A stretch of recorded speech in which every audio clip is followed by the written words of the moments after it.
Welcome back to OnSpotTV. Let's actually see what's gonna happen today with Ulyss going against DShark in the CivFR Squadrons. We do have them lining up their roster right now in the lobby, and I do have to say they're going for the pick and ban phase right now.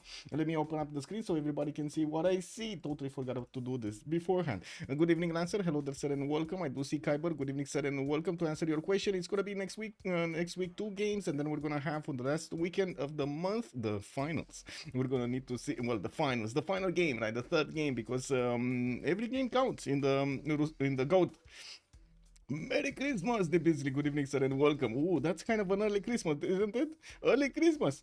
Battle Cruiser also, good evening, sir, and welcome. Fortuna Berry, good morning, sir, and welcome. Thank you so much for picking up that first promotion. And I did see Rambling Man. Hello there, sir, and welcome, welcome. I do want to say also hello, everybody on YouTube. Hello, and good evening, sirs and ma'ams, of course. Now, let me actually take a look what's going on with the pick and ban phase. Since they're going for the maps right now, we do have Rich Highlands, Pangea, Standard, Primordial with tilted access available for them to keep banning or pick. Let's actually see what they're gonna choose. They already banned 7 Seas, Pangea Classic, and Lakes. They banned Lakes, yes. So Rich Highlands is going to be the next one. The choices remaining: Tilted Axis, Primordial, and Standard Ridges. I gotta say, 2 of these maps do feel a bit, coin flippy. Primordial with Tilted Axis. Pangea Standard is a map that is quite consistent, usually in its map generation. Primordial, not so much. Tilted Axis, I mean, don't get me wrong, I would love to actually see the games, but it is usually, well, up to the teams if they want to throw that coin in or not. Also, it's the it's Christmas if it's Primordial today. Yeah, Necrotic, hello there, ma'am, and welcome. I do see it's the most magical time of the freaking year. Yeah. We need to get into the Christmas spirit. I mean, we still have like what, a month to go, a month and a week to go until Christmas. Come on, man, it's still time. Anyway. Now we do have Primordial being banned. No, not Christmas. It's not Christmas. But we do have Pangea Standard Regions being picked up. As you can see, we do have Ulyss on the left side and DShark on the right side. Let's see what they're gonna do here in just a few seconds when they're gonna start to actually click on civs and start to ban them. First off, we're gonna have Ulyss starting to ban. They're gonna need to go through 5 bans first on each side so they can start picking up their civilizations. Fortunately, humbug, I want to see civilizations destroyed. Wow. And so wait, love each other and all that cake, yeah, all that cake. Ooh, is this gonna be one of those times in which we wait a lot for their pick and bans? Because, oh my god, look at that. They took so long and they banned Montezuma. This is so surprising, by the way. A ban of Montezuma, a first ban. This is not even like a 5th or a 6th or a 10th of ban. It's just the first ban. And Montezuma here, yes, I mean, he has been picked a long time, but is he ban worthy? That's what I want to ask chat over here. Is Montezuma actually ban worthy? I don't really believe so. We do have Lotaro being banned, and yeah, that's definitely ban worthy over there. DShark know what they're doing here. We do have Nadersha with Ulyss taking it out. Looks like now we're starting to ramp up the speed. Let's actually see if they're gonna go through the next 7 much more quickly. We do need to see if they're gonna start taking out the aggressive civilizations. There we go. We got Macedon being taken out. Scythia, I'm expecting Scythia somewhere to also be taken out. Basil II maybe gonna grab that axe, because I gotta say, on Pangea Standard Ridges, yes, you do get the mountains to provide you some form of defense, natural defense against your opponents, creating some borders because of how they spawn. That doesn't always save you though, and still these aggressive civilizations here will manage to take quite a bit of do quite a bit of a, I should say, splash in the games. And question mark is, how much of a balance are they gonna have? What kind of balance they're gonna have between their civilizations? What kind of synergy they're gonna go for? Is it gonna be 2 simmers, 2 war nations? Is it gonna be 3 war nations? Is it gonna be 3 simmers and 1 war nation? Oh, the choices, and which kind, of course. If they do have war nations with early bonuses like classical units or medieval units, or they're gonna go for a little bit later on Renaissance industrial. It looks like Genghis Khan is going to be taken out. Also, I gotta say, on Team Ulyss, it looks we do have Goal being taken out. A Simmer. This is a Simmer. They're not going to allow him in. Well, okay. Good. Bonsoir, Monsieur Rafifi. Bienvenue. Also, do they have Christmas in Romania? Yes, we do. I think it's the same time, right? 23rd, 24th? 24th, between the 24th and the 25th. Will we say goodbye to the Khan or see his grandson? That's a good question. Are we going to see any of the Khans coming in? Kublai maybe? Kublai, because already we got Genghis taken out over here. He's kept at the door and not allowed in the game. Nadersha banned so early? Yes, I mean, that it is kind of a surprise, but not so much since it is Pangea standard ridges. And I should say the Persias are quite good on Pangea standard ridges or classic ridges. And we do have Catherine de Medici also being taken out by Team Ulyss. Okay, DShark is gonna go next. And I guess I got a bit more time to drink my coffee tonight.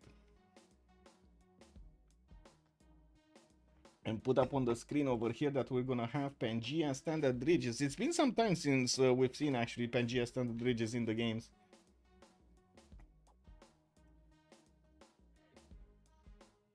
Hello Janus, good evening sir and welcome.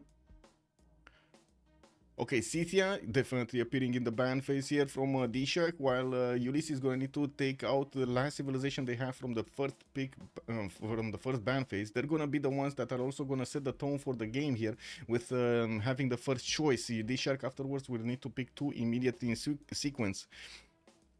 I'm still waiting to see what kind of options they're gonna go for. There's so many options over here, with BBG doing quite an amazing job actually, buffing and nerfing the civilizations until they got quite close to each other in terms of skill. Theo is not banned yet. No, Theodora is not banned yet. Which I guess it is a super ace, but not so much. Coupe is gonna end up as a ban here on Ulyss. I was thinking of him earlier, especially after we've seen quite a few games being done. Oh my god, that 2 versus 2 was insane, with Coupe just running away with production. He just doesn't end up in the games that much. And Sumeria is gonna be the last ban from DShark in the first phase. Okay, locked in. Now Ulyss is gonna need to get their choices done. Isam dude, good evening sir and welcome. Bonsoir monsieur, bienvenue. Go DShark. United Primer. Isam dude 979. Go Shark. Wait, Trajan first pick? That's why. Oh, yeah, go Basil, go. I was thinking. I mean, they let him in, so might as well, right? Basil is still available. Come on. No, nobody's thinking Basil, Poland. You know, like one of these nations, tough nations to handle. Chandragupta, exactly. Chandragupta is also in the game. As in, they didn't ban it yet. And it looks like, nah, Ulyss is gonna go for Zulu. Oh my god, is this gonna be a quick response over here with both of those nations? Chandragupta and Basil II being picked up immediately? You can imagine how Team Ulyss is gonna look at that. They're gonna be like, oh no, what are we doing? Quick, pick Japan, pick a nation, pick. Yeah. Uzetian also available for them. Hungary, yeah, there we go. Janus mentioning Hungary, definitely a good one. No, I would say Trajan is probably going to be much better than Julius Caesar in this game. We'll see. We shall see how they go for this. You know what we haven't seen in a long time? Teddy, Rough Rider, Gran Colombia. I haven't really seen them, right? It's been like, what, 2 weeks or 3 weeks? Kublai Khan China also, Kublai Khan Mongolia, Kublai Khan China could be options. Cyrus could be an option, but Ryu. Yeah, there we go. Chandragupta being picked up first, man. Chat is correct. And they're gonna go for Spain. Okay, I mean, Spain. Let's actually see what's gonna happen here with Spain walking in. Philip II. Oh, whoa. Well, Ulyss over here will need to get their second choice also. Dank Psycho, good evening, sir. Heresy, how can you say Caesar is over Trajan? What? Any hope for Quinta Mara? Yeah, I mean, I still hold hope in my heart. I'm not seeing it being picked, just saying. We do have Gran Colombia. There we go. We see Gran Colombia being picked up by Team Ulyss. Okay, we got this going. Wait, no, but actually, hypothetically, in a 6v6 game, what stops Byzantium from spreading the region to 4 allies and get nothing, Janus? Actually, you know what stops? It stops his opponents are stopping her from doing that. Denying prophets. getting one of those holy sites and discounting it and denying the profits. That's what usually stops it. It used to happen a lot in the Civ6s, 5v5s in the random games. We were going extremely quickly for any religion that we wanted, and we knew what others are going for because of their civilization leader, right? So we kind of knew what we need to take out or not, and it was quite a time in which everybody was doing projects. Like there was no way you're getting a religion if you didn't do the projects.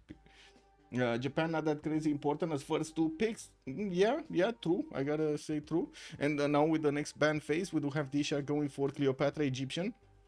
And I do see Ulyss is gonna need to get their next one here on the map, on the table.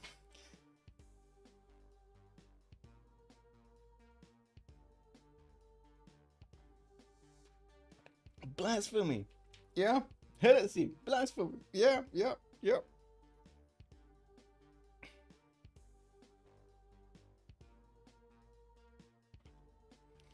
Yep, Theodora gonna be banned. There still is Basil. There still is hope for the Byzantine nation. There still is some hope. Are they gonna take him down? Not. Basil II over here is definitely one of the considered bans. We do have 2 more bans to go. DShark is gonna be the one that's gonna pick next. And I gotta say, I kind of want to see a bit more Movemba or Mubande in the games, although I gotta also say, I can understand why we don't see that much of it. Kree is gonna be taken out by the Sharks, okay. I mean, that's a powerful internet trade route civilization. That doesn't really have that much damage at the beginning of the game. And with so many warring nations, might have not been the perfect choice. We still have Babylon for them if they want to go for a simmer and a pretty good war nation. We're gonna need to see if they're gonna go for something like also Matthias Corvinus with its ability to actually attack players from across the map using the city states. That's quite a powerful nation. And yeah, Basil II is gonna be taken out. Second Byzantine nation, not gonna be allowed in. Movember, kind of no bonus. Yeah, true. Want you to pick Russia plus Mali here? You think they're gonna go for Russia and Mali? Mali's not banned in this tournament. In CivFR Squadrons, we do not have, if I remember correctly, the 2 Malis being banned. They should have shown up somewhere, right? If they were auto-banned, I think they would have shown up somewhere here on the screen. Why not Gorgo to change a little? Yeah, true. That would be nice. Also, bonsoir, monsieur Andreo. Bienvenue. Go Ulyss. Ooh, okay. We got quite a few fans here from both teams. Very nice. Glad to see it. And Rome is going to be the third choice of the Sharks. Now Ulyss is going to need to reveal to us all of their rosters here, all of their civilization picks. They do have 2 more choices to go for, and they will need to pick them in sequence. Good evening, Sir Papas. Hello there. Wait, did I not write lakes? Oh, I did. Okay, not lakes. Pangea. Okay. Huh. Okay, needed to refresh over here the screen. Interesting. Anyway.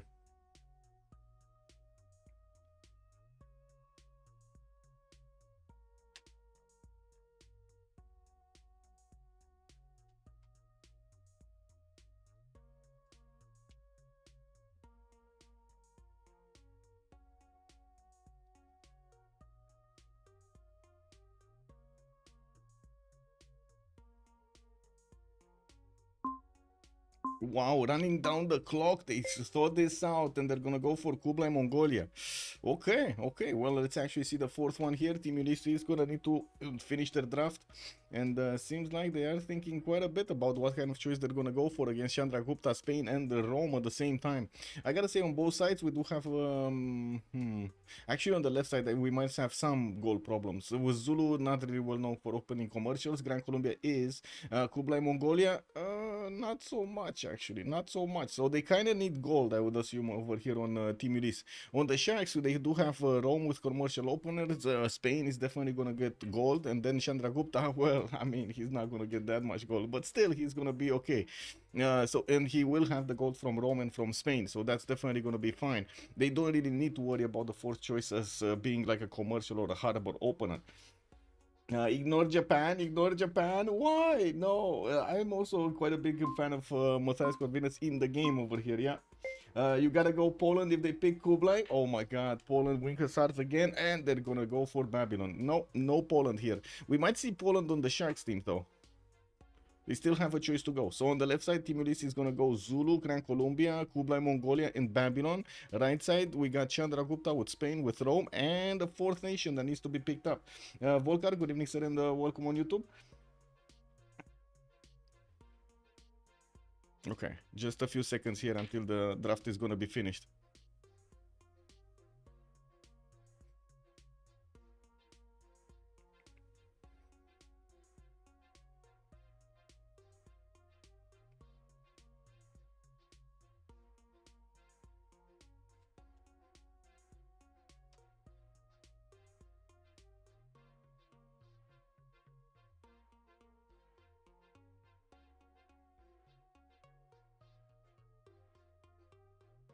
Ooh, Cyrus. Cyrus gonna be picked up. Okay, very nice.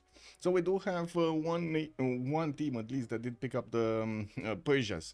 Okay, well, let's actually see what's gonna happen in the lobby here with the teams needing to first of all get into the correct slots, and second of all actually pick the civilizations that they want with a higher priority for the great wonders, for the great people. We do have on one side Romrom with Lege. And let me actually take a look at their channels here, because I think it's easier to split them up in teams to not make mistakes. Okay, so we got Distoria with Lege, Romrom, and Xpli coming today for Team Ulyss. And on the other side, Apology with Erwan, Extazz, and FloppyFlong are going to be the ones for the Sharks. Ooh, that's a lot of aggressive Sharks over there. I don't know about this, man. They have really big fangs. Let me see. Teeth. I wanted to say teeth. Or you can call them fangs, whatever. Anyway. In case somebody in chat might want to push goal with Hussars, don't. Yeah, I would imagine it causes quite a few problems there if you do push goal. You should still be able to do it though. I mean, it kind of depends when you hit the timings, but normally you should still be able to do it.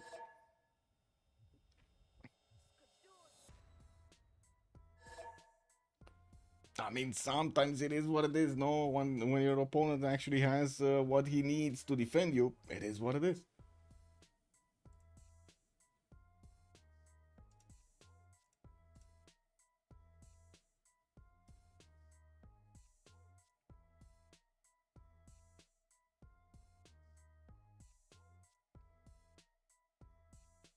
If he has pikemen, you definitely need crossbows. If he has pikemen and pike and shots, you need field cannons. I think you can deal with pike and shots also with crossbows, to be honest. Level 2s with a general should be fine, or cores, like get to cores. Otherwise, it's not pushable. Yeah. Okay, so they're starting to lock in their civilizations. Romrom going Shaka, Extazz going Rome. We do have FloppyFlong on Cyrus. I do see Lege on Hammurabi, Apology on Chandragupta, Xpli on Kublai Khan, Mongolia, Distoria on Simon Bolivar, and Erwan on Philip II. And I finished saying that before the loading screen. Oh, perfect, perfect. Okay, first map. Let's actually put up the prediction over here for how many remaps are we gonna have. They do have one remap token for each side, so let's actually see it. Summation period for 10 minutes. We should have enough time, and there we go. We got the remap vote going on, the prediction going on over here in chat on Twitch. Now we do need to also ask chat on Twitch and YouTube who's gonna say first. Left or right? That's the question. Do we go left or do we go right? Left to talk about Philip II, the right to talk about Romrom, and then we're just gonna keep on going in a line to the left or to the right. Come on, chat. You gotta tell me, left or right? We go left, we go left. Okay, Lancer is saying left. We go left. Erwan is gonna do it. Erwan over here. Let's actually see where is the great Philippe. Come on. Where is Philippe? Philippe is over here, and it looks like Philippe is gonna have some pearls next to him and some fish tiles. He does have a pretty interesting geothermal that's sitting on a nice campus spot, but never mind. He does have a +5 over there, just as good. And I do notice he's also gonna have some adjacency here on the other side of the coast, using that reef tile. Decent amount of coast with fresh water here. Doesn't look like he's gonna have a city state to take out, unfortunately for him. He has Rome on the right side, which is gonna be an ally, and does have the opportunity to actually put down a city here to trade with Madrid. And I do notice there is a continent split, so he will be incentivized to settle towards the left. That's Babylon Lege. That is one of his opponents that's gonna actually live on the left side of this map here from Madrid. That is a bit too close for comfort, isn't it? Like, that one city away basically. Well, no, that's gonna be dangerous. Chandragupta, where is Chandragupta? This is Gran Colombia. Chandragupta next to Gran Colombia. They will probably get to fight each other. And I do see Apology is gonna have a 2-3-1 wine tile from the beginning to benefit from. That's pretty good. A nice cities to settle. I have the Sahara to the southwest to get some extra science points from. I do notice he doesn't have a lot of food there, but I guess we'll see what he's gonna do. And then he does have Taruga as a city state towards the south to actually benefit from some extra science points. Good rice settle towards the north. Decent amount of floodplains. I was thinking if maybe he wants to actually get the Temenaki here also. Let's see the other spawns. We'll see. This is a pretty good Temenaki city, to be honest. Like 2, 4, 6, 8, 9 tiles. It's gonna be pretty nice. And he does have some more of these rice tiles here and there that he could get some bonuses for. No, I should say the marsh tiles. Looking at Cyrus, we do have Passagarde in the north. He's gonna get his 2-2 base, and I do see a lot of shops around his territory, and good mountains, and also a gypsum settle on the right side there too. And we'll get one big campus. Some banana also. Oh, a banana also. Look at that, buying banana, settling gypsum, buying banana, working 1-3 afterwards. Very nice. And then you do have other cities that he could settle right at the edge of these mountains. One to the south, to the southwest. I do notice he's gonna have the food from the rice tile on that river bend. Very interesting. Preslav probably gonna be north, not gonna be taken. Like, let's be real, nobody wants a city state in the tundra like that. And I do have to mention he's not that far away from Bogota to the left side. Passagarde could expand with his cities towards the west and get closer to Gran Colombia, and of course Gran Colombia could do the same against him. We do need to see a drone who's gonna have basically his southeastern quarter of the map for himself. Looks like he's gonna have also a lot of good tiles here. Look at that second settle towards the north or the east. So he has tobacco in the capital, just second ring that he could get. Could settle tobacco on the left side, grab banana over there, a 3-2, and grow quite quickly. Not to mention get the free pantheon going. Has the northern settle with another tobacco and an amber tile. This is incredible for him. Very nice settle here. Retained his knighthood for 24 months. Hola! Hola! Hello!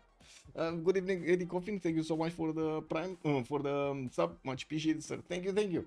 Also, Orpheus, good evening, sir, and welcome. It's all good, I guess.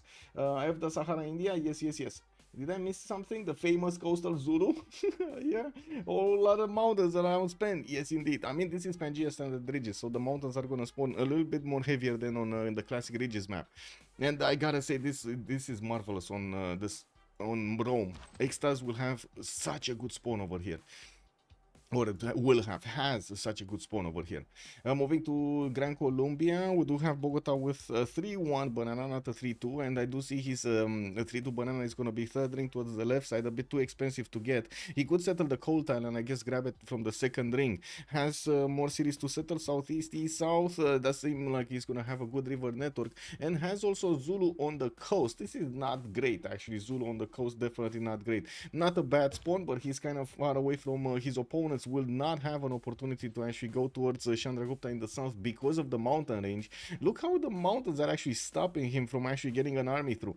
Now we do have also Bogota getting his scouts out in 2 turns here, and I do see he has Cerro de Potosi towards the north as a wonder. Unfortunately, it takes him quite a bit of time to get there, unless he actually wants to place a city non-fresh water on that ivory tile, or next to the Cerro de Potosi to the left side. 1, 2, 3, 4, 5, 6, 7 to settle on the citrus tile. That actually might be worth it with so much gold gathered. But anyway, I think he's actually going to go someplace else. I did not say, actually, he does have a 2-3-1 wine tile that he's going to get to benefit from in the capital. Getting that extra production is pretty good for so early.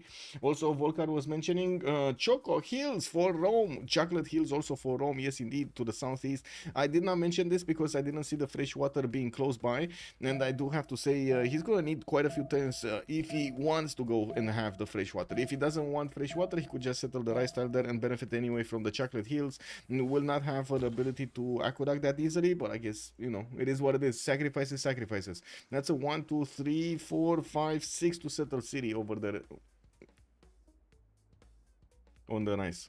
Anyway, moving forward, Kublai, Mongolia, to the north of Rome. Xanadu does have scout coming out in 2 turns, and I do see he's also gonna have a decent amount of settles. So nice to the south, the rice settle over there next to 3-2 banana, while he's gonna have also a maize settle towards the north. I'm expecting him to not place any coastal city, although we might see some. We're gonna need to wait for them to actually make this choice, and we're definitely gonna comment when that happens. With 2 scouts coming around, it looks like Xpli is just opening up standard. He does have Spain to the southwest as an opponent over here.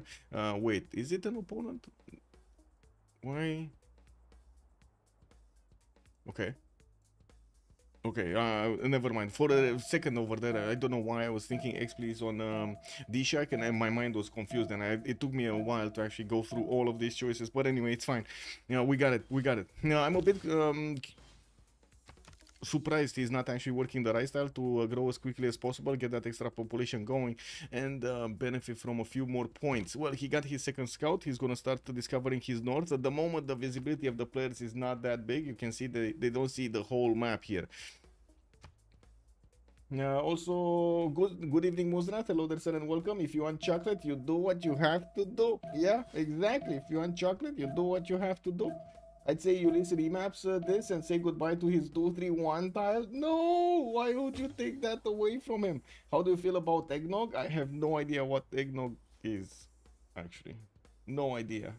I think I mean, I do have, wait, I do have like an idea. I know it's like a drink from the States or something that I've seen in, called out in, how do you call it? In the movies. But I don't think I've ever drank it. Drank, I think. Anyway. Eggnog is good. I usually get an eggnog flavor milkshake from Wawa during winter. From Wawa? There's actually a place called Wawa? So cool. Anyway, let's actually take a look at Babylon here and see his river network. We do have Babylon with a 5 food sugar tile to give him the population, and you see he's already on 4th pop. We do have him also with a decent amount of settles here with fresh water. The rivers are gonna be quite good to give him that fresh water. Good sugar tiles in the northeast. Now might even try to get that Temenanki there. There is a Spanish warrior with a Persian warrior actually coming closer to his lands over here. We might try to see these guys actually end up in Babylon's borders to try to snatch the settler. And we do also need to see how Lege is going to go through this and settle his cities on the east side to protect himself from Madrid. I'm pretty sure Madrid wants to actually grab tiles past this mountain range, be a bit closer. But anyway, you do see Babylon does have that maze settled to the northeast, exactly where his scout is, to grab that 2-3-1 wine tile. That might be his choice. Now we will see him also wait a little bit by the looks of it with his settler. I do want to take a look at Shaka first and then come back to see the action over here before the vote starts. We got a settler in 110 from Ulundi, 2-2 base, 3-1-1 fish tile. He does have more cities on the coast, I guess. If he's gonna go commercials, might as well. He's opening up bronze working because, you know, Ikandas and stuff like that. Has inner cities to go for. Not that many, but I think it's fine, especially with the mountains that he's gonna have southeast. He's gonna have a decent amount of campus adjacency. And it looks like Lege is not gonna actually go for the eastern settler and take a chance with his scout and settler. He's gonna go to the south for a safe choice. He also had this cattle settled towards the northwest that was decently far away from his opponents. Well, it looks like he's actually gonna grab some 2-2s over here. Not amazing settle, I do have to say. Definitely a lot better in the other places. Although, you know, you gotta do what you gotta do. Better he gets the city quickly than takes a chance and loses the settler afterwards, right? Mirror letter N, that's the map, or lowercase. Oh, yeah. Woo, woo, woo. Yeah. This map looks super awkward, yeah. Wawa, yes, it's a big corporation in the US. Whoa, has its own gas station and convenience stores, as well as a variety of food and dairy. So basically, you go to Wawa and you get Wawa, right? That's basically what you're trying to tell me. There's a lot of Wawa people in the United States. Okay, got it.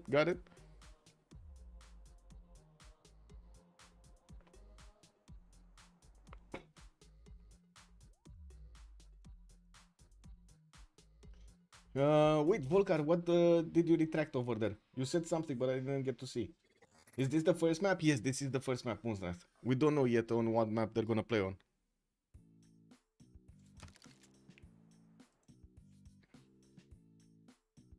You deleted it. Oh, I mean, I see you deleted it. Yeah. Ooh, both teams remap. Neither of the teams actually want to keep this map, and we're going to need to see if the next map is actually going to be favoring one or the other. We do need to see a new map generation started quite soon. Okay, there we go. There we go. Map generation starting off soon. Well, now, not soon. Now. Goodbye, points. Goodbye. Oh, it's one again. Wait. The Beasley actually won this? Wow, you did it. You did it, bro. There we go. There we go. I forgot Spain also had a bad spawn. Yeah, I mean, it wasn't that great, but I wouldn't really say it was that bad either.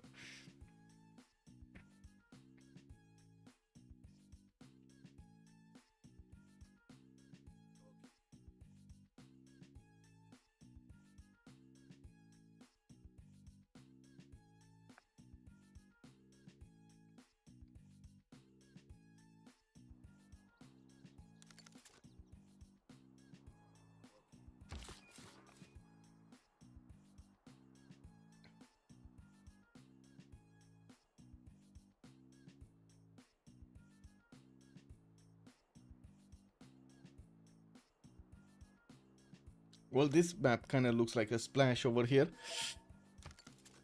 Okay, I think we got everybody going. Okay, left or right? Chat, you gotta tell me, left or right? Yeah, also, you lost okay. We know, we go right, okay. Again, need God plays to sim. Well, yeah, well, let's actually see. If we go right this time, we're gonna talk about Romrom. Where is Romrom and what is he doing? Is he on the coast again? No, he's not. We got Urundi over here with his 2-2 base. He does have some mountains to the northeast, and I do see he's gonna have settle on that sugar tile toward the south. That's an interesting settle over there. That's a lot of food in that city center. No 1-3 though to actually balance out the food, but it's fine. I guess he's gonna get a lot of population anyway toward those tiles. And we'll see if he actually wants to try to get something like Temenanki there, because to be honest, he's kind of far away from his opponents. He has Gran Colombia as an ally towards the northeast, nobody directly east side, unless you take into account Rome, which is going to be a bit too far away for him to actually get to. We do have Ulundi also getting his scout out in 3 turns, does have +3s, +4 campuses around these mountains, and I do see he's going to have horses in the second ring with his iron in the second ring as well. And well, his warrior is going to go and discover the coast towards the left side, and I'm pretty sure he's going to try to actually see what's going on in the north. Has quite a few city states, although neither of them are actually takeable. I mean, yeah, okay, sure, you can say Mogadishu over here in the south, so you might want it, but come on, man, that's in the tundra. You don't want that. You really don't want that. Anyway, moving forward, let's see Hammurabi. Where is Hammurabi? Hammurabi. Lege. Okay, he has his deer tile, a diamond. Ooh, if only he would know about that coffee settle to the southeast. What do you think, guys? What do you think? Turn 2 settle on the coffee? He doesn't know, don't get me wrong, he doesn't know, right? He doesn't know that he cannot actually make that decision. But what does chat think? Would you have moved for the coffee settle? I mean, you know, I like my coffee over here. It brings a lot of culture in. Also, Painter Q, good evening, sir, and welcome.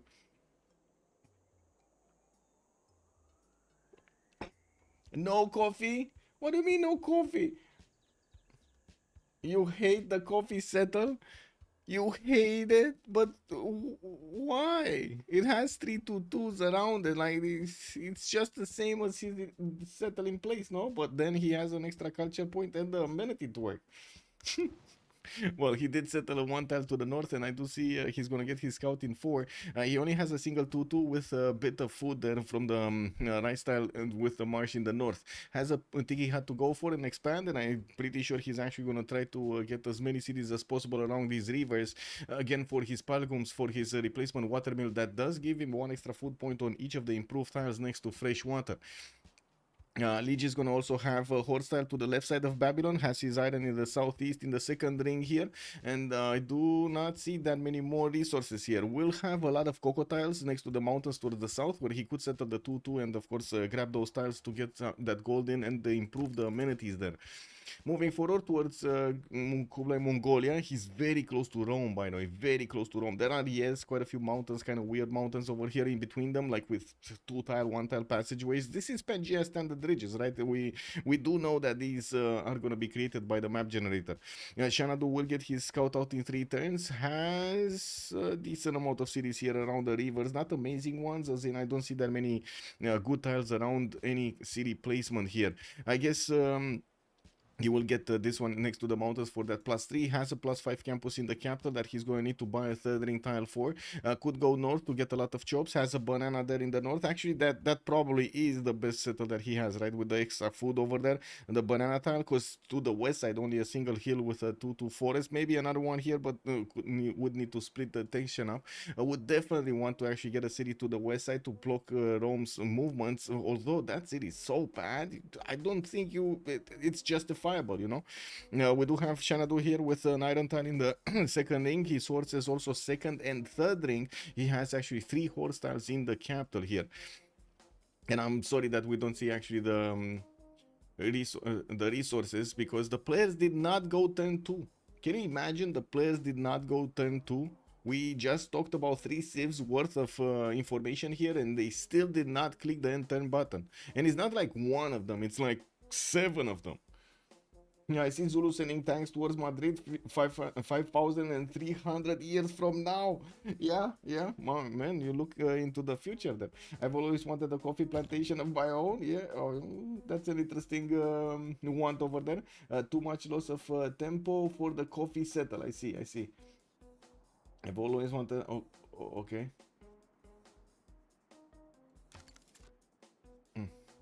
Anyway.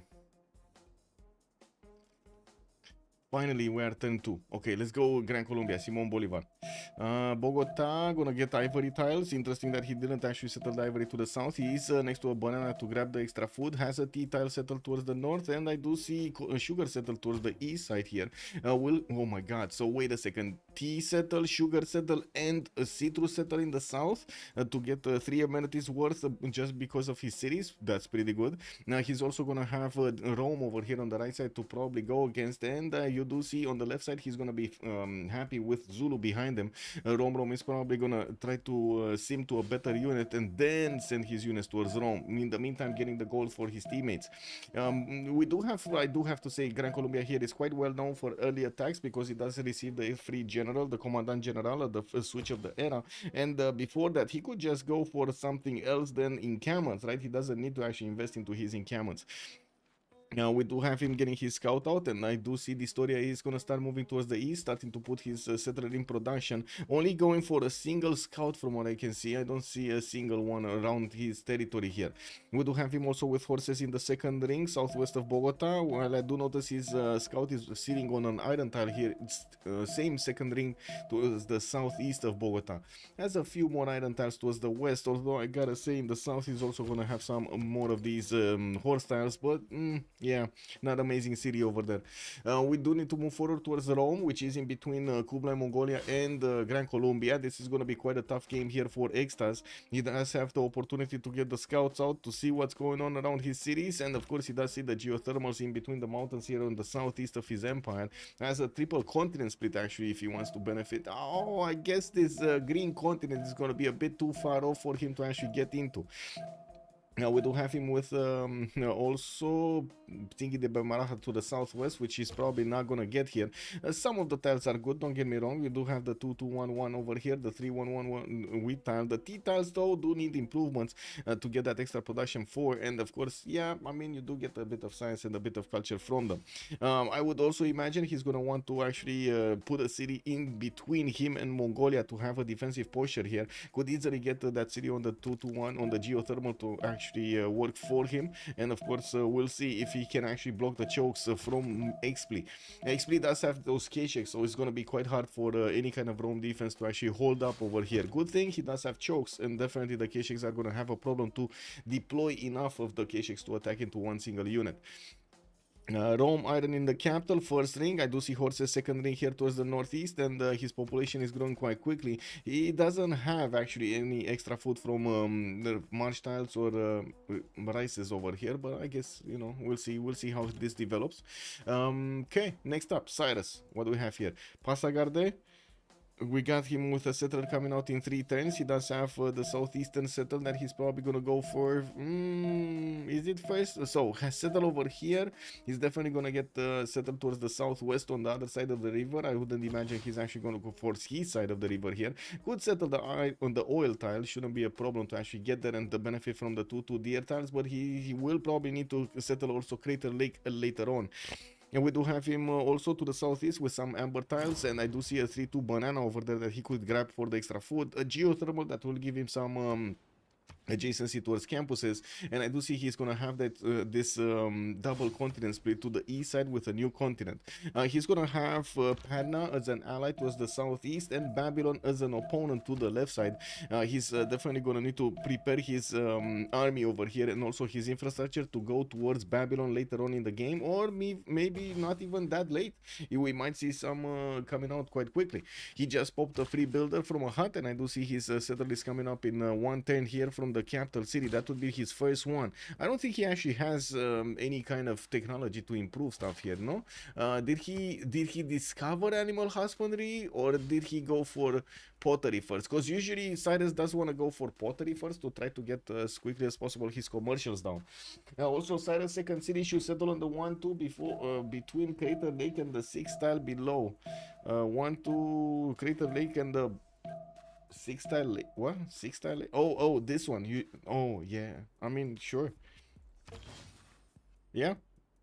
He could settle there. He could settle here. He could settle here. He could settle a lot of places. We'll see what Floppy is gonna do. I don't think he even saw Crater Lake right now, so I don't think. Oh, he did, but yeah. Well, anyway, he did. He did see it.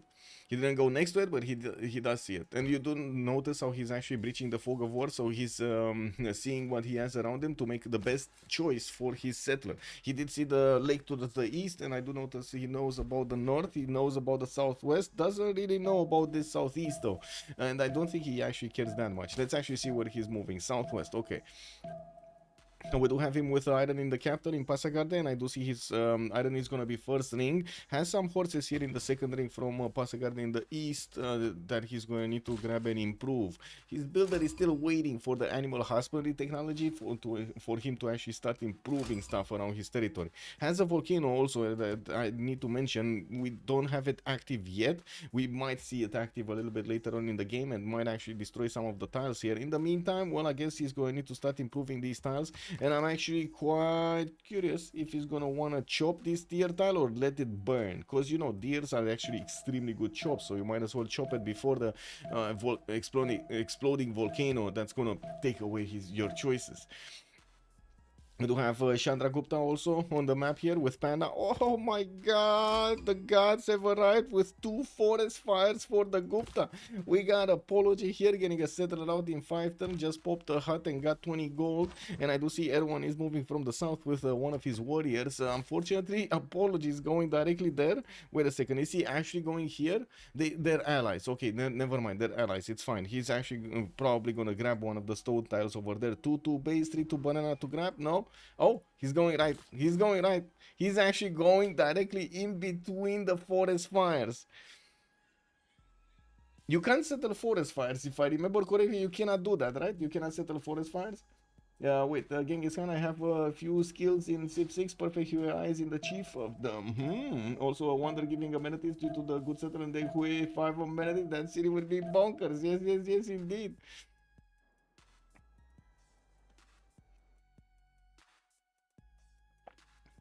Am I the only one who is not excited with fires nowadays?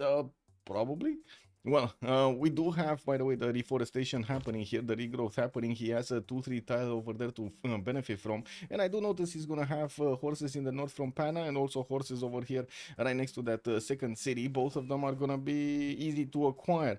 His iron tile, though, I don't see it. It probably is underneath the holy site here. That's going to be a +2 next to his capital. Let's take a look at Philip II. What do we have on Philip II? Spain in the south on a peninsula. He does have his settler moving there on the 2-2 base. We do have him with another settler coming up in 4-10s. I don't think he has a continent split, does he? Oh, he does have a continent split to the west side here. And could definitely settle the incels or the uranium for it. We will need to see how Erwan is going to settle the coast. I'm pretty sure Apology is going to put a city on the coast for him to trade with. That's going to be extremely important for their economy. Now, we do have him with that cattle settle, for example, over there to the northeast that he could grab. Now, we do need to see also the west side. Looks like, yes, he does have some coast to go for, and he's going to have Kublai Khan pass these mountains. But before that, he's going to have very defensive capabilities. He just needs to put a unit on the 1-3, and he's going to be fine until very, very late in the game against Mongolia. And let's see, city count. We got 1, 2, 3, 4, 5, 6. Not many cities. 7 with the capital. Not many cities. He needs to go tall over here. There's no other option. I don't think he can actually do anything else other than going extremely tall, or as tall as possible.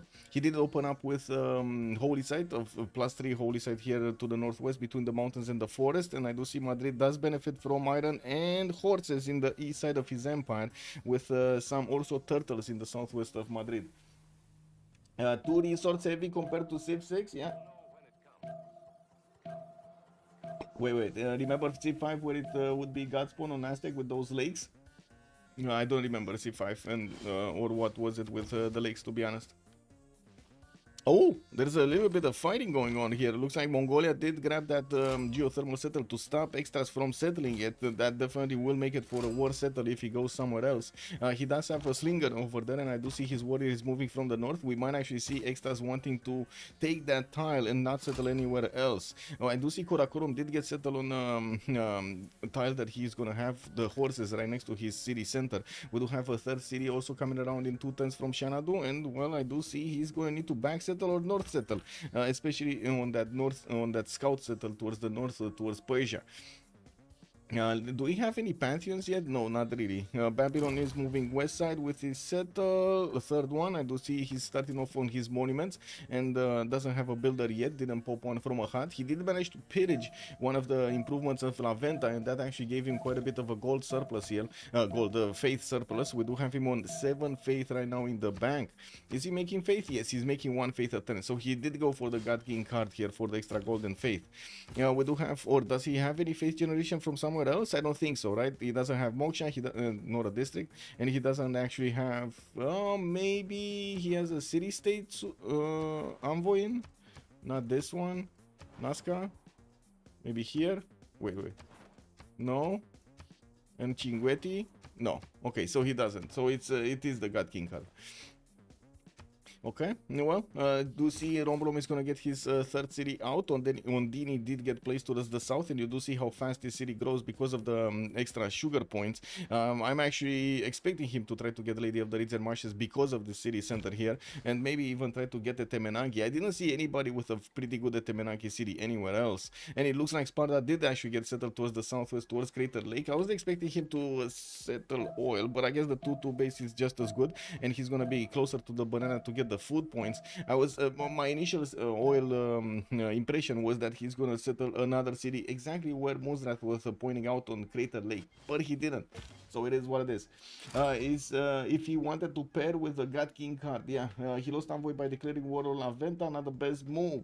So you think he actually, yeah, I guess he did get, he did choose to go for the instant faith generation rather than the passive one. We do have him getting his pantheon, so I guess it's fine, right? City Patreon Goddess has been chosen here for Distoria. Looks like also we got with this Extazz managing to get that city Antium towards the south. He actually crossed the river and settled on it. I do see he did take care of that Mongolian warrior, and we do have still a Grand Colombian scout sniffing around his territory here. We're probably gonna want to take that out with his slinger, but he doesn't have the movement at the moment, and I'm not even sure he can take that out immediately. There's another scout here with movement. Also, Project Cisco, good evening, sir, and welcome.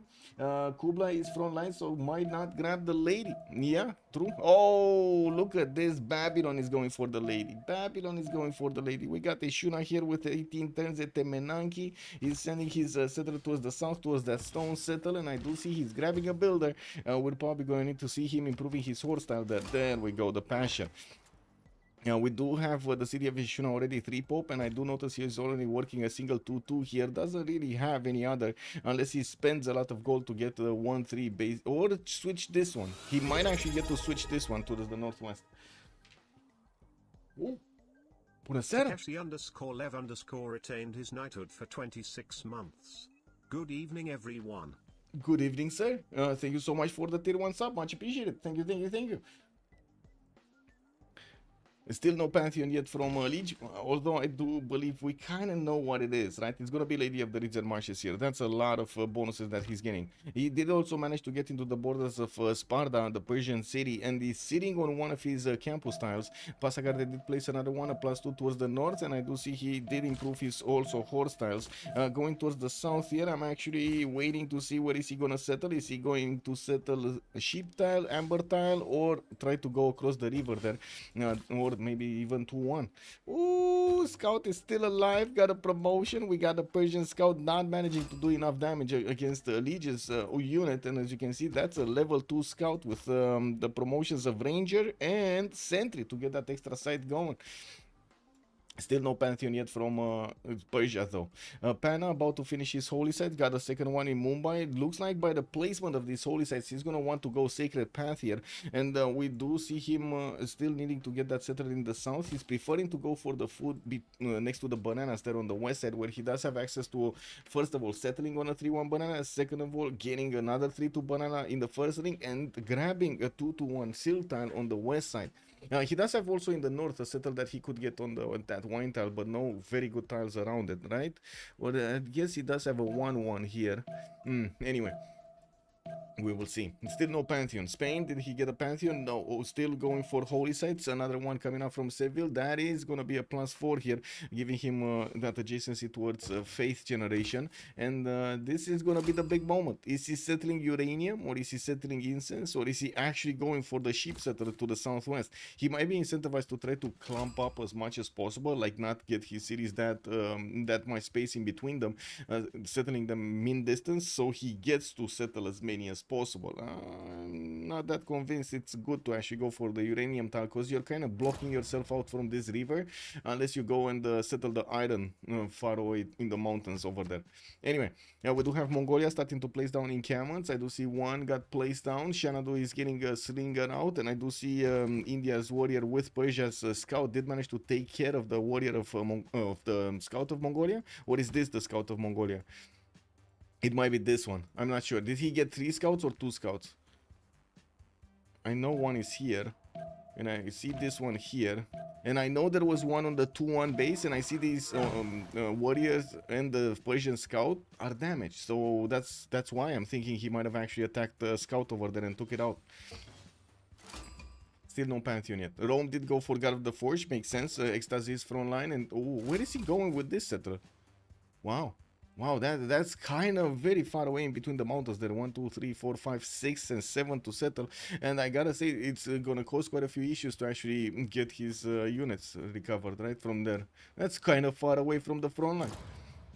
His units are not going to have a direct pathway created by the road, right? When he's going to settle his city, he's going to get the road to the capital, and he's not going to have an opportunity to go southeast that easily. He's going to need to traverse all of these rainforest tiles with hilly terrain. Even horses are going to have a problem to actually reinforce the southeast. But anyway, it is what it is. It is a pretty good city, not going to lie. Like with the 2-3-2 bananas, tobacco to improve, access to a coffee tile, access to a silk tile to improve over there. Not bad, not bad. Also a pretty good campus for Rome.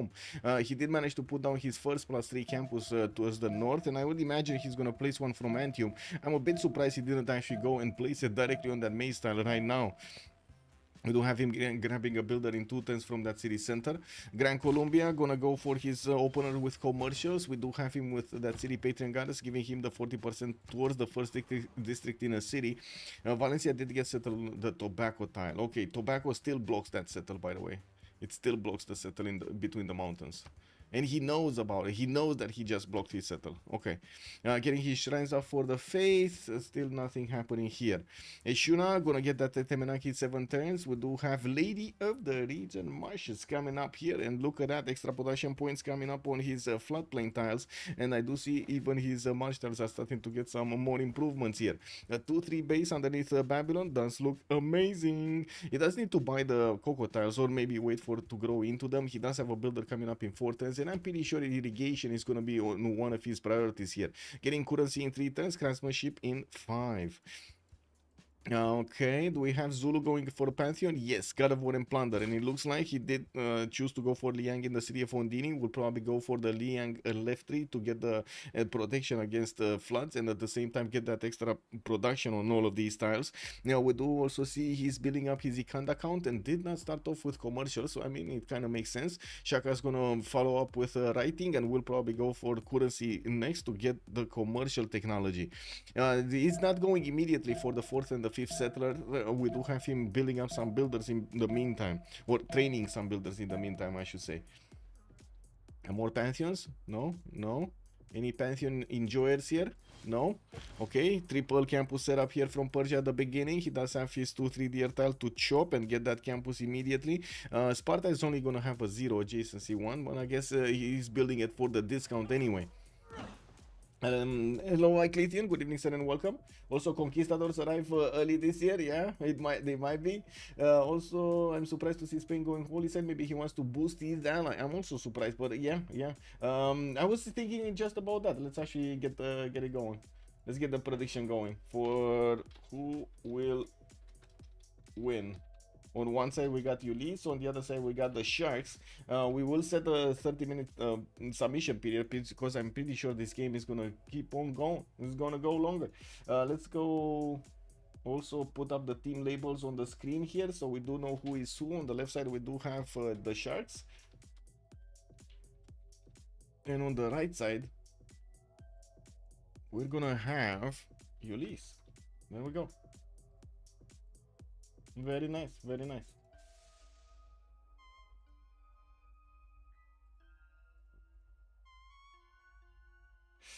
There we go. Okay, still at Temenanki in 6.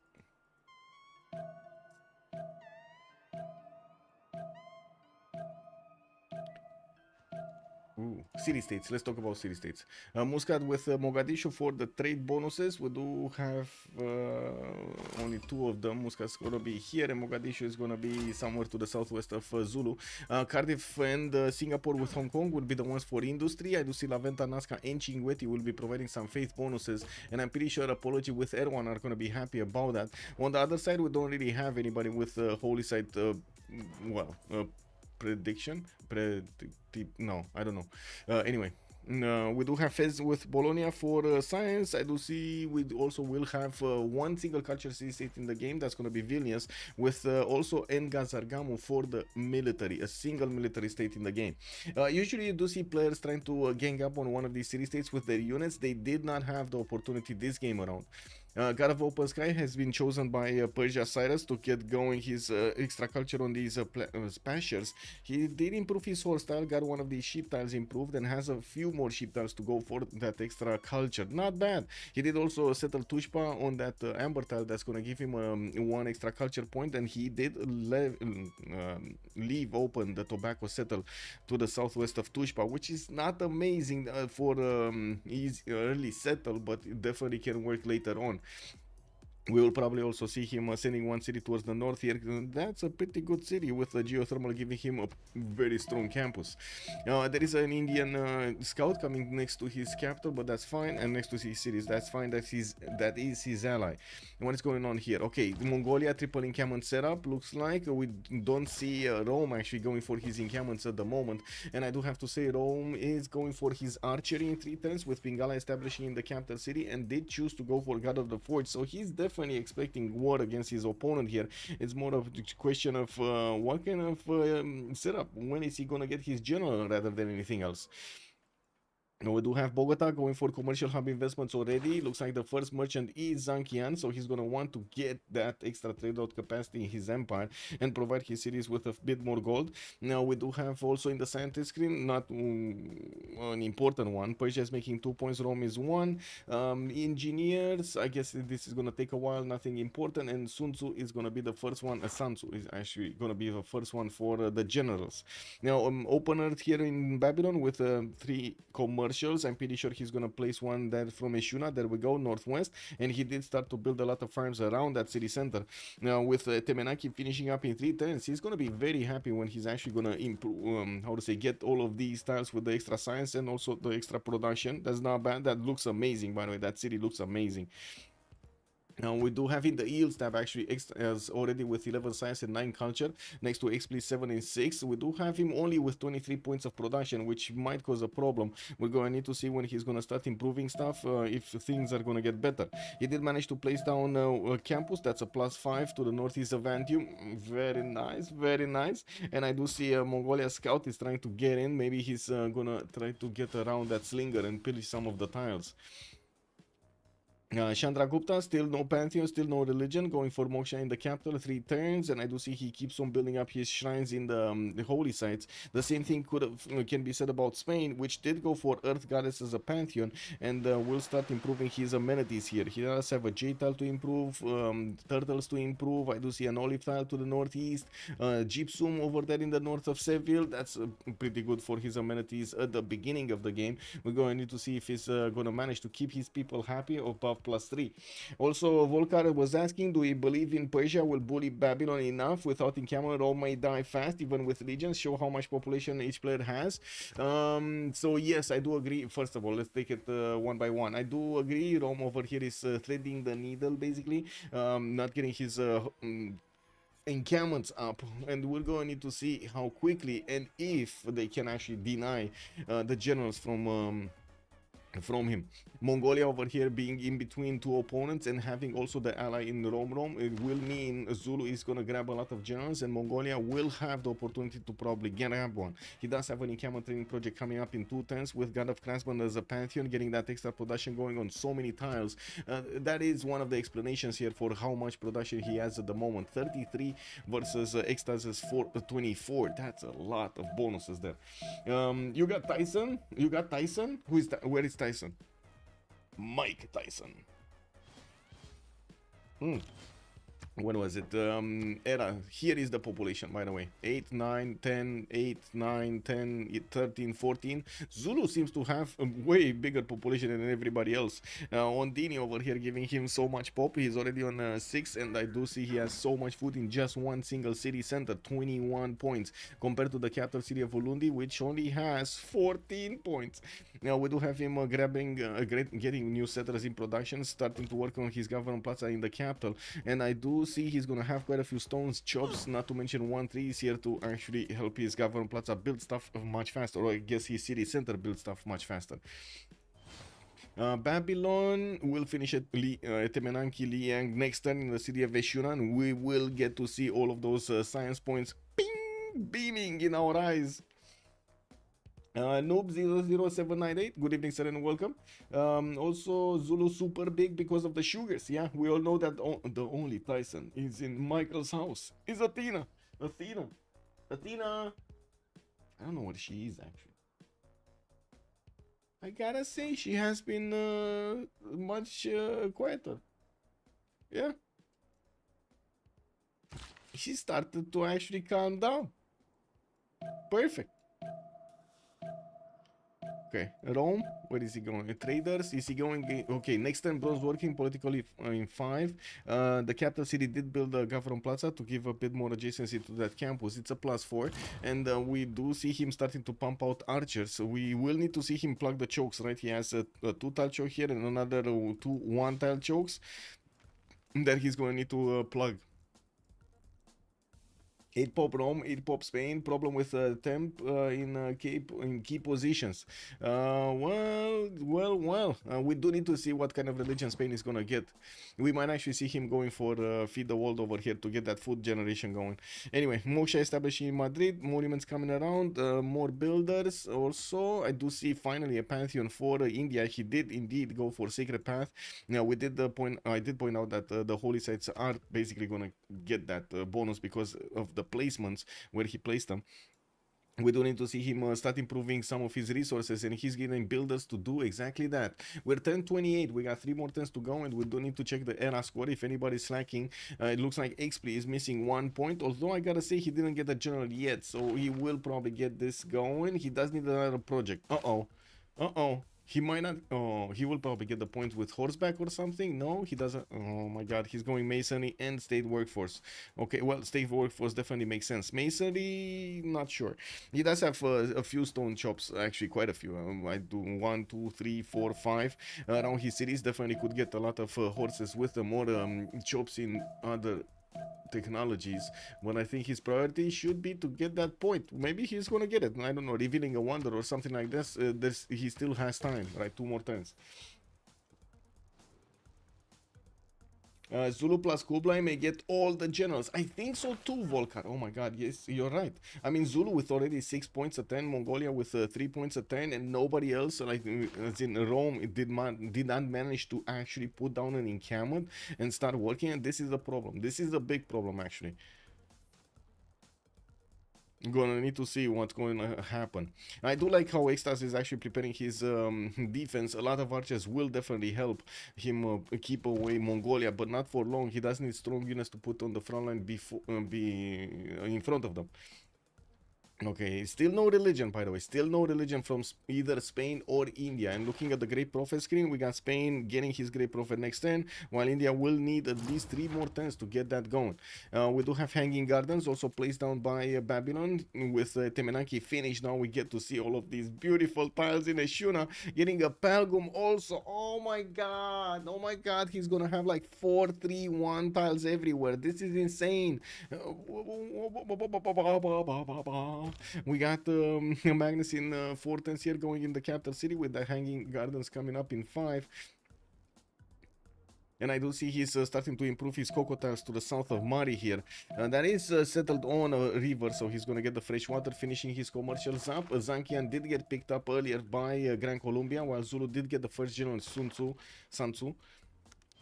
Gavron Plaza next to the commercials of Mongolia, Gran Colombia, and to be honest, this is one of the few times I get to actually see Gavron Plaza boosting 3 commercials. It's been a while since we've seen this setup going for for the commercials, to try to beef them up as much as possible. This will give him such an important free inquiry golden age in the second era. Distoria did open up with Pingala, did not actually go for his Moksha here, and I do see Floppy does have, wait a second. So Distoria has 12 science and 8 culture, while Persia already has 24 science and 15 culture. I do see Extazz is also on 26 and 10. Persia over here starting off with his campuses. He's getting a few points from that. Pingala in the capital to get the extra science, and of course he got the culture from his pastures improved. We do see his builders are starting to improve some more of his other tiles and getting new ones in the city of Tushpa.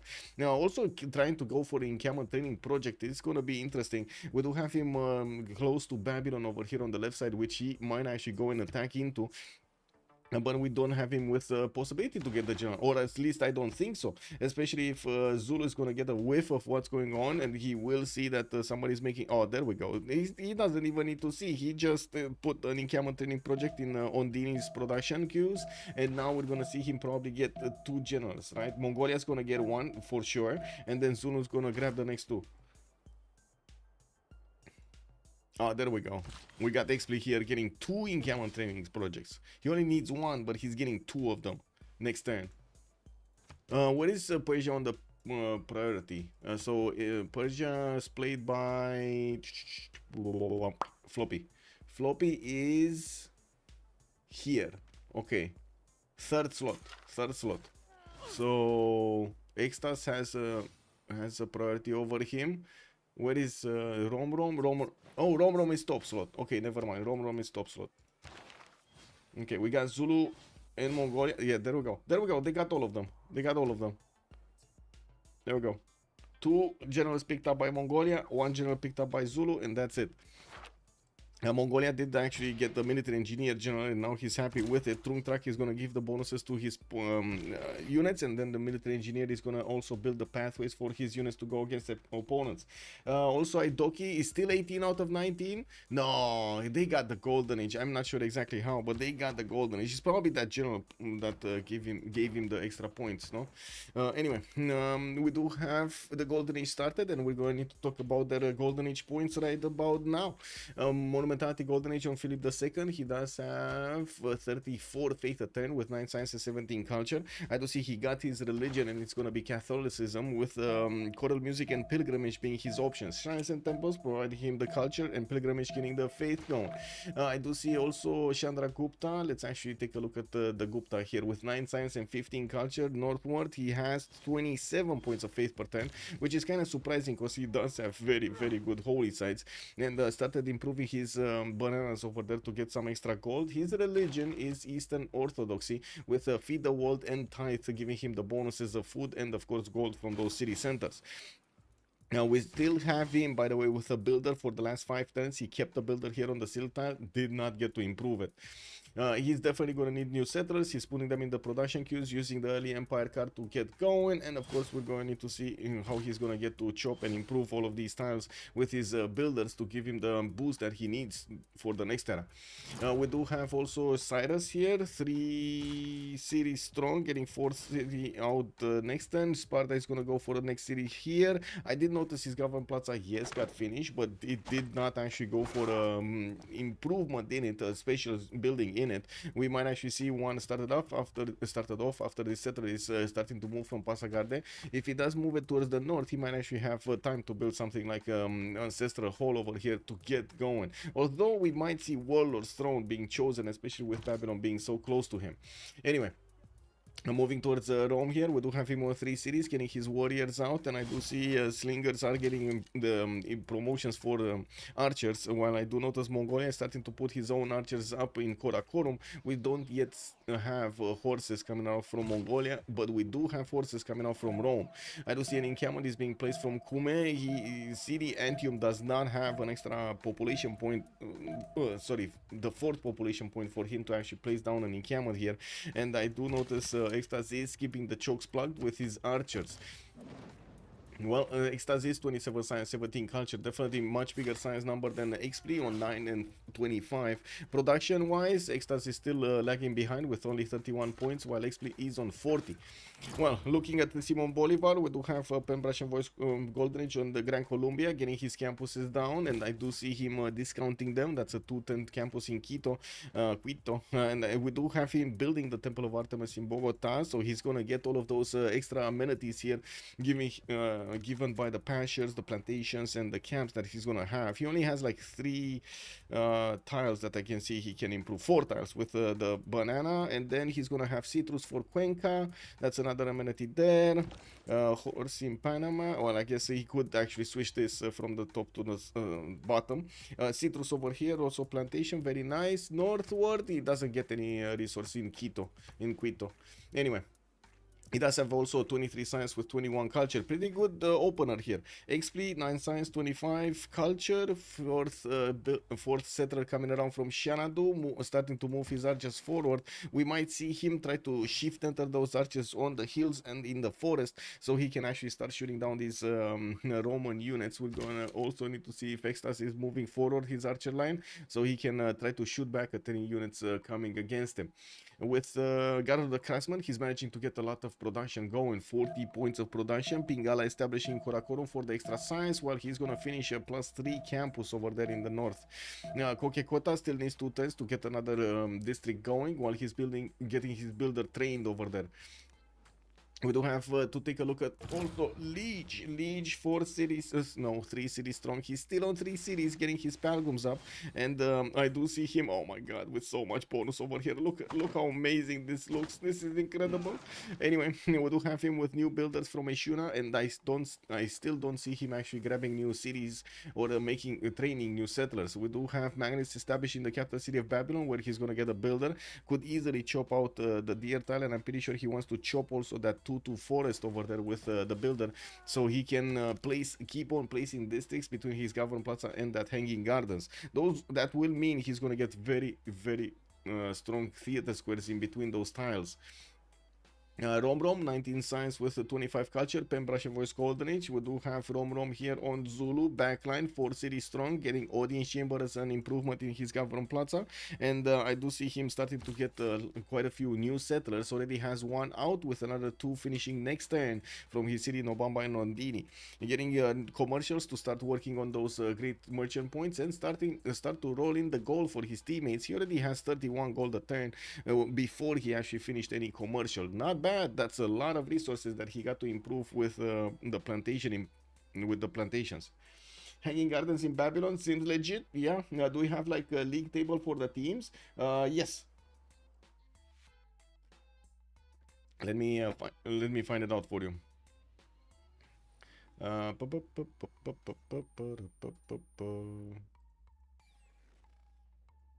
Okay. So opening up the screen. There we go. This is it. So in the standings, we do have Freitos de la Vega on the top spot, DShark on the second one with 14 games played, and I do see 12 wins with 2 losses. Golden Age 10 and 7. Ulyss is going to be on the 4th place here with only 9 wins and 6 losses. They didn't have the best track record this time around. Looks like also Golden Age is going to be 3rd place. Sinch Clownesque is going to be 5th. We got Arcane, we got Looking for DShark, Team Wowo, Shacum Porsoa, and 16 battleships did get eliminated there. You want the link? By the way, you want the link to take a look at details, more details? Also, I don't like CH on Lege. Seems very greedy. CH.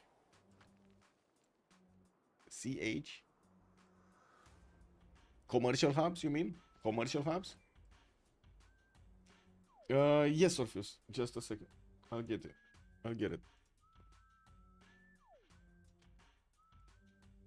There we go. Okay. Okay, any movement here? Yes, finally, we do have Rome starting to get his units out, and Mongolia is not yet seeing all of these units. Only probably sees an archer. Let me actually take a look at his visibility. Not even an archer.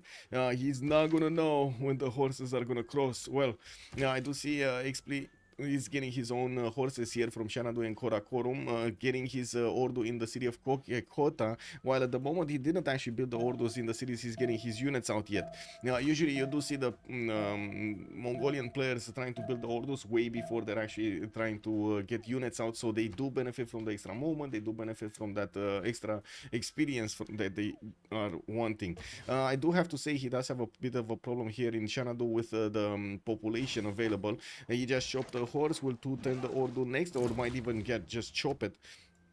And we do have the horse immediately moving towards the front line, so he can stop any kind of attack from Rome. Rome still did not manage to get the general, doesn't have any more general options, and I do see he's going for Warlord's Throne in the capital city of Rome here. Yeah, it is what it is. We do have him also. Wow, he actually wants to chop that stone tile. That's okay. I mean, sure. He only has 3 gold at 10, so I'm not sure where the gold is gonna come from to actually chop that. Getting a few more legions from Antium. He does have 4 population there, but did not actually place down a district from it. I was expecting an encampment to be placed down, and there we go. He got a little bit of gold. He bought the mountain. Now he actually needs to get more gold from his teammates to buy that 2-2 stone tile. I'm not sure his teammates are gonna be that happy about this. I see they did send the gold, so they don't care that much. We do have 5 cities strong Gran Colombia here with a lot of jobs available still. We do have Temple of Artemis finished. He's getting his markets out, and I do see they're starting to get a few more of these great merchants recruited, with Coleus being the next one. I did see Marcus Licinius Crassus did get picked up by Gran Colombia earlier, and well, in the scientist screen, we still don't have Hypatia. I don't see any bonus over here with extra science on the description. And while in the engineer screen, we're still gonna need to wait a while. Looks like Spain did get a harbor out, 4 cities strong, starting to put down harbors. We do have him sending a city actually in the north towards India. They will probably try to trade with each other through that city center, or because wait, we don't have any coastal city yet from Apology. I see they probably did discuss this, and they are giving Spain a bit more space towards the north, so he can actually work tiles there. And we do have him also with a decent, much more decent, much better faith generation. 44 faith a turn here for Erwan, with his Moksha in the capital, Magnus in the northern city of Seville to start chopping and getting more yields from that. And he did manage to get 2 more settlers, 3 more settlers out, with a settler moving towards the west to block the choke towards Mongolia. We're going to need to see if he's actually going to try to attack Mongolia here later on in the game. Okay, now these horses should be visible, no? Yes, the horses are visible. And we do have Mongolia trying to block the ability of those horses to attack into his encampment. And I just noticed something that got discovered, like a wonder or something got discovered. Mount Sinai, maybe? Did you hear that? I'm pretty sure everybody heard that. Like, ding! That wonder got discovered somewhere.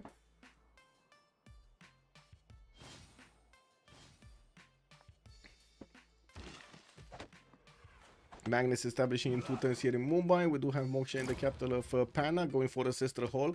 Has a lot of territory to settle in the north, but not that much fresh water. And I do notice Floppy is starting to put down his 4th and 5th city. Just got Zranka. We'll get another one to the northeast. We'll get also a 7th one to the west side of Pasagarde here. Wait, 2, 4, 6. A 6th one.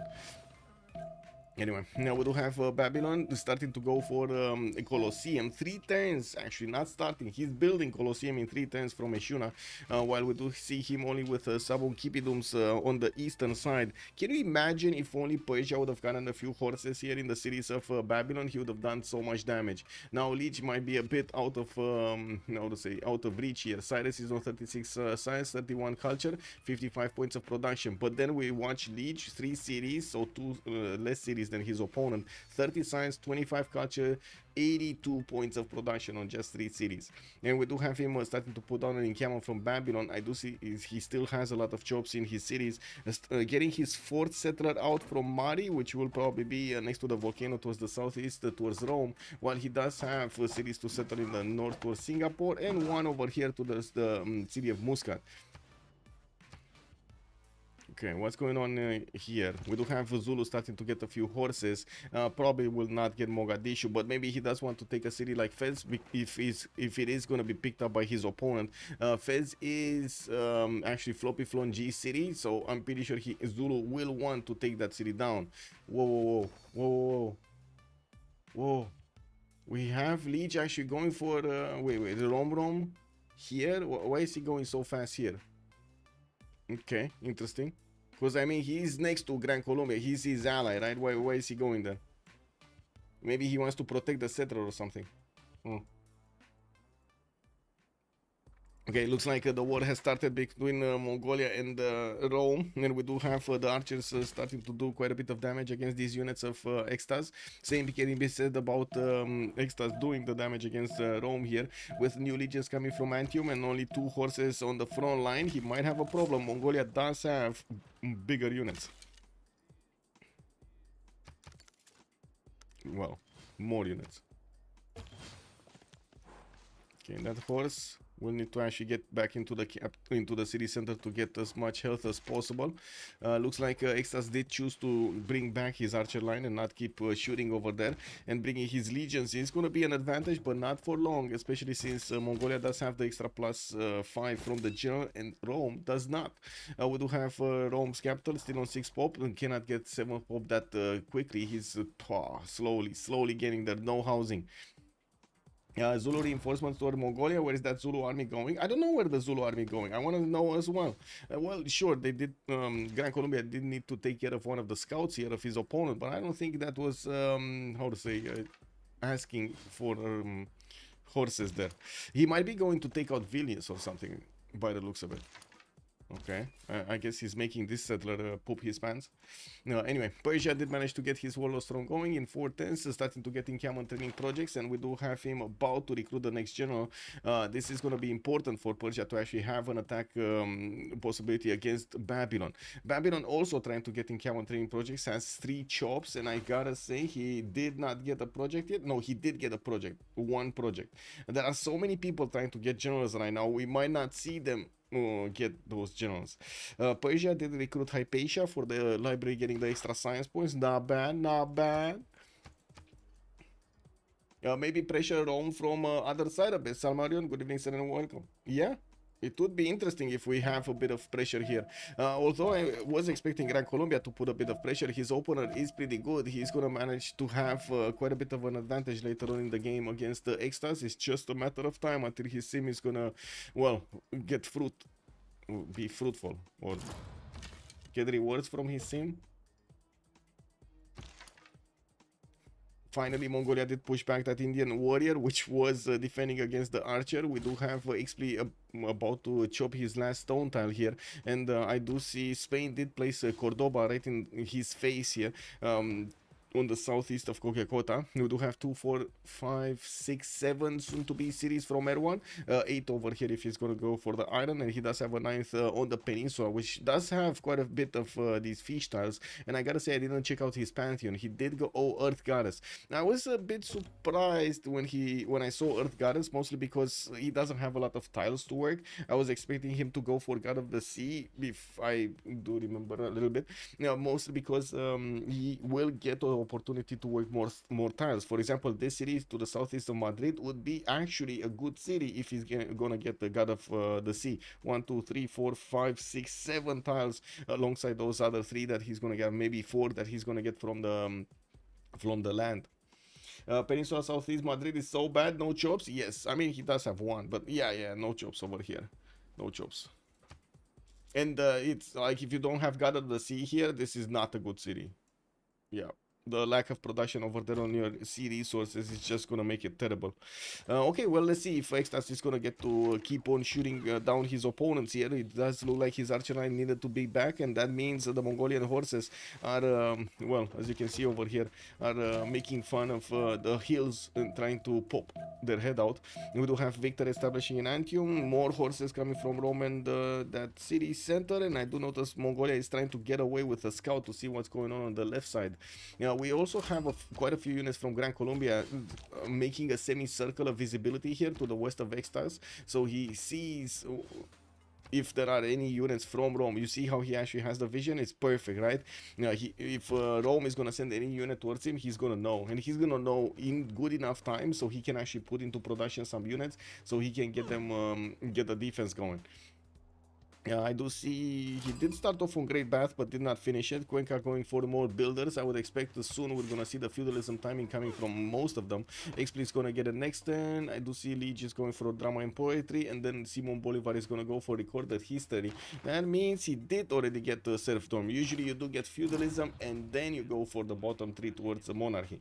Does the DShark, do the DSharks have any CS? Apology has Nazca, Apology has Cinguetti, Floppy is on Fez, Romrom is, well, this is Ulyss Romrom on Muscat. I don't see any other city state being sourced by Ulyss though. So it's like 1 city for Ulyss and 3 cities right now for their opponents. I do also notice Gran Colombia sending some horses towards Fez. That city right now is quite in danger. It's 23 points of production, and they could definitely go and take it out. Builders, a lot of builders coming from Zulu with feudalism bonuses, I'm pretty sure soon. We do need to see him starting to improve all of these tiles, finish his chops, and of course put down his next districts. Now that he got a few commercials pre-placed, I gotta say he did not finish them. Ondini still has one not finished. No, Bamba has one not finished. He just finished the one in Gumdundurlobu, and that's it. Okay, let's take a look at the war moves here. It looks like Mongolia sent one of his horses out in the wild here in between the archers of his opponent. While these archers do have promotions on them, they're not that strong to defend against horses. Now we will need to see Extazz. Oh, I think one of the horses did get taken down of Extazz, and oh my god, that's quite a problem. Okay, well, let's see what's gonna happen. Rome did manage to quickly get a few new units to block the counterattack of Mongolia, and I do see he's getting new legions out and new horses also on the way. While he started to put some on the west side, maybe he's gonna try to get some in the lands of Gran Colombia to try to pillage here. With audience chamber, building of choice for Bogota's first government plaza improvement, we do have him also going for great bath importance in Cuenca, and still has so many chops available. We do have Zulu about to wrap around the city of Vilnius, which he is probably gonna take out entirely. Now I'm actually interested to know if he's gonna want to keep it, or you know, just give it away to Colombia here. Since there are no units from Colombia, I think he's gonna want to keep it. Bambanango did get placed into Gran Colombia Sport. I think this is just the preparation for Romrom for the next part of the game, when he's probably gonna want to get something like either Cuirassier Corps or even earlier like Knight Corps to go against Rome here, especially since Rome doesn't have a general and it will be quite hard for him to get one. That's gonna be important. So in the general screen we already went through all of the next three. We do have Timur chosen by Zulu, Babylon did get El Cid, and Ethelfred did get picked up by Floppy. So both Babylon here and Cyrus will have a general against each other, while I do notice Lege is starting to get a city towards the northeast of Eshuna. He's gonna also back settle here. Audience chamber in the capital city of Babylon did make way for those campuses, and I do see a new settler from Mari. Wow, one turning two science campus here. Okay. Okay, we start to see a few units, a few heavy chariots pre-builds from Persia, and I do see he's getting a holy site in Tarsus here. Only a 0 GCSE holy site, he just wants to get the religion bonus, and to be honest, this is a bit surprising, because again, he could have just bought the tiles over there to the west side. Is gold good enough though? It is. We got 47, 24, 21, and 4, while on the right side, Ulyss will have 38, 5, 35, and 26. That's pretty good gold from both teams, not a problem. We're going to need to see when the setup is going to be made here between India and Spain. It does look like at the moment India is waiting to put a city on the coast, but it is gonna be way out of the way for his trade routes to pass through. I'm a bit concerned about this. They might not get their setup going properly. New holy sites coming in from Apology. I do see builders from Spain, and horses finally from Valencia. Spain does have the opportunity to get units through Cordoba into the lands of Coquecota over there, and tickle him. Yeah, I see Lege is still only on 3 cities. Yeah, he's expanding right now with another 4 actually. He's more than doubling his empire count in just a few turns, and to be honest, his stats do look good, right? We do have Lege here with 36 and 36 next to Floppy's 43 and 32, 93 production versus Cyrus's 75. What do you think about this, Peter? What do you think about this? Yeah, pretty standard for this map type. Yeah, where is Government Plaza? He did go for audience chamber, no ancestral, so he's not gonna have free builders whenever he's gonna settle a city, but he will have extra housing in the city centers, which is gonna with governors, which is gonna be pretty important. Okay, wow, this is quite a strong word from Extazz. He lost his archers though. You see how Extazz, Xpli, Mongolia is actually hunting down the archers of Rome. Really wants to take those down.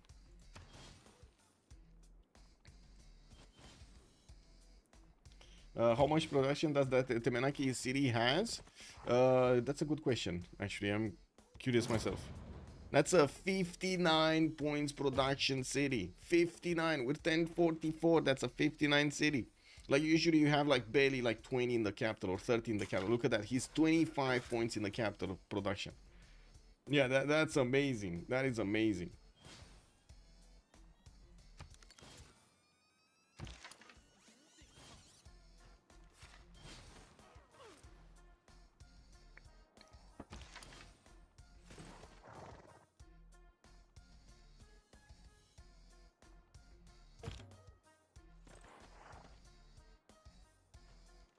Chandra entire Civ has 56. I know, right? This is insane. Yeah. Well, Chandragupta at least has some face generation to go. Like 90 face generation is still gonna be good for him. With new holy sites coming around and starting to put down his campuses, well, he's gonna need to get some sort of gold production here other than just his plantations. We do have him with Mumbai getting also Stonehenge in 210s, and I believe he did get tithe, right? Yeah, he did get tithe. So from each of these city centers converted, he's at least gonna have +2 gold from them, and he has 2 more cities to settle in the north here. We gotta pause. We gotta pause. And there we go. Vilnius also did get taken out. Oh my god, I'm actually gonna synchronize with this. I'm gonna go to the toilet myself. Be right back. No wonder he has 110 in camp. I know, 110 in camp. Easy peasy.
Well, now I know where Athena is. She's sitting in front of the bathroom door, which like this. She's like full in the sun or whatever, but there is no sun outside. She's like full happy. Free Sim Chandragupta was triple religion against Free Sim Zulu. I think plays my bet right. Wait.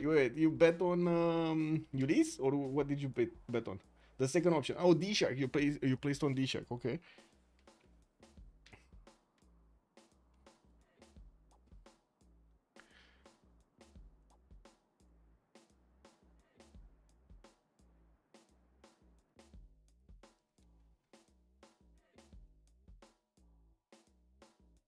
Oh.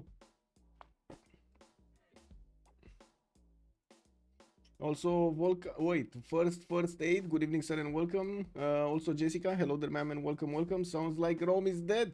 Yeah, sounds like Rome is in deep trouble. I would definitely give you that. Definitely deep, very deep trouble. Yeah. We'll see what Zulu's gonna do here. I think actually Zulu's gonna be the one that's gonna do the final hit against Rome. We'll see how this develops. I'm actually expecting also Spain to wiggle his way towards the cities of Spain, Mongolia with some units here from Cordoba. He does have Magnus establishing in Cordoba there with harbors at the moment. No general, and I'm not expecting a general for him, but maybe for some pillages he could just get a few knights and do his job here. Also, Babylon make his work well. Yes, Rip Rome, he has lost 2 archers already. Yes, he did. And he only has this one archer that can keep on shooting with the 2 legions. And I gotta say, Xpli is starting to have problems attacking into these Roman legions. They're very strong, even if they don't have a general. With Oligarchy over there getting their +5 going. When the Keshiks are gonna come out, though, that might be a different problem. Kublai Khan going for castles in 10 turns and civil service in 6. Okay, where's stirrups, man? Where's stirrups? Also, Keshek will rest in peace Rome. I don't see how it can go other way. Yeah, Volkar is mentioning this on chat. Also, first aid was mentioning earlier, he has farms on marsh, or why is it the science yield? Talking about Etemenanki here. So Etemenanki does give you 1 science point on each of the farms improved in the city that you have built it on flat plains, and you can see all of these tiles are actually flat plains. It also gives you 1 point of extra production here. He's getting the extra food from the Palgum, and he's also getting extra points of production from Governor Liang. I'm quite interested to know, maybe later on in the game we're gonna know if he did go for the right tree Liang also, because I mean he just started off on his other governors here, and I'm not sure how many governor titles did he place in Liang. Anyway.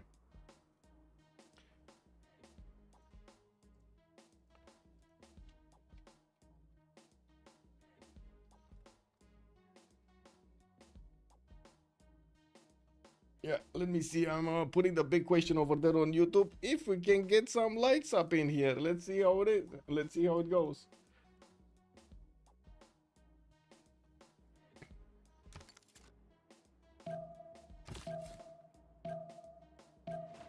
Okay, so Vilnius did get taken out by Romrom and is kept. I do see he's going to need to reposition those horses back.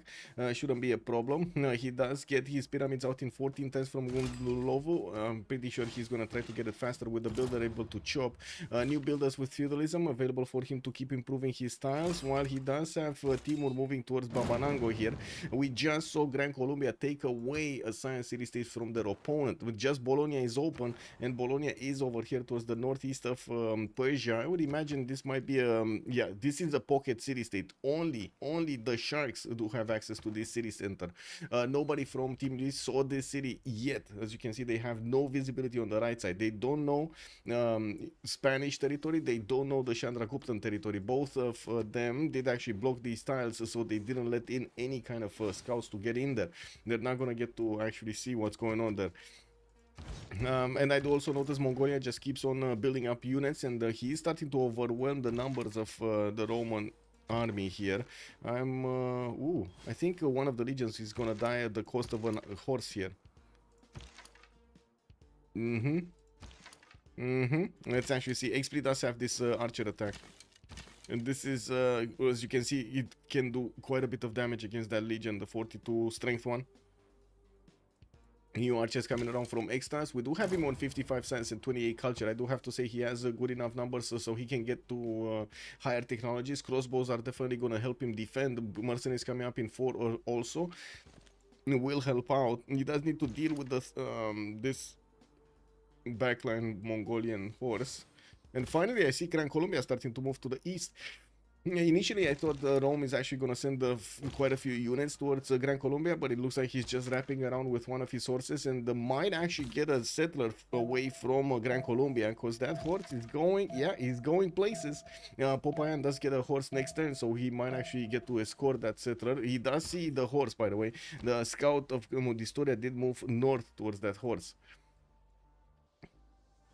Machiavelli, good evening, sir, and welcome. How goes the tournament? Deciding which team's the weakest. No, I see. Also, Noob, aren't Legion strong enough against horses? They are, and they have kept the line for quite some time, but they don't have general with them. And since the archer line did get broken up, you do see Mongolia is starting to get ahead of his opponent, with quite a few of his units having the damage necessary to take out the Roman units. Oh my god, this castle over here is insane. This Roman fort that got placed by the legion is making this legion so strong. We're going to need to see the archers taking it down, and of course the horses actually finishing the job there. We're also coming close to the next era, 6 turns to go, and we're gonna need to keep on watching the era score. Erwan 47 out of 53. We do have him getting his builders out for more feudalism bonuses. He needs 6 more points, and it shouldn't be that big of a problem. Did place down mausoleum at Halicarnassus, and I gotta say here, he does have 2 more chops in the capital to work, maybe even a third one. And since he does have monumentality, these builders do move quickly. We do have also Valencia getting Governor Reina in, and I do have to say he only has like a warrior and a horse here next to Cordoba. Might need to actually get to open up swordsman for his extra points. Could get boat out for another 2. I don't think he actually got a boat yet. I don't see one here anywhere, so I don't think he actually made a boat. He does already have sailing because he has harbor, so that shouldn't be a problem. We also seen he's getting converted in the northern cities by the religion of India here, while India apology is on 49 out of 51 points. He just needs 2 more points to get going, and I do notice he's getting a +3 campus, although I don't think it was the first one. This seems to be the first one from Calcutta. 13 tests for a great library to get built, more campuses in the northern cities, and of course holy sites for the extra faith per turn. We do have him already with 127 faith per turn and 74 production. A lot of food, not the most food in the cities or in the game, but second best. Romrom actually has the best food in the game with 135 points. Is that a boat southeast of Madrid? Southeast of Madrid. Oh, it is a boat. Oh my god. Yes, it is a boat. He got a boat. Okay, never mind. He got a boat. I didn't see the boat. You saw the boat. Very nice. He got a boat. Yeah, Lancer. Thank you. Dead on Couriers from 2 sides. Rom just needs take up shipbuilding to get his settler out. Well, I guess we'll see, because at the moment it looks like the chokes are getting plugged. Romrom is not moving further, and we do have the Xpli trying to get around him with the horses to try to bonk the next units. He did get moved out of the Roman fort with the 5 horses that were wrapping around and the archers that did have the ability to attack into those units. He didn't like that. Okay, Fez, the Gran Colombian unit is going to pillage Nazca. We do have the Roman also, sorry, the Zulu units, the Romromian units coming back down in the empire from taking out villains, and I do see he's getting Magnus in the city of Nobamba, still working on pyramids, 2 turns away to finish, maybe even chopping it next turn to get that free builder and the extra builder charge on all of his builders here. Gran Colombia, what is he doing? Getting his campuses up, and I do see he's keeping a close eye on this horse here, and since he did pop a horse of his own from Popayan, he's moving it forward, keeping it in between the enemy horse and his own settler. Mongolia is starting to get much closer to the Roman defenses, and I do see even the legions are gonna have a problem, especially because of the archers, with crossbows actually coming around for extra soon if he didn't get them already. I think he already got crossbow technology, it's just a matter of upgrading them. He wants mercenaries, right? Did he get mercenaries? Ooh, that's a dead legion. That's a dead legion, and that's way before, by the way, the Mongolian Keshiks are coming out to play. Rome here is also 40 out of 41 points to get the golden. I do have to say Cyrus has a problem here. He's 46 out of 57. He needs 11 more points to get there. Did place down his Perideza, gonna get an immortal out for another 4 points and 1 turning it. And I do notice he does see the city of Malgium got placed right in front of him. We do have Floppy still finishing up his commercials, starting to actually get some units out to face the threat from the west side, from Babylon. On Rome though, yes, Dark Age might actually be a thing for him here, so he can get an extra +5 from his units, making them a bit tougher. I do have to say, still no general, even though he does have, ooh, escape settler coming out from Kume. Oh my god, where is he gonna escape to? Because in the north we got Babylon here. Can he actually get to Persia's cities and get back behind them? Maybe. I mean, there are no units here from Lege to actually stop this from happening, right? Or from, yeah, there are no units from Lege. Night technology on Extazz also will give him a stronger unit to face off the Mongolian threat, although at the moment it doesn't look like he can actually attack back against these Mongolian units. We do have new horses from Mongolia, from Xpli, while I do see him going for mercenaries in 2. He's also discovering sailing. Might need the boat to get his golden. He's 39 out of 48 points, and there are only 3 more turns that he can affect this. And with Gran Colombia also 2 points off, I'm pretty sure he's gonna get it. He does have a theater square here at +5 that he's gonna get splendid from, and I do notice he's working on a triangle of farms here in the city of Panama to get that extra population going from the food. Cartagena de Indias got placed on the left side, gonna chop another campus, and I do see Distoria is jumping up very quickly with his science. I do have to say, in the next golden age, if he's gonna go for Frinkuri golden age, he's gonna jump up insanely. He has such a good setup with commercials, right? +4s, +6, and then he's gonna have this one, another +5, and so on and so forth, like around his government plaza. That's a lot of science that he's gonna get from that adjacency. We also have Xpli here with 37 science with 31 points of culture, managing to get his units quite close to Rome's units. Ooh, wait a second, he can actually pass through here. He can go towards the north, but he doesn't see the settler moving from Extazz, right? He doesn't see that Roman settler getting out of there. Okay, a commercial from Xanadu.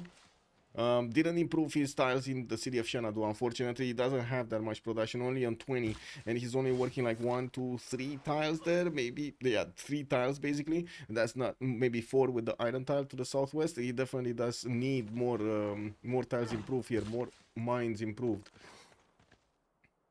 In the era score, Xpli 6 points. He needs 6 points. Can he get to? So he's going apprenticeship and mercenaries. Okay. I don't think I don't think he can get to stirrups in good enough time. Maybe it's 1 turn away or something. Maybe he left it on 1 turn away. I don't know. To get the Keshag out, basically. He did get a boat, by the way, for those points. Anyway, Lege 5962. Looks like he needs 3 more points. Get a builder. Theater square. Does he have a chop? Yes. He does have 2 builders that can chop, and this one doesn't have movement. We'll need next turn. This one doesn't have movement. We'll need next turn.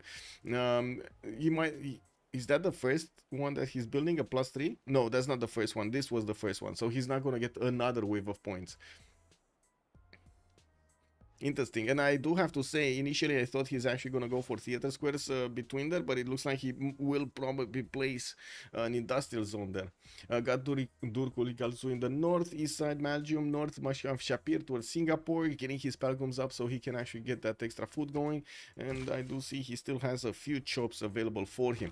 With Persia starting to get more archers and immortals out, we will need to see if he's actually going to start pushing towards Babylon, city of Malgium. This is a hard city to keep, by the way. It's very hard. So much flat land on the right side allows catapults to move in and out with no impediment, and that will allow them to smash down the city's defenses or any unit actually defending on the other side of the river there. Not gonna be easy for the Lege to actually keep this up. I think Lege's advantage here is the fact that he does have so much science and culture, while Floppy is on 57. Lege is 47 and 74 here on his side. Looks like he does need a bit more science. I think he lost a few science points from something. I'm not sure what, but he lost a few science points from something. Anyway, let's actually see how Mongolia's war is developing here. Stalemate. I think it's called a stalemate. We do have Floppy actually sending a few units to help out Rome, get his city out of there by the looks of it. He's gonna provide the visibility. While that settler is gonna need quite a bit of time to move through the lands of Persia, he will have the opportunity to actually stay safe somewhere, right? Era score, Lege did get his golden age. Romrom needs 2 more points. Can he get his yeah, he already got his core ability. He got a boat, he got his core ability. Maybe a city-state somewhere. Maybe he can Suz a city-state, Levy a city-state somewhere. I think Suz, because he does need 2 points, so Levy is just gonna be 1 point. Has a possible improvement on volcanic soil tile, not bad. Would that be the first improvement? And I do see there was a flood here in Babanango, so if he does get a builder and improve one of the tiles there, he's gonna get a point from that also. Okay, horses, commercials finishing up, new builder also, moving to start improving those tiles with mines, a new campus in the cities of Al-Malik here of Mongolia, and I do see Spain did close the choke with a horse here next to Cordoba. He does have a great library coming up in Fortens in Valencia. Wait a second, great library was getting built here somewhere, no? Where was it? Here? No? Where was the great library? I'm pretty sure somebody was building great library. No? Here. 8 turns in Calcutta. And I do see he did get his Stonehenge, and the Eastern Orthodoxy just got what's a 3rd belief for that extra science and faith. With Theater Square festivals coming around, we're going to need to see if they do manage to actually get enough of these writers. There are 5 at the beginning, only 30 points. It's very important to actually get as many as possible. Bisheng still not getting tickled. Zulu does have an engineer point per turn, so he does have an industrial zone. I do see Amina is the next regional. 300 points for that? That's a lot of points. Anyway, let's see. Hardin, good evening, sir, and welcome. Woo, wait a second. How you doing, my man? Very hard to get second arc if you get tempo war units like knights. Think he'll be normal. He might be normal. Let's see. So Romrom did get his golden age. Xpli still far away. His normal age. That's a problem actually on Kublai Khan.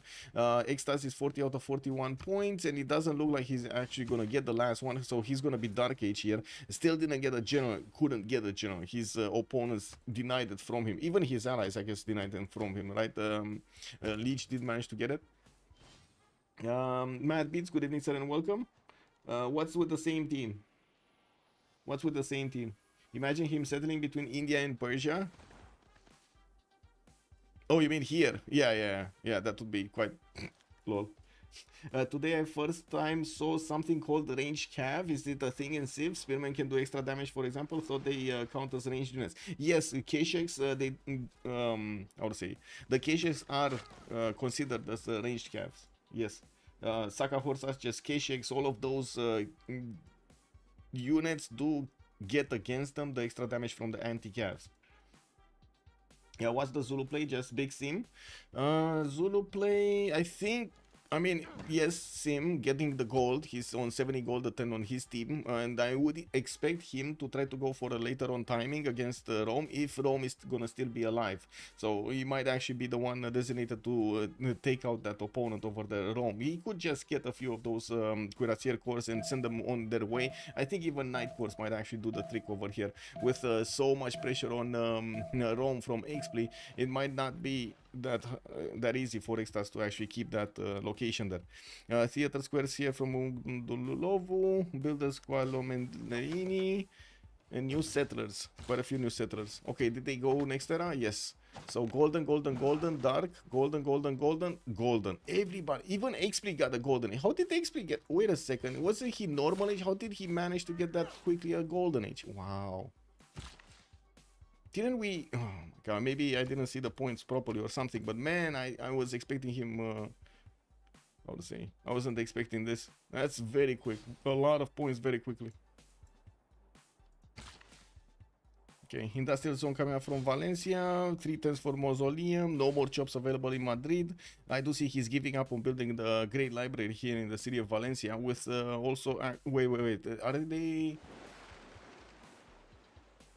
Oh yeah, they are on the same team, right? They are. Oh my God. Okay, they were on the same team with Great Library, building it at the same time. The good thing is they probably saw it and they decided Apology should have it. He was golden from the start. Remember, he got only 19 points first era. I think you missed it, maybe. Rome pulled off Dark. So yeah, Rome did pull off Dark. That's pretty good.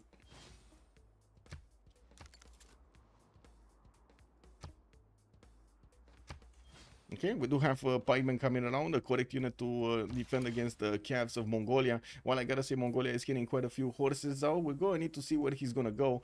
Persia does have an army being prepared in Sharikume, so we might actually see a need for Mongolia to defend his north here against from his opponent.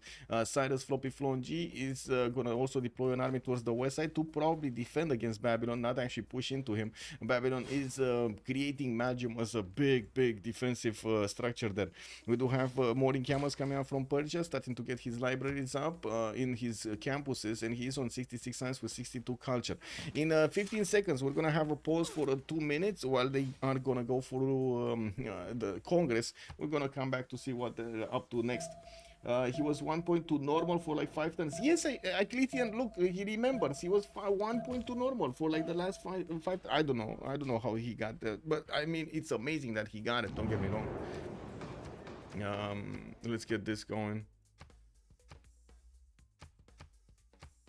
Actually, no, trade.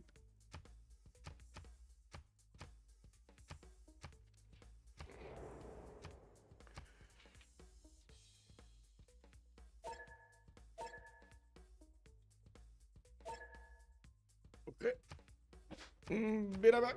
2 minutes.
Persia, is Sleepy James, good evening, sir. Is Babylon or Mongolia a better target for Persia? It's probably Babylon, a better target. But we do have Floppy over here going for Mongolia, trying to slow down Mongolia from attacking into Rome. You do see Extazz did retreat his units so he can upgrade them into courses probably. Xpli is getting stirrups in 2 turns, and he does not have yet castles for his upgrade of horses. We do need to take a look at their golden ages, and first we do need to take a look at the resolutions of the golden age. Lege city states does not provide the unique suzerain bonuses. Hammurabi will not grow via culture. Definitely makes sense with the religious city states, by the way. That's a lot of advantage that the Sharks are getting. Also, Chandragupta did get the 2 victory points, and I'm pretty sure he's gonna try to get Mahabodhi temple somewhere next to his holy sites. Not to mention, he also has the ability to build Statue of Liberty on the coast here. We do have him spreading his religion. Ooh, actually, wait a second. Persia got a religion in the city of Tarsus, and he's spreading work ethic with work ethic on India. That's gonna be amazing, by the way. Spain is also spreading that religion of his from the south. Very nice, very nice. I did look at Congress. Wait, did you miss it? Did you miss the Congress options?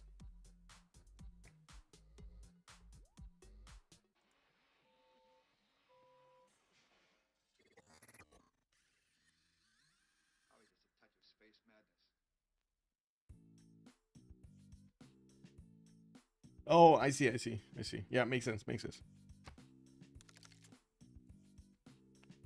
Okay, anything happening here? Not that many units from Gran Colombia. Did manage to push out that Mongolians, that Roman horse.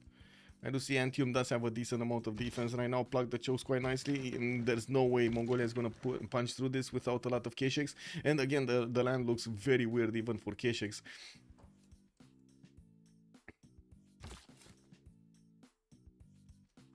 More settlers coming out from Zulu. Did get that pyramid. I'm waiting for these to actually reconnect so we can talk about the Golden Age options.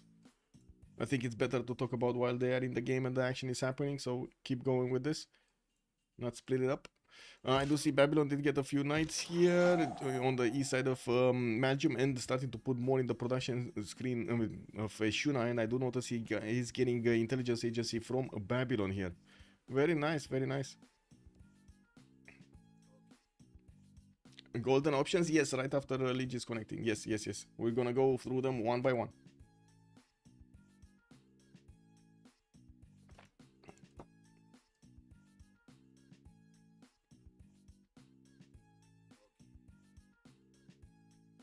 Mongolia somehow weak at Sim, maybe too small amount of hills over here. Well, I mean, he doesn't have that many cities, and he went for the 4-city setup of being a wrecking ball. He wants to get as many units out, and the production is not that important since he's getting them quite quickly. His encampments are gonna provide some extra production anyway. I'm pretty sure he should be fine. He's on 83 at the moment. The only job that he has here is not to Sim, it's just to slow down as much as he can all of his neighbors. Unfortunately, I'm not sure if he's actually going to slow down Spain here. Chandragupta he cannot get to, and Persia in the north is coming with knights directly to him, and those knights do pack a punch against his horses. Persia needs to deny terracotta, and they will be okay. Well, can they deny terracotta? Whoa, anonymous gifter, thank you so much, much appreciated for the gift for battle cruiser. Thank you, sir or ma'am. Okay, we got the team pluses here.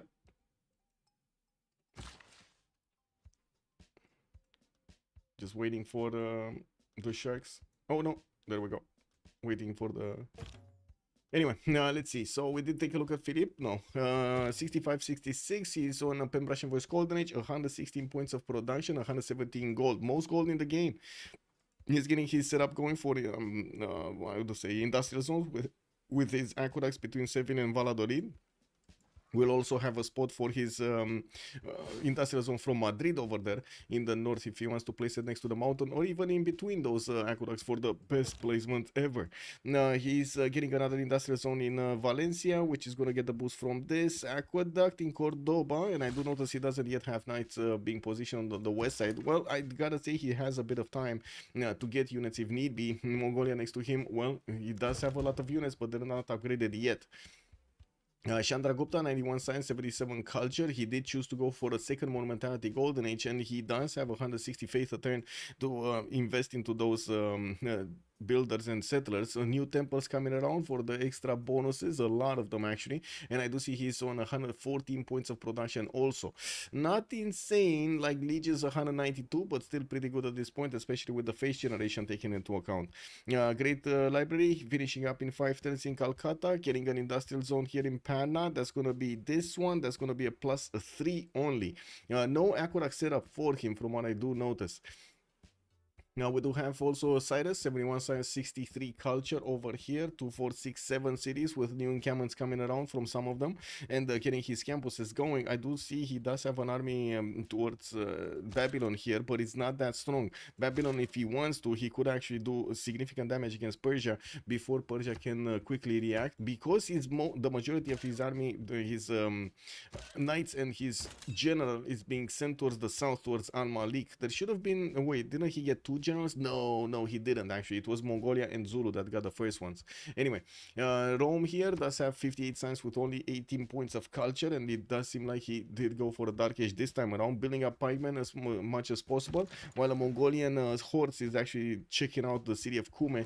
I think his settler got out of the city of Kume here on the way towards Ranka without getting spotted. That's very important for Extazz to actually keep that one alive.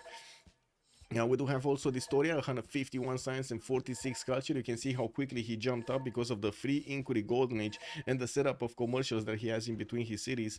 With commercial hub investments coming out next turn, he's probably wanting to be as competitive as possible to get another one of those extra trade route capacity merchants here. Also Machiavelli, if you want to avoid saying sir or ma'am every time, you can say comrade. Kick. If you don't respect, they say citizen. I mean, I'm not gonna say either of those, man. Not gonna lie. Comrade does seem only for male. But anyway, Xpli, 32 science and 22 culture for cities. A lot of units, like so many units coming out from him. We're going to need to see them upgraded, and he's going to need the gold from his teammates for this. I do notice he does have the upgrade button for coursers, and he's choosing to upgrade the northern one first. He will manage to trade punches with the Persian knights quite nicely. He does have a decent amount of units there to keep on trading them with Persia's units. Stirrups also next turn and the divine right, so he will get the ability to start building up K-Shakes, and we'll get to send them on their way here. We got Lege also, free inquiry golden age. Let's see, 94 science with 67 culture, 186 points of production on him with 2, 4, 6, 7 cities, getting a Diplo quarter in Borsipa. And yes, I do notice a terracotta army is getting built in Babylon here. In 4 turns, he might actually get to build it much faster than his allies and or opponents. Now we also have Romrom, 10 Russian voice golden, 77 science, 65 culture, and I do have to say he has a lot of cities and keeps on getting settlers out. Has cities on the coast to maybe at some point trade coastally with Spain. Where are these going? Tushpa and Tushpa, okay. Wait, what? How is this going to... Wow, this is going here somewhere? This is actually getting here? Wow, that's a long trade route. That's a very long trade route. Okay, well, Romrom is getting his markets out, and I do see he's working on campus research projects so he can be competitive to get Newton and or Ibn Khaldun. We do have in the merchant screen some of them recruited. Gran Colombia did manage to get Marco Polo, and I do see he also got Ibn Khaldun earlier, and I think it was Gran Colombia that also got Zankian. So Gran Colombia here, Distoria is getting fed 3 extra traders while he's getting his libraries and universities up. I do see the aqueducts are getting placed for those industrial zones in between his districts. tactics here. We're gonna need to see him raise an army at some point so he can actually finish the job on Rome. Now we do have also Mongolian courses upgraded on the west side, east side, everywhere. He actually got them everywhere, and now he's gonna get to wrap around his opponent. Ooh, wait a second, that's kind of a dead courser. That was not good. That was not good. The Mongolian coursers did not even have a chance there. And I have to say, Lege is starting to attack into Persia's defense on the left side of Sparta. Immediately, Persia did upgrade his crossbows, trying to keep the tiles intact. And I do notice there's no general here for him to actually help with this, to have that extra +5. Babylon does have one, and I do see he's bringing a few more knights to the party, starting to build up trebuchets, and of course getting the heavy chariots to move to the east side. Important to get the terracotta army, and I think he already got intelligence agency, so he already has a spy moving probably towards the Persian cities. We're going to need to see if that's going to be the damage that he needs to actually do enough against Persia to not lose that much. Whoa, got the knight inside there. That's quite nice. And I do notice he's going to be right next to a builder to catch another one. But there are knights coming around from Persia also, and those might actually do enough damage to take... Yeah, they will do enough damage to take this one out. He's far away out of his general point. Athena, you're standing on the camera. My god, Athena is actually standing on the camera with like two paws on left side and right side. This is the camera, she's standing right here. You're standing right between Athena. Athena's paws right now. Chat, I don't know what to say, man. It must be warm over there. Athena is just grabbing the camera.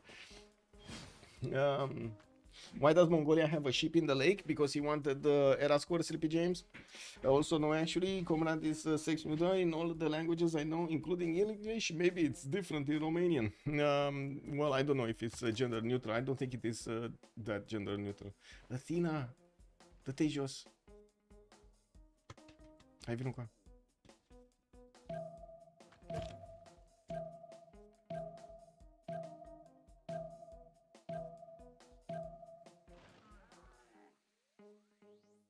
Oh well. I guess it is what it is. You can see actually the hairs on my camera. Oh, yeah, there we go. We got the paws moving. Yeah. What are you doing there, man? He just blocked the camera. The whisker, yeah. Oh my god, man. Athena, get your paws off of the camera. Athena, come on, get your paws off there. Volunteer camera operator. Yeah. Oh my god, man. Give me a sec.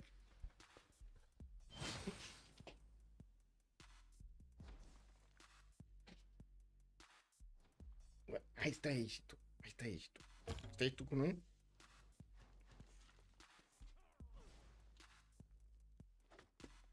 Okay, so Sparta did get a bull over there, and I do see the Babylonian knights are getting to retreat here. It doesn't look like he's actually interested to go for another round against Persia. While in the south, we do have the Mongolian army starting to wrap around the Persians. It does seem like the Roman settler is also in danger. It doesn't look like these Mongolian units do have enough damage, especially when they are out of the general screen here, or I should say range. We do need to see when he's actually going to clump up his units and get that flanking bonus against the Persian knights.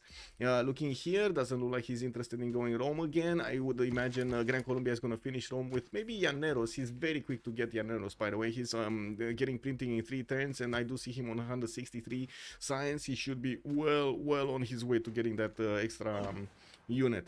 We do also see there were a few units from Mongolia being sent towards Cordoba. Spearmen coming around to actually help the defense out, and I do see Spain does have a quadrant in the water to shoot some arrows at these courses from that. Kishik's coming around from Kokekota, and I do see intelligence agency in Xanadu, pretty good.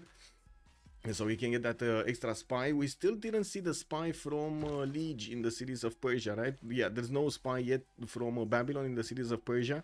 While we do have new encampments being built here in Persia's territory, it will be some time until he's gonna finish them and of course start actually getting benefits from them. Wait, what's going on here? We got some last moves coming in. Mongolia is gonna start to wrap around the knights, and you do see that the Persian knights are actually trying to defend that Roman settler that got discovered by the Mongolian courser. Stai aici. Where are you? Yeah, there we go. One knight taken down. There's a line of defense that is getting built by Persia right now, so he can defend that courser. It does seem like Xpli is trying to get as much visibility as possible, and getting that settler quite courser quite close to the Roman one will be a problem. Will be a big one. Floppy just killing some stragglers here, some slackers actually, and I do see Xpli is going for the pillages. We do have a Roman knight also appearing on the scene. Maybe he can actually help out with the defense. Mongolia also sending catapults towards the Spanish defense. We do have the coursers trying to figure out a way to get through this. Doesn't seem like that's happening. Great library will finish next turn in Calcutta. 3 turns for Grandmaster Chapel, and of course we do see new campuses coming around here from Apology. Still no Mahabodhi Temple for him to get that extra Diplo, and well, we're going to need to see if he's going to get that Statue of Liberty. At the moment he needs a lot more of everything, a lot more science, a lot more culture, a lot more production. He does have the faith, 216 faith per turn. Does seem like a very good number at this point, and with all of the bonuses from religion getting into his empire there, that's going to be amazing. I missed Apology Golden Age. Apology's Golden Age is Monumentality. Yes, he went for a second Monumentality. Persia gonna need his own escape settler. Yeah. Wait.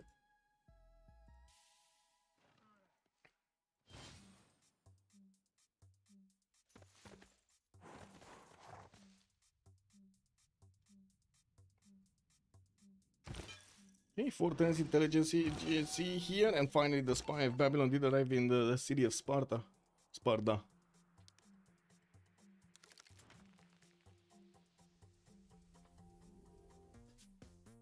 Grandmaster Chapel, 3 turns Padna, Campus Toledo. Okay, that's gonna be a +1. Okay. Foreign Ministry in 6 turns in Seville. While the spearmen are coming around, they're gonna need to turn into pikemen here to help defend against Mongolia. While Mongolia's K-Shakes are probably gonna start to move forward. Yeah, the catapult, I mean, can do damage against cities, but not that much against units. Colombia is pushing science. Yes, he's pushing very quickly science. 188 science gunpowder coming up in 2 turns for him. Only universities in the majority of his cities. If he doesn't have them, he's building them right now. And I do see he chopped the majority of his territory here. Still a few rainforest chops are available. While we do see his production capabilities are going to get much higher. He is right now only on 190 points of production. Well, I say only, but that's a lot of production.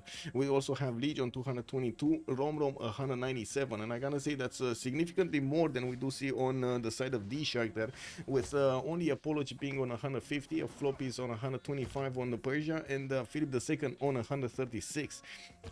It does seem like the Mongolian attack did fail to actually take out that Roman courser with the help of the Persian units and of course the Roman defenders here. It does seem like Mongolia's only mission was to pillage a few tiles, and that's what he got over there. Now, he lost a significant amount of coursers in the meantime, and that's not good. He does have a few of them going towards India, and that's not going to actually work out that well because of the Grandmaster Chapel coming out from Padna. Even if India is going to get attacked, it should be fine to buy out some units and, well, fix the problem. This one though might get through. The Indian scout is just not gonna survive that next attack. Okay, where's the Kesha going? South. Okay, he's going south. More industrial zones set up here. I do see a dam also got placed. P-placed is still under construction, and he's gonna get that extra adjacency there. Very nice. While Valladolid and Seville did prepare the aqueducts, they did not get the extra population necessary to put down the industrial zones. And I'm quite sad about Seville, how it's looking. I think this is a problem actually. So I was thinking Spain is going to get feed the wall because he needed high pop cities. Spain went for coral, which yes, it does give him a lot of culture, but it doesn't give him the extra population. And yes, India did get the feed the wall though, but he didn't need feed the wall because he already had, first of all, his unique improvement, the step well, to give him more food per turn, and second of all, he had a lot more space than Spain. He didn't need to go tall cities. He could go wide cities. So I'm quite surprised they chose to go that way. Anyway, Persia gonna need his own escape settler. Yeah, Persia might need one. Wait, Persia might need one, or Mongolia might need one. What's happening? Pause. We sure? What's this? What's this pause? Kushe? Kush. Kush, Kush.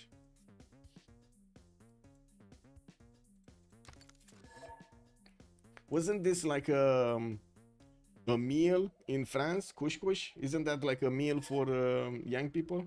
For, you know, teenagers or stuff like that? Any French in the house here?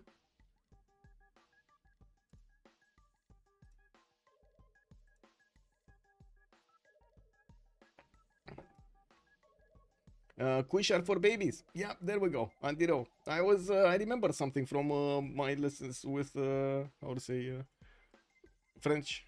I remember something seeing in the, how to call them, in the manuals, the French manuals. Baby to change. Oh, I see. He's changing the baby. On a pas oh, I see. So le bébé.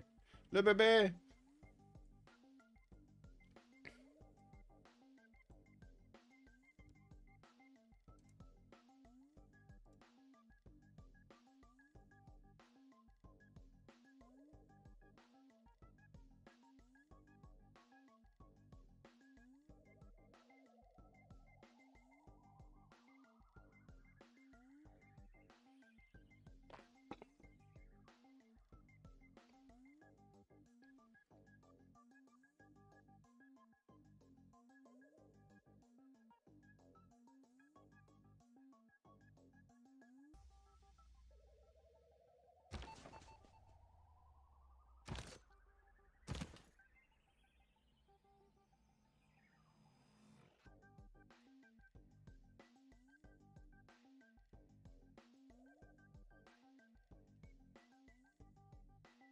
Yes, Battle Cruiser, I responded. Yes, it is Monumentality. In fact, we say Kush, always at plural. Oh, I see. But isn't that Kush also? Like I heard in my version, what I heard was Kush, not just Kush. But anyway, Bolivar has science on steroids. Yes, no, it does. Yes, it does.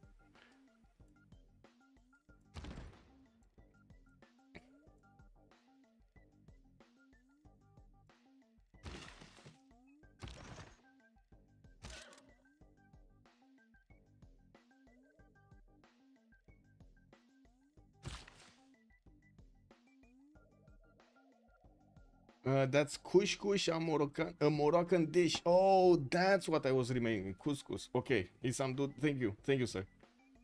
That's what I was remembering. The couscous. What was it? Oh, I see the rice and stuff. What was it?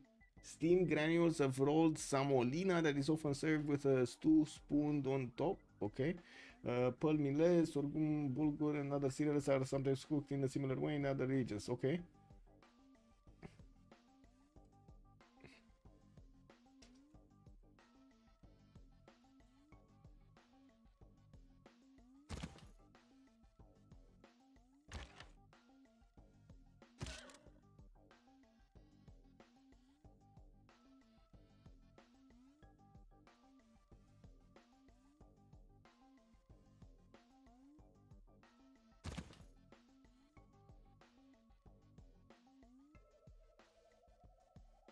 Well, we're gonna need to wait a while for this.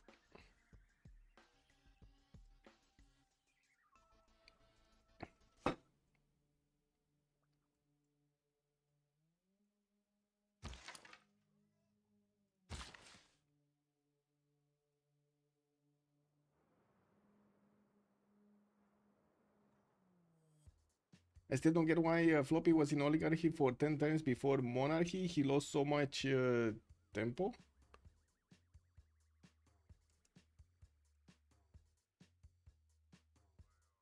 Not sure.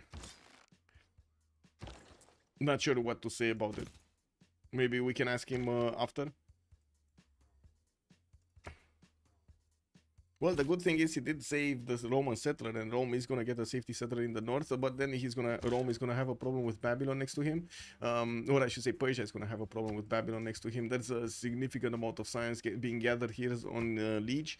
Right now, the difference in total science is not that big, but the production difference is staggering. 127 on Floppy, 237 on Lege. He has more than 100.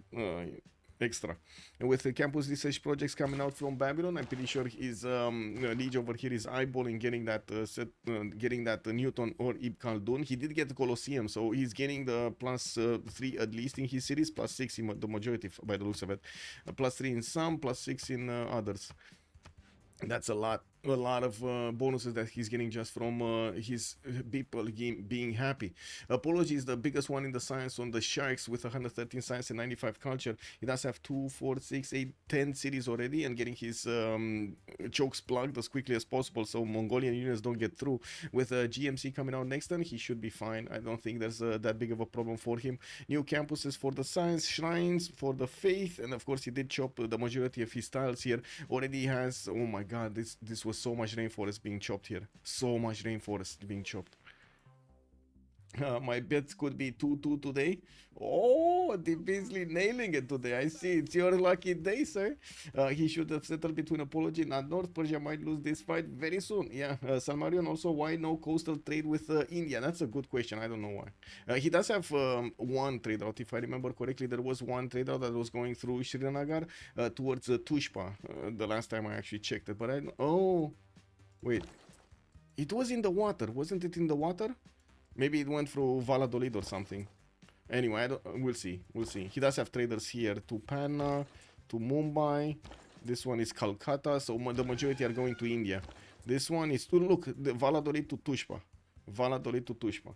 So it's from this city, Valladolid, which probably did go on the coast through Toledo, and then it's going here to Tushpa, to Persia.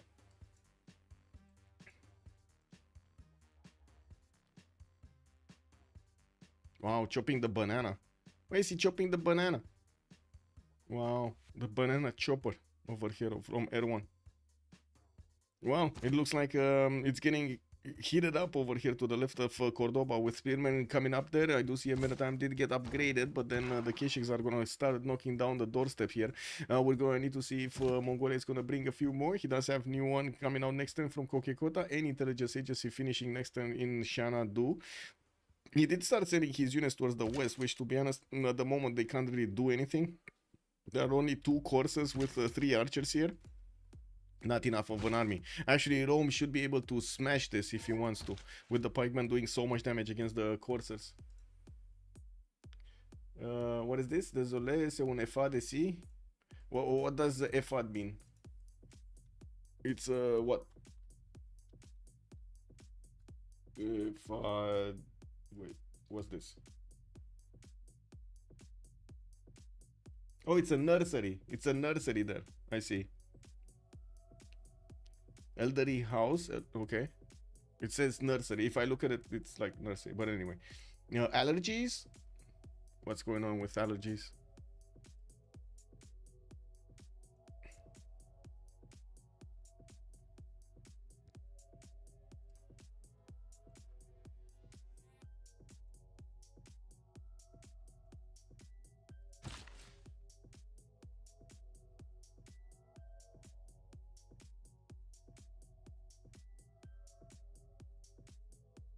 Also, Jessica feels like India is versus 4 again. Yeah. Although he does have an ally to the west and ally to the south, it's just a problem with Mongolia, but it's fine. He's just gonna be... I think they're gonna try as much as possible to withstand the attacks of their opponents and try to go for a Diplo victory. I think that's the plan. They're gonna need to keep Rome alive somehow, defend him, and then defend against Babylon and defend against Mongolia, whatever it takes, while Zulu is a bit too far away to actually affect this, right? Zulu is very far away to actually affect this. Maybe Zulu will probably be able to take out Rome or something, but that's it. And Rome already has his safety settler moving out, so it should be fine. They might have made a mistake with Gran Colombia not moving that much, although we're going to need to see if that's the case later on in the game. I would say Gran Colombia definitely could have actually taken out Rome if he would have pushed Rome at the same time as Mongolia from the right. And I don't think it would have been that much of a problem. 1 or 2 builders would have given him the chops for like a few horses, and that's it, right? He only would have needed like 5, maybe 6 horses with his Gran Colombia, with his Grand Commandant General to take out Rome. There just wouldn't have been enough production to keep both sides safe. We'll see. We'll see how Apology is gonna play this with the possibility to actually get the Statue of Liberty and also his Mahaburi Temple. He's gonna get 5 extra points from that. With also Potala, he has a lot of mountains that he could place Potala next to. Again, big advantage. 6 extra points that he would have, and he did win in the 2 congresses, right? He's on 5 out of 20 points right now, so he would be on 11 out of 20 if he just got those upgrades, those wonders.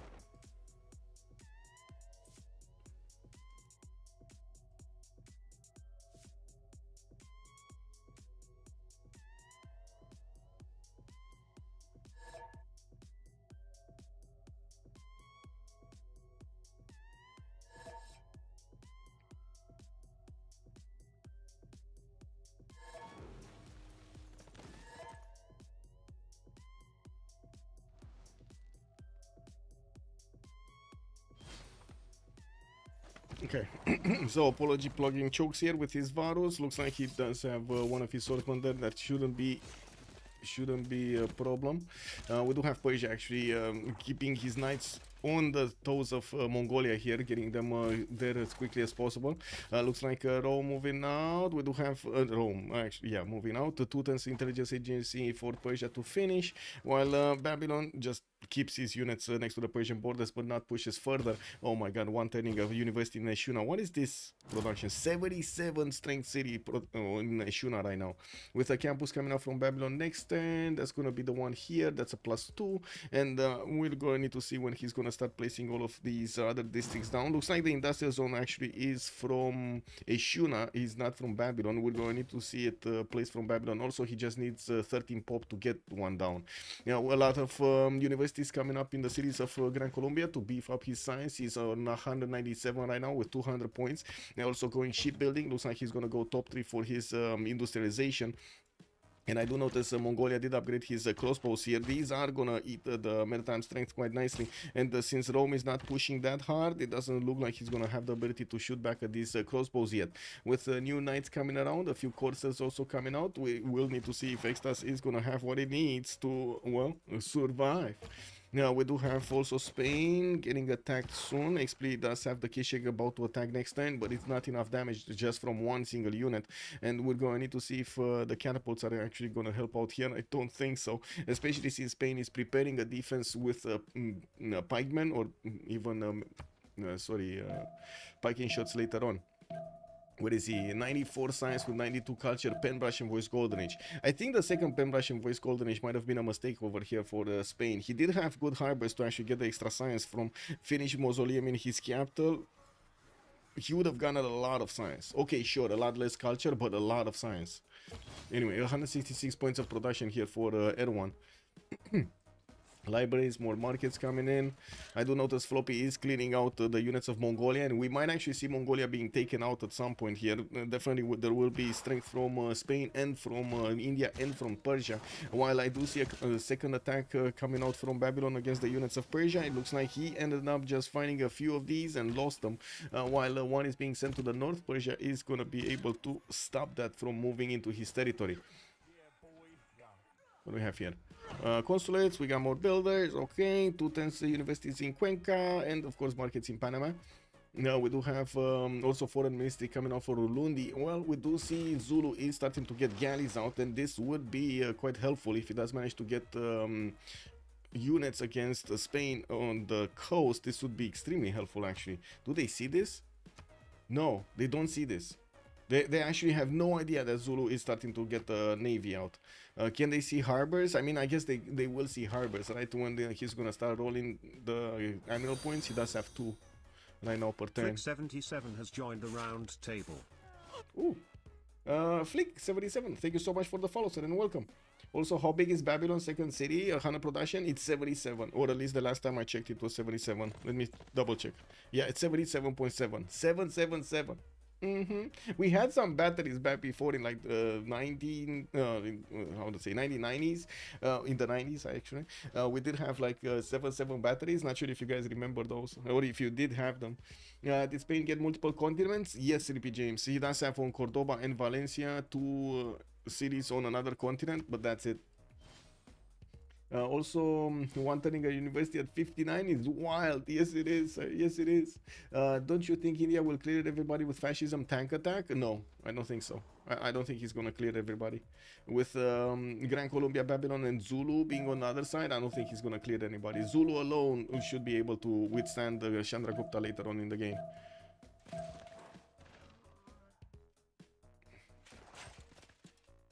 Okay, encampment down in Persia city, but that knight will probably give up his life there. I do see campus research projects coming in from multiple nations, still working as quickly as possible to get to Newton. The next one is, wait a second, so Aid Khaldun did get picked up by Gran Colombia. That's going to be Distoria benefiting from it, very nice. And the Galileo Galilei is the next one. We do have two players with enough points, both from the same team actually, no? Babylon and the Zulu are same team. So one of them is going to pick one up and they're going to need to decide. I think Babylon is gonna try to get, well, he doesn't have points, right? Yeah, he needs 2 more points. Oh wait, whoa. So Babylon got this one and then Spain got the other one. Wow, it got snatched. Wow, that's so much faith that Erwan bought Newton with, but I guess it's fine, right? He's gonna get an extra +2 and on each of his universities, and 1 free library and 1 free university in any of his campuses of his choosing. Well, I guess if you already build them, you don't get them, right? You do need to place it in a campus that it's not gonna have those in yet. Spain is starting to get boats out. Looks like he might actually get a readout on what's going on here. With Zulu getting galleys, he's starting to get harbors. We'll have a few more chops for his unit production. And I gotta say, one single city will probably not giving enough firepower to attack into Spanish territory and get that out. Vilnius, oh, okay, Vilnius did get a harbor out there, and he does have a galley for it. A few more chops here, definitely to get the galleys out. While I do have to say, Erwan is going for mass production here. We do need to see if he does manage to foresee this, right? He doesn't know yet what's going on the other side of the map, and yes, he's getting a few boats out, but these might just be for, you know, some pre-builds. That's it, to have some pre-builds, just to have them, not actually attack somebody or defend against somebody, just to have them. Yes, she wants attention. The little one wants attention. Imagine Spain will upgrade 1,000 gold fleet to pillage 1 harbor. Yes. Lancer is saying, hey, that's a 25% return on investment. True. Sabs, bună seara, domnule, și bine ai venit.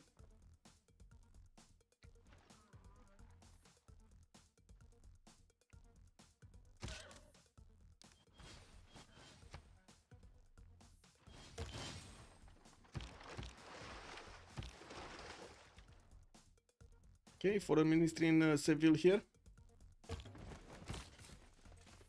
And we do have more Persian units starting to counterattack against Babylon. That they don't have that much damage though against him. It looks like Babylon does have strong units, and he did manage to get a promotion on the spy from Terracotta Army. Now it's only a level 1. He definitely needs the level 2, and increases his science capability quite quickly, much quicker than Cyrus can. Especially since Cyrus did not go for a Pembrasian Voice Golden Age. Did go for, unfortunately, did go for a Pembrasian Voice. Did not go for a free inquiry, unfortunately.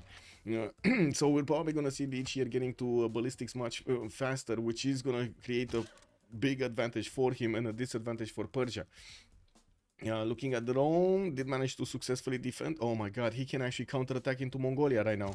He doesn't know it yet, but he could easily counterattack into Mongolia right now. With 1, 2, 3 knights already ready, a few archers that need upgrades, shouldn't be a problem to actually keep moving towards Karakorum, forcing over here Mongolia to not deploy that many units towards the north or to the southeast towards Spain. Most of the Mongolian units actually died here. I think actually, yeah, most of them died, right? And he had so many of them. He upgraded like, I don't know, 12, 14 coursers at the same time, and Xpli lost all of them to FloppyFlong G, to India, and to Spain here, to Erwan. That is a very good defense coming around. What happened to Escape Settler? It keeps on moving, but it will take time to actually get there. And there's now, like, Rome is not, what is he escaping from? Because he's not even getting attacked right now. It's kind of weird, right? He could actually try to settle a few more cities, but I don't think he wants to settle cities for his opponents to benefit from them, right? His 56 science and 19 culture is also negative goal per turn. He's just going to want to go and be safe somewhere, and that's it. What's happening? Well, not much. We're watching DShark going against Ulyss. Rome and Mongolia did fight from the beginning. I do see Rome is getting that safety settler towards the north of Persia to try to get out of there. You see it moving through the lands of Persia here. Babylon started attacking into Persia. Did get one of the most amazing Etemenanki cities that we've seen in some time now. It should not so much production and food. Now, while I do see Babylon is fighting Persia, he does have much more extra strength than his opponent. There we go.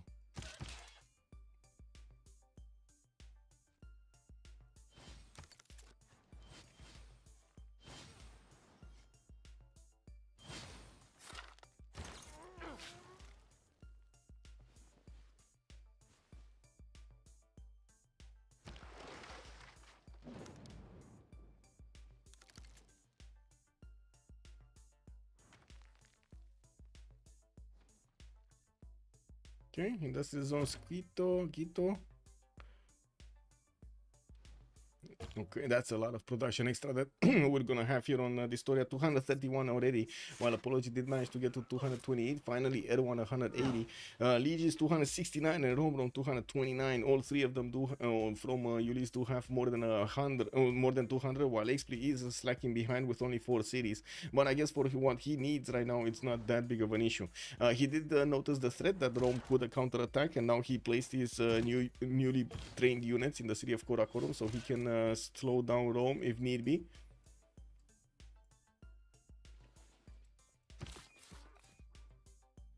Mysore finally working on Mahabodhi Temple. 5 tends to finish. I do see he does have more builders here with a chop available. I don't think he's actually gonna chop it because there's nobody on the other team that has a religion, so he knows that there's no holy site for Mahabodhi Temple to actually get denied. With multiple universities coming around, Patna, Mumbai, Agra, we're going to see his science jump up. I do see one in Chennai also, while he's on 174 science and 110 culture. Remember, his monumentality golden age, this science is going to stick, which is much more science than Simon Bolivar is getting from just his campuses. We do have Simon here getting a lot of from his free inquiry golden age with his commercials, and we do have new commercials being placed while he's getting that setup going for his industrial zones. We're going to see the production capabilities jump up quite quickly. Industrial zone here, we'll get to aqueducted later if need be for another 2 extra points. New builders coming around to improve his cities. On the coast here, we do have Romrom gaining more galleys, but very slowly. Like 3 turning galleys from a single city is not going to give him that big of a fleet. He does have Norwengu to maybe chop and put another camp, put another harbor down over here. So in Bulawayo, actually, he could try to get 4 cities production worth in the coast. And I do have to say, on the other side, we do have more and more boats coming out from Spain with already 2 fleets, a possible 3rd one that could get yeah, there we go. He just fleeted the 3rd one and a 4th one actually, and a 5th one. He already has 5. Okay, and he's getting great animals. He just got a good one, Rajendra Kola, for his Renaissance options, or I should say for his Renaissance fleets.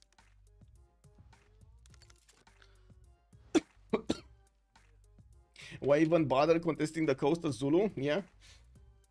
I mean, he needs to do something, right? He really needs to do something, and going against Spain might be a good option for him, since it's gonna take a long time to actually build the infrastructure or even get units towards his opponents here. Rome would be his first neighbor that he could attack, and it's like half a map away. That's the problem. Yeah, looks like Athena calmed down and wants to chill on the chair next to me. Fleeting galleys up is 5 gold worth per caravel fleet. Yeah. Yeah, it is definitely going to be worth to upgrade these. But I guess he just wants to click less buttons. Erwan cartography in 2 tens. He does have 132 gold a 10, so gold is not a problem. Although I do have to say, on the DShark team, we do have gold problems. 132 with 23, 24, and -7 on Extazz is not really close enough to 119, 147, and then another 165 on Romrom. Romrom did very well here getting those commercials and the gold generation going. He is going to connect his cities with Gran, Colombia, Colombia and gonna get the gold going between them. I do have to say he doesn't yet have Reina City. It would have been nice to actually have one over here, since he does have two good tiles to use here. Aqueductable City could get a good campus, could get Reina in there. All of these trade routes moving there, that's gonna be a lot of gold. I'm quite surprised he settled, for example, Bulawayo instead of this one. They need to do something with early advantage. Yeah, it is. Ulyss is on a timer this game. Yes, they are on a timer because of the Diplo. And we'll see how they will negotiate the Diplo points. Well, at the moment, there shouldn't be that many Diplo points difference, right? Okay, so the Sharks do have 101, 113, 85, and 62. Other side, they do have more than 103 players, so it looks like Team Ulyss will probably win the next Congress. Might actually vote them down. We'll see. Maybe there's another juicy option somewhere, like a +5 on a unit or something, that DShark will need to defend against, and Ulyss will put all of the points in that. Can they contest the Statue of Liberty? Yes, with Zulu. They can contest it with Zulu. The problem is Zulu doesn't have that much culture, but I guess neither does Apology, right? 119 culture versus 93. Can anybody else contest? No.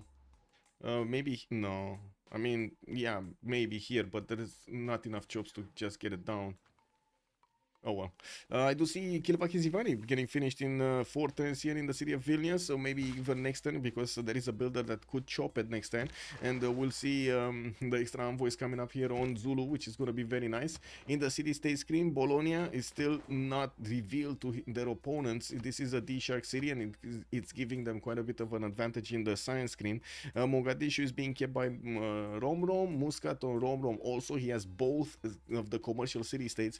Xpli is keeping Cardiff, Floppy is keeping Hong Kong, Lege is on Singapore, and then we do have the 3 faith city-states. Extazz with Apology. Wait, Extazz is actually fighting somebody here? Yeah, he's fighting Xpli. Okay, Extazz Rome actually trying to take away Xpli's advantage from getting that extra faith pattern from these religious city-states. Apology is already on 300 faith at 10, by the way, 200 science, 130 culture. This is very good stat. Those are very good stats at this moment in time. We do have them also 276 production, 150 production, 186 production, while Rome, of course, does have less than 50. We do have also on the other side Simon Bolivar 250, Liege 279. So it's starting to get closer to each other, but still Ulyss is ahead when it comes to the production, the raw production of their empires. Zulu coastal production is so bad. Yes, it is so bad. It is so bad. I mean, sure, they could use some more chops here. He could definitely use some more chops here, and could definitely use triangular farms and a lot of more hills to get that city productive enough. I don't think he cares that much. Oh, Kilvakizivani did get chopped, and now we're gonna need to see what Zulu is gonna invest his envoys in. Probably to keep these commercial city-states so they have the goal for whatever they need later on in the game.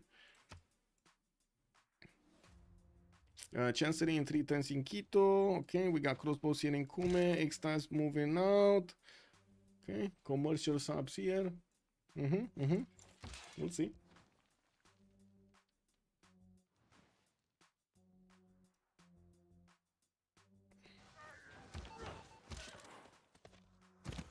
Well, Persia's units do seem strong enough to take on Babylon, no problem. He did manage to get a spy in the city of Mari, so that equaled out the extra diplo that Babylon had on him. He still didn't get printing, though. It looks like he's going to need to get that if he actually wants to equal out everything. He's going directly for ballistics with mercantilism coming up in 3 turns, and I do see he's finishing more commercials here. The city of Extazz might actually get to settle some point. Yeah, he's going on the river towards the northeast of Mysore. And I do notice Chandragupta did finish Mahabodhi Temple, putting him on 7 out of 20 diplo points. Now it's just a matter of time until he's actually gonna get to civil engineering, so he has access to Statue of Liberty. Okay, finally industrial zones coming around here from Apology. And we do have him finishing up more shrines, getting his armories going. He did plug one of the chokes to the south of Calcutta with one encampment, and of course put Zvarus in there. And I do have to say Mongolia at the moment has a single Keshik to actually handle Spanish army next to Cordoba, which yeah, at the moment is not actually moving anywhere, because Mongolia is starting to actually move against Rome. And we do have quite a few Keshiks that are gonna take down these knights very quickly. Their two-shotting horses just as well as their three-shotting knights. The crossbows don't really have a chance against these. Now we're gonna need to see quite a few more knights actually coming around from Mongolia if he wants to finish the job against Rome, or at least take his core cities. And I do have to say Gran Colombia is going for scientific theory, and still no Llaneros from him. He does have a few pre-builds here, coursers that could turn into Llaneros. He's more focused on getting his sim up than anything else here. With 300 points of production, Distoria is 227 science, getting banks, getting industrial zones, and finishing his universities. Oh, I think I missed something. Yeah, there we go. RIP Statue of Liberty in India. Yes. Lake Statue of Liberty. Not gonna work, huh? He needs the coast. I did notice that, but I was like, oh my god, maybe he has another plan in mind. I don't know. Maybe he's gonna place another city here to the northeast. He does have, I guess, 3 chops there, 4 chops that he could use if Ngazargamo is not gonna grab that forest tile. But anyway. You will see how he's gonna try to get it. Yeah, looking at the text here, he's not that close, right? He's nationalism and he needs civil engineering, which is gonna be here. Yeah. He needs to go back. I don't know if he got mercantilism actually. Did he get mercantilism? Is there a camp that we can see? Or a rainforest lumber mill? Something? No, I don't see a camp. Hmm. Unfortunate. Oh well, it is what it is.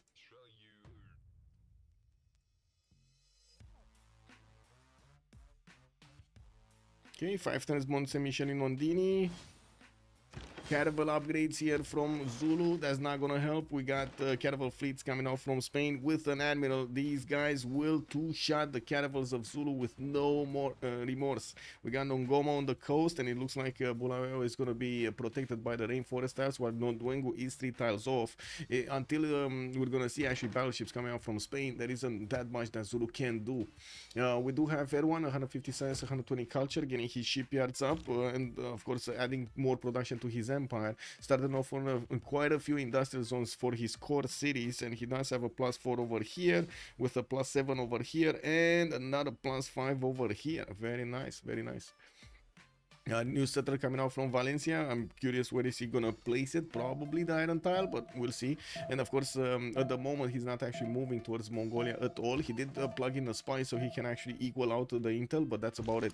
Rome's units do seem in big trouble right now. They're not that many in numbers, and they don't have that much strength, especially against the Mongolian Keshiks.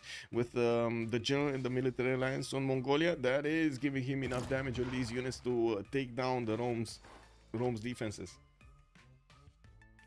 Srinagar built harbor in the lake. Yes. Yes, you saw that correctly. Yes. Srinagar actually built a harbor in the lake. Oh well.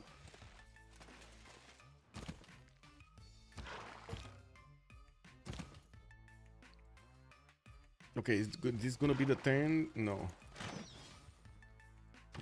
Ooh, this crossbow needs to GTFO out of there. I was thinking if this is gonna be the turn that Mongolia actually gets in, he could have actually, I think he could have one-shot that archer and got on that line behind Antium. I guess it's fine anyway. Keshiks getting promotions is very important here, putting them much stronger against even these pikemen. And yes, we do have him trying to breach through also the one-tile chokes to the southeast of Antium, starting to get catapults out from Karakorum and sending more knights. It's also quite important to have the knights to keep on attacking and have them in front of the Keshiks basically, so the counter-attack is not going to be that penalizing. We do have Potala Palace coming up from Quito. Looks like another one of the wonders for Diplo will be taken away. And I do see Erwan moving his units towards Romrom is going to cause quite a bit of a splash in the city of Nongoma. That's great. That's great, actually. We got a game going.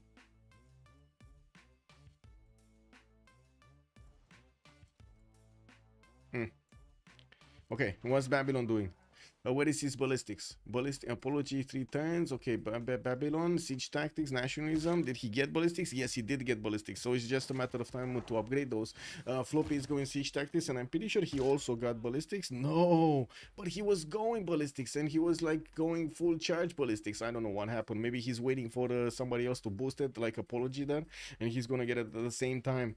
In camera training projects coming out from Babylon, he does need a Renaissance industrial one, and he needs one of these expensive ones. Zulu does have 16 points, Mongolia on 6, India 12, Babylon only 7, and he's gonna need quite a few projects. The next one after they pick the 305-point one will be 155 points and will be in reach. Zulu just needs to pick it. Okay, Cuirassiers from Babylon. I also noticed Forbidden City getting built in 2 turns here from Ishuna, and that's gonna be quite important. He's gonna get an extra wildcard policy slot to use in his empire. Extremely important during the game. Okay, and now we do see the attack from Spain going against the Zulu here with his caravel fleets getting the admiral advantage. Ooh, they just got away from the admiral advantage. It's very actually weird, but I guess it's fine. They're so strong that he doesn't care. That's why. Like, usually you want to keep the boats next to your admiral so you don't actually, you know. And also you want to keep them with 1 movement speed, never actually put them with 0 or leave them with 0. Yeah, so if anybody attacks you, you have the ability to put the upgrade in, put the promotion, get back the health.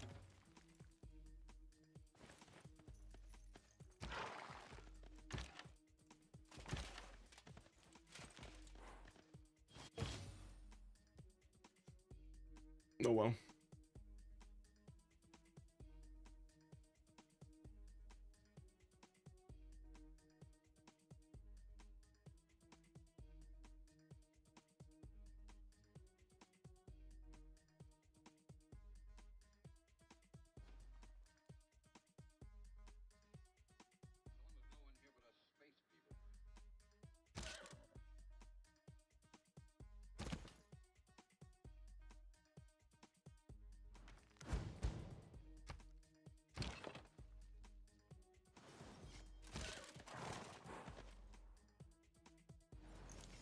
Well, we do have Knight cores that will turn into Cuirassier cores soon, and taking a look at the gold over here, they do need to invest quite a bit in this upgrade on Babylon, but I think he should be fine. With Cuirassiers, yeah, Romrom 264 gold, Distoria 209, it should be more than fine to give the gold to Lege here to get these upgrades going. He does need the general though, and I do notice LCD is still there, still did not wrap this up. Zulu really needs to pick this one up, really needs to next time to pick this one up, Amina, so he allows Babylon to get one. I think with the project finishing next turn, he should have more than 155 points. Let me see, he's on 123 right now. Yes, he should have more than 155. Where is Rome safety settler? Lucan, good evening, sir. Rome is here. Ostia is in between the warm arms of India. Apology. Okay, let's see Babylon upgrade his units here, all of his units, and now to start moving against Persia. Persia is going for his military science. He will get the cav ability on his courses, but again, Cuirassier corps with field cannons with bombards might be a bit too tough to handle for Persia. We'll see. Now, how many turns? We got 2 more turns until the next Congress. Erwan is 10 points away from getting his golden age, but he is clearing out the boats of Zulu here on the coast. He's finishing his job here. We do have Zin keeping the coast intact and also getting the gold for his teammates.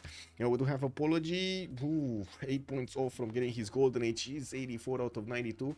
And I do see Floppy, 76, 84. Not gonna get it. Extazz gonna go dark again. Simon Bolivar going dark. Xpli going dark. Lege going dark. And then Romrom is also going dark.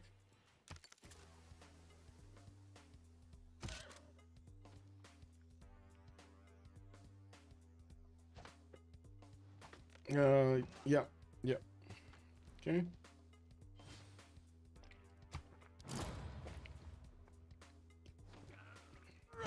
Wow, that's a fast flight. We got Simon Bolivar going flight in 3. 288 science. 93 culture, 400 points of production. Very good production numbers here on him. 9 tests for Potala. Factories coming in everywhere. He did finish a lot of these also how do you call these? Not the mansions, how do you, oh, haciendas, the unique improvement of Gran Colombia, giving him that extra production and gold on each of these tiles. Unfortunately, not that much food. At least he does have the citrus tiles to get the food going.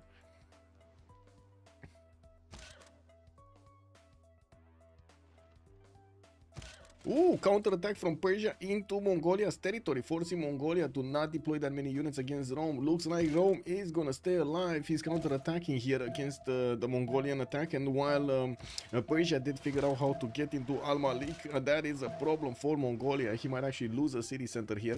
Now, Persia does have knights with a general next to them, definitely stronger than Mongolia's coursers and or even Kishaks. Yeah, we're going to need to see them actually attack into the city center, and we're going to need to see if that city center does have enough time to get the walls up to slow down the takeover. There's not much that he can do otherwise. Well, I guess with new Kishaks coming out, he might take 1 or 2 knights on the way. He does have a knight that really needs to get into Al-Malik. Like this is a must. He needs to get into that city center to beef up the garrison defense, so it doesn't let the Persian knights do most of the damage that they can into that city center. Punish them as much as possible. Babylon is coming in towards Sparta. Ancient walls coming out from Sparta, and I do see Lege here is getting his knight course going.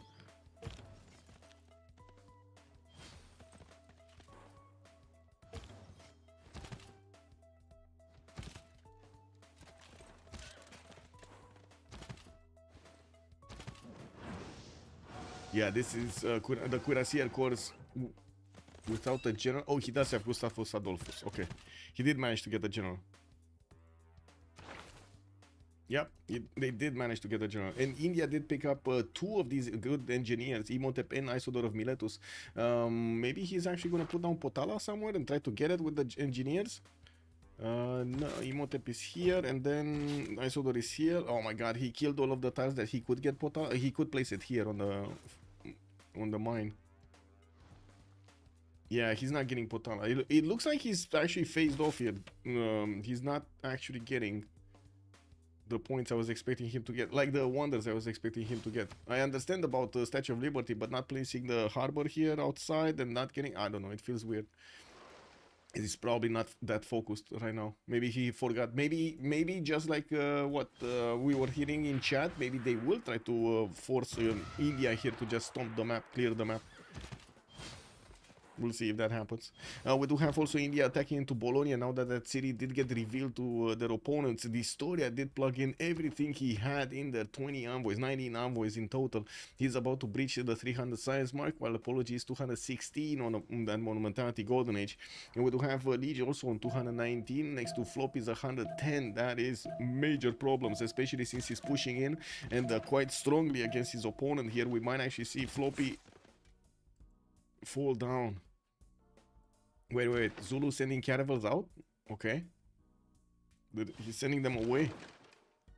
And I do see Mongolia is probably gonna get attacked here by the caravel fleets, but he's getting ancient walls, could actually chop them. He does have a forest that he could use to chop.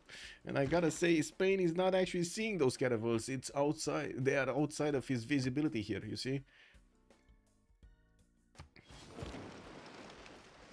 Wait, I think I'm missing YouTube chat. What did happen? Okay, I see. All good. All good.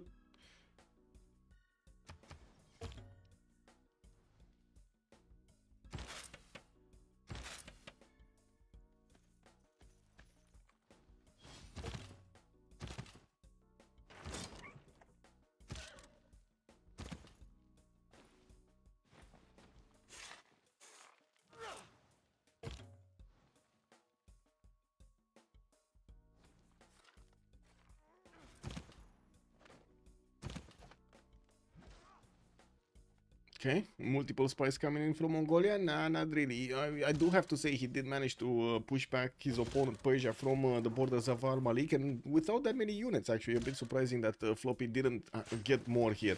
Yeah, we do have Mongolia sending a few more knights, and of course, I do notice on the side of Rome here, he needs to be careful how he's actually gonna plan out his movements. He doesn't have many strong units, and of course, this knight, for example, it's extremely low HP. He needs to get it back somehow, or get a promotion, which doesn't seem like it's gonna be likely. His spy also needs to be reset, activated. He just did. Okay, that's fine. We do have Babylon getting another spy out, and I do see Persia. Finally, we can to see the cuirassier code against cuirassier, normal cuirassier damage. It looks like Persia does have enough to help defend this. Not for long though, there are many more cuirassiers on the way, and of course Babylon is building up with the military engineer the pathways. We're gonna have a pause of 2 minutes at the end of this 20 seconds cycle, and we're gonna need to see what's gonna happen in the World Congress while we're gonna wait for them to put their options in. Spain is sniffing something. He looks for his fleet. Yeah, he found it. He found it. Woo, woo. Oh my god, man. That's a very strong caravan, right? Oh my god, couldn't nail it. He couldn't nail it. Anyway, let's go for this, and this.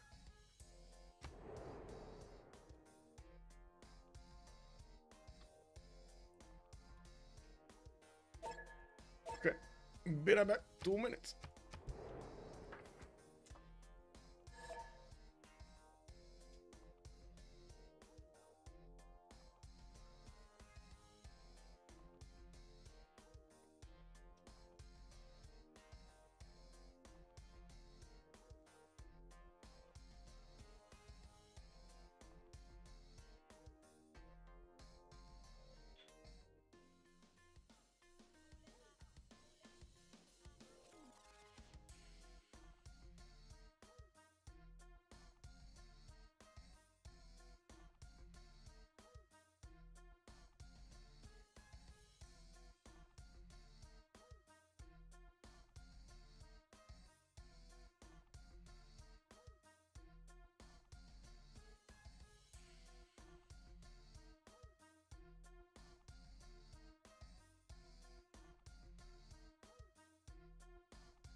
Okay, let's see what happened in the Congress.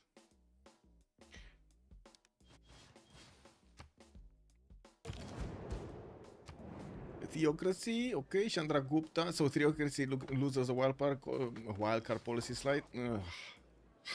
Sort. And I see Chandragupta did lose 2 diplo points. We do have Chandragupta also getting 2. And man, everything is about Chandragupta here. It's incredible. 20% faster production or faster growth on him. And he still has the engineers, 2 of them, that he can use to actually build wonders. We're going to need to see what is he going to use them on. And now that Babylon does have his units on the way, looks like he's going to want to cover the northwest of Gordian. And we do need to take a look what kind of golden ages, if any, they got. No, nothing, zero, nada. In the coastal fleet fight, we do have Zulu with only 2 remaining caravels, and it looks like Spain is sniffing them out in the Tethys Ocean. While I do notice he's keeping as much as possible Zulu from building new ones. I do see Vilnius's harbor did not get spotted, nor did it get actually pillaged. We do have campuses coming down, and also that Potala Palace coming up in 5/10 from Quito. We do need to see what's going to happen here with Mongolia able to send more units towards the west side. Looks like he did manage to breach through the initial defenses of Rome slowly but surely. Nice movement from him. The K-Shakes are helping him out so much to do the damage. Now, these K-Shakes usually do have enough damage to take out walls. We're going to need to see them getting their, health back up with the promotions, and they do also have +6 intel on Rome's units. We still don't have Gran Colombia sending some Llaneros his way, even though he does have 300 science and getting that flight. I think he just finished flight, right? No, he's gonna get flight. Okay, he's gonna get flight. Civil engineering next turn for Cyrus. Erwan also getting civil engineering in 2 turns. More libraries coming out in workshops for the extra advantages here, and a campus. Where is this campus? Oh, here, that's a +5. Very nice campus from Seville. Far away, but very nice in between the mountains, tucked quick. How do you even get there? How do the scientists actually get there?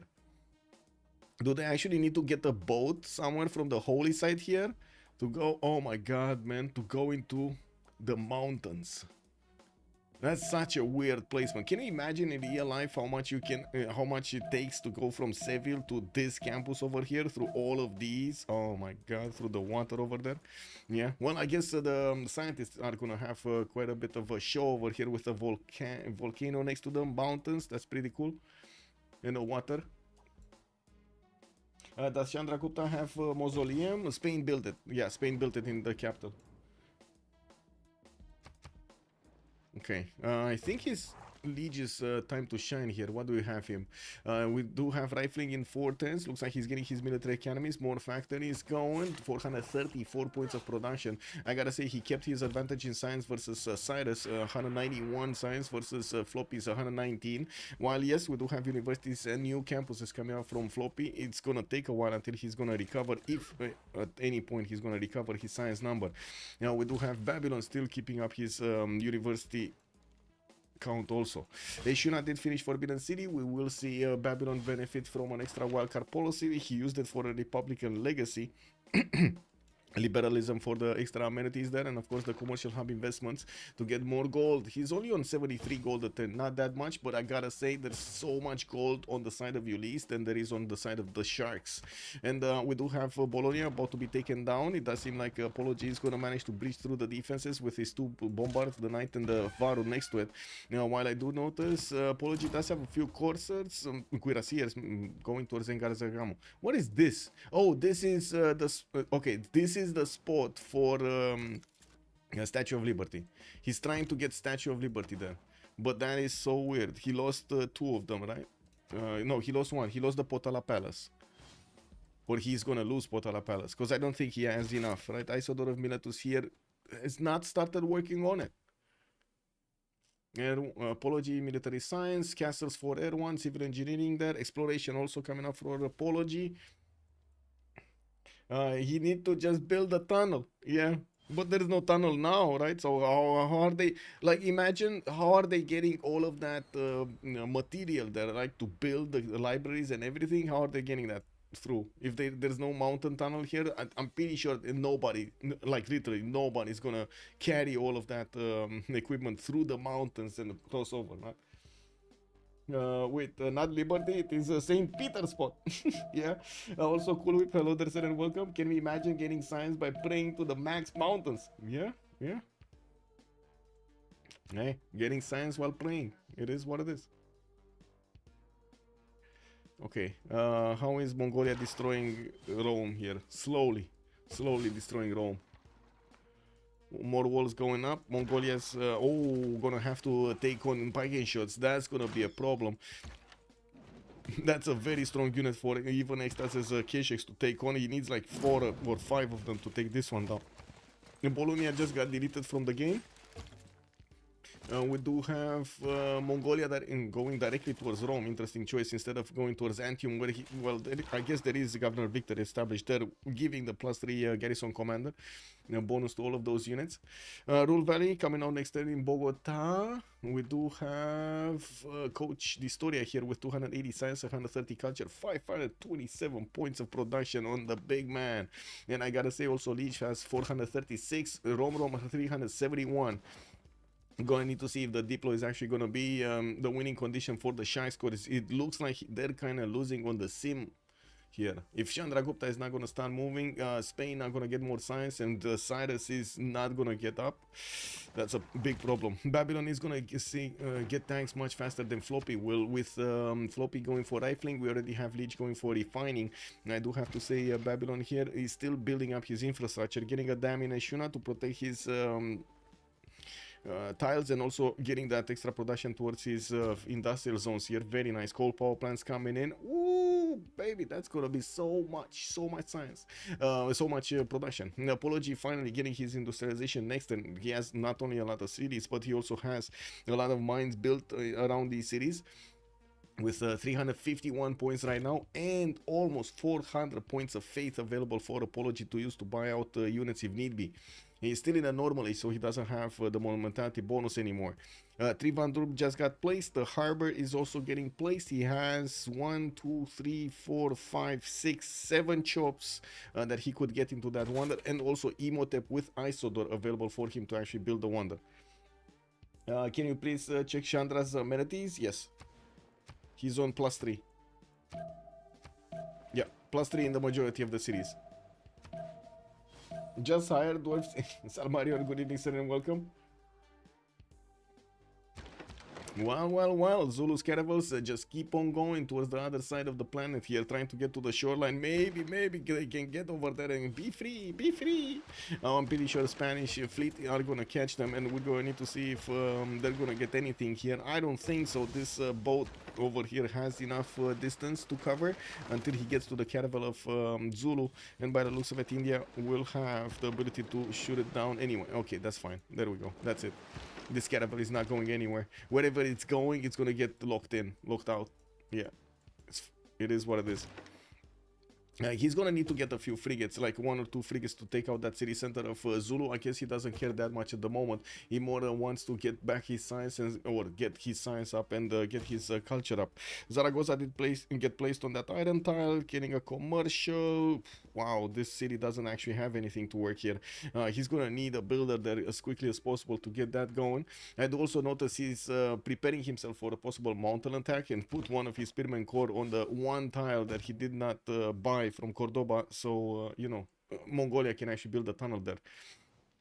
We do have Rome also getting to ballistics cuirassiers coming around. He could get the gold from his teammates to upgrade the field cannons, which are gonna tear down the Mongolian attack. And it does seem like Mongolia, even after all of the effort he expended, he's still not gonna take out Rome. This is incredible defense from Extazz. I gotta say, he kept Xpli out of his territory for so long now. Yes, I gotta say the territory did help him out quite a bit. His allies also helped out quite a bit with resources. But man, Extazz was clicking the buttons, no? That Gran Colombia Corsair travel far? Yeah. Okay, we do have Gran Colombia here also with those coal power plants coming out. The Potala Palace finishing next turn in Quito, and still working in the capital city with Rural Valley. 3 turns to go for that extra production to activate. So that's so much production on him. 568 at the moment. Full industrialization also on Romrom, 411 right now. This is before he's getting the majority of his factories and also his coal power plants up. And he does have good adjacency industrial zones for those to actually give him the points. Like at least 4 or 5, and this is without the double card. It's gonna need the double card here. More banks for the extra gold. There's definitely a lot more gold on Ulyss's side. We're going to need to see what happens in the next era, not this one, when they will have the opportunity to go for reform the coinage, golden ages. We'll see if they do manage to get enough score to get there. I'm pretty sure Lege is going to need to wait for tanks here. He's still up in 4 turns, and it looks like he did finish refining quite quickly. That's a quick one. I was expecting 3 more turns, but looks like he got it already. Mountain climb, yeah, exactly. It's good for the feet, huh, Jessica? Do you like to go mountain climbing?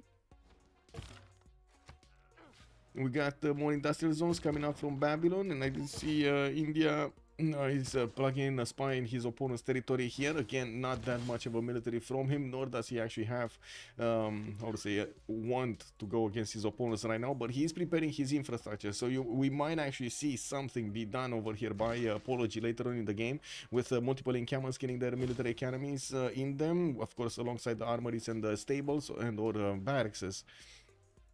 Okay, so what's gonna happen here? Is India actually okay? So he's waiting for Magnus to get plugged in there, then he's gonna buy out these tiles, and then he's gonna start chopping out that harbor.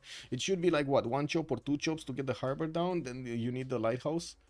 I think you do need the wait, do you need the lighthouse for statue? Don't remember. Harbor district. You don't need the lighthouse, you just need the harbor district. Okay, so he's gonna have 2 chops in this and then 3 chops in 4 chops actually in Statue of Liberty. Potala Palace did get finished. Babylon gonna get that 1 extra diplomatic slot to use, very important. While I do see he keeps on building up his science count, he's on over 300 science at the moment. I gotta say, again, the difference between the Sharks and the team and Ulyss team is quite big when it comes down to the science and of course the production capabilities. It does seem like Floppy couldn't actually get his production up. He's only on 164. Yes, Erwan does have 287, but he's in a corner and he has very big problems coming around. He didn't really want to get an army to go against Mongolia. Yes, managed to control the seas here and keep away Zulu from getting the supremacy, while at the moment, well, he can't really use that supremacy for anything. And maybe later on in the game, although I do believe Zulu having more science, more culture, more gold, more production, he's probably going to be way ahead of his opponent anyway, Spain. So when we're going to be talking about making a defense against nukes or something like that, Zulu should have the opportunity. You used to like it, I see. What happened? Why don't you like it anymore?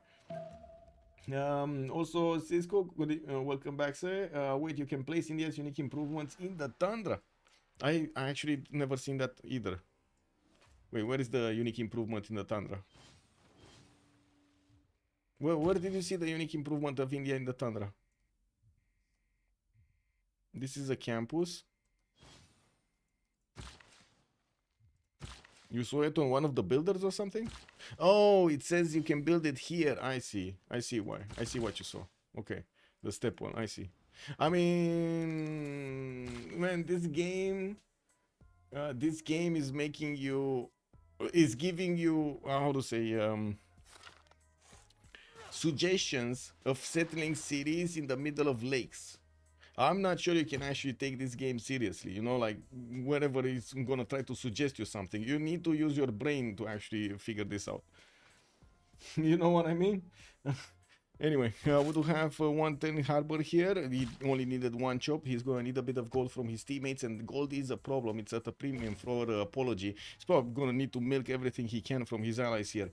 We do have Persia making a strong defense against the attack of Babylon, and I gotta say, Babylon doesn't really have that many more units to use here against his opponent. Hey, thank you so much for the 100 biddies, Cisco. Much appreciated, sir. Now we do have an encampment in Ashuna, more cuirassier corps coming out from Babylon, and of course getting the stables plus armories plus military academies soon in Mari. We're going to need to see if he's going to put one of these encampments from Borsipa and of course the northern cities, Makshfa Shapir and Durkule Galzu. He sent a few of his cuirassiers past the mountains in the north, going around Gordian. He's trying to see what's going on over here, maybe even pick off some of the Indian units, forcing India to maybe use more of that faith generation that he has. With 380 faith per turn, I don't think Apology has a problem with the faith per turn, but they do have a major problem with the gold per turn though, as more military is needed and the units are getting costlier. If they don't manage to actually balance this out with more banks, with more commercials, markets, trade routes, external trade routes, and so on and so forth, this is going to be an issue.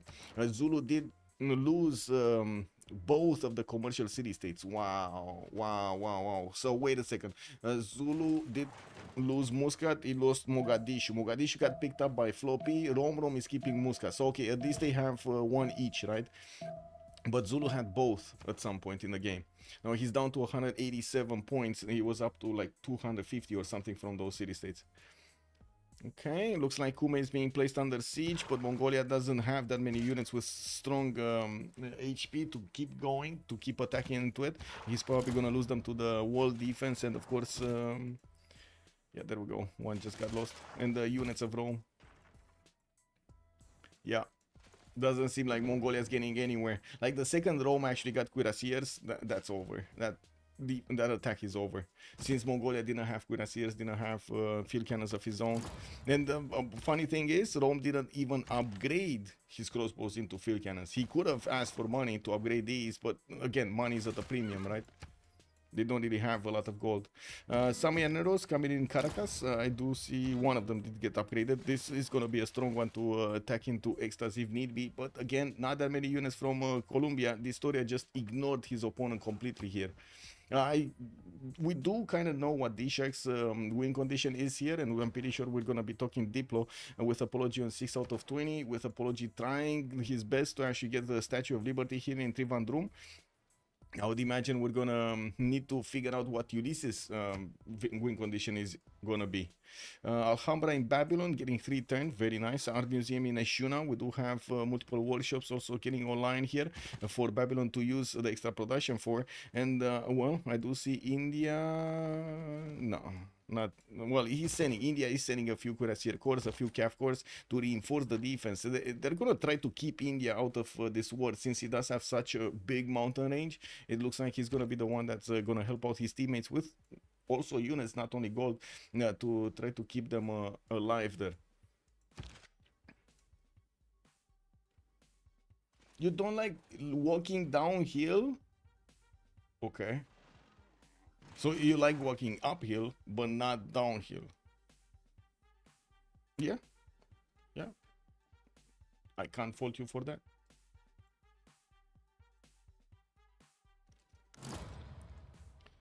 Big Bend, Panama, we do have stock exchanges coming out and more factories for the cities of Gran Colombia. He did place an airstrip, or I should say an aerodrome directly towards Rome, and we're going to need to see how quickly he can actually get to advanced flight. He's getting steam power in 2 turns, and I'm pretty sure he's going to want to get, what was it, the aluminium thing, radio, and then advanced flight. Now we do see a few line infantries also coming around from him. He's gonna want to get the boost for that for the later on technologies. While Amani is getting plugged in Caracas here, we're gonna wait and see what Gran Colombia is gonna use against his opponent. We also knew about Lege trying to go for tanks. It looks like he's pushing this off, going for scientific theory right now. Doesn't want to keep on attacking into Persia, and I do see he just keeps a few cuirassier corps, allowing the military engineer to keep building up the pathways behind all of these forests here, behind the line of defense. He does have 103 strength units on the defense, but to be honest, Persia should actually move forward with the field cannons. He should get another one and keep on shooting these out of the forest there. Just needs to put them in a line forward. He's probably a bit afraid that once he actually gets out of the Governor Victor city, he's actually going to lose these units because of the loss of the garrison commander. But again, he could buy out those tiles if only they had gold. That's the problem. Ooh, Floppy 114 gold, Erwan 100 gold. Oh, they're starting to pay some gold. Not even close to Distoria's 365, but still, it's more gold.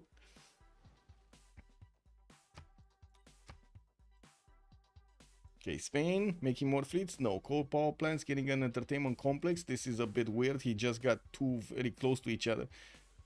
Was this a misclick? I think this was a misclick, no? The entertainment complex here in Valencia, because he already got this one. I don't know. Feels like a misclick. Banks, workshops. Okay, Filippo also got recruited here by India. What is he doing here? Okay, he plays Statue of Liberty, which is getting built in like 300 turns. We do have the computer actually making a good prediction. Oh my god, Apology actually plays down that step well. Incredible. Well, we're going to need to see when he's going to buy all these other tiles. Northwest, south, and southwest.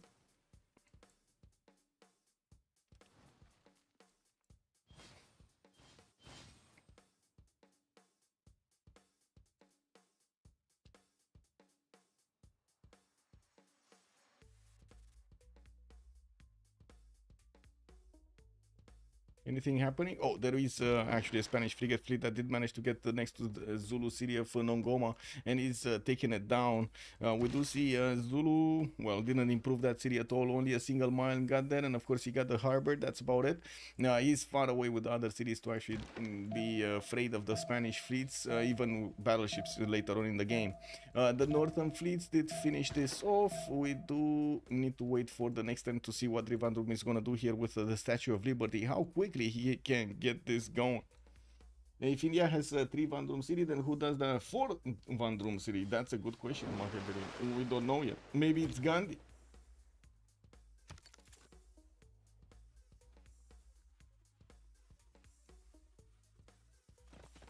Oh, India sending possible tanks soon. Apology getting refining in 2 turns, and I do see Lege is getting his steel up next turn. We do have steel up already for India, and we're going to need to see him get to his combustion as quickly as possible to upgrade these units. The problem is gold. Like they're going to need to invest a lot of gold upgrading cuirassier cores into tank cores, and by the looks of it, well, we're going to need to see how they're going to keep them in the bank. With the other side having so much more gold than them, we might actually see Lege having the ability to upgrade a lot more and hard build a lot more. Alhambra finishing next turn for Babylon is going to give Lege over here another military policy slot to use, which is going to be amazing alongside his Forbidden City and wildcard policy. He does get spied on. I do see Persia does have a spy there. And Babylon, I don't think he got a level. Oh, he did get a level 2 spy in Sparta. That's perfect. He's going to get, going to keep that +3 intel on opponent's movements.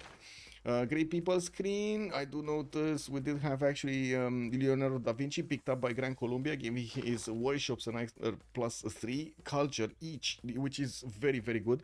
Bogota did finish Rural Valley, and it's 163 production city center with the governor of Bengala inside and not Magnus. That's quite good. Actually, Magnus is in Cartagena de Indias. I have no idea what he's doing there, but it is what it is. Big Ben in Panama coming out in 6 turns, and we do see that Babylon here is just spamming. Oh, sorry, Gran Colombia is just spamming haciendas everywhere. Gonna also need to see. Oh, he's buying out planes. He actually, wait a second. He just bought a plane, right? I'm pretty sure he didn't buy a hangar, so I think he bought a plane. Just need the UI to update here. He's getting more biplanes in Popayan, building up the hangars. He does get the aluminium out of all of the buildings in the airstrips, and he definitely needs to build them if he wants more units. Do we have aluminium for him anywhere, actually? I think I saw an aluminium tile earlier. Maybe he put a district on it or something, because I don't see the mine anymore. I see uranium. Oh, there is aluminium. There we go. That's aluminium to the northeast of Cuenca. He doesn't know about it. I mean, he doesn't have a builder yet about there to improve it. Does he even know about it? Because he didn't have a radio, right? Oh yeah, he doesn't know about it. Radio is coming up in 2 turns. Okay, another attack against Mongolia, which is not going to go anywhere with Cavs coming around. Mongolia is going to have a strong unit to defend against the Persian attack. And, well, finally, the Indian units did get next to Gordian. Looks like he might actually look to upgrade them in there and then send them towards Babylon. Apology going scientific theory, floppy steel walls in 2 turns, and I do see a Distoria radio with Lege 2 turns out from combustion. Looks like actually Lege is gonna get much faster combustion than his opponent because Apology is slacking. He's going scientific theory, so he can actually get military engineers to build the railroads. But in the meantime, wow, look at this, man, look at this. His opponent is gonna get the tanks faster. Oxford University in Hyderabad finishing next turn. He did use Filippo Brunelleschi to get 1 down, and I do see Trivandrum still did not actually get the chops going for Statue of Liberty. Why did he even move this builder on an iron tile? Oh well. Genghis Khan, good evening, sir, and welcome. Any nukes on the horizon? Soon TM Genghis Khan.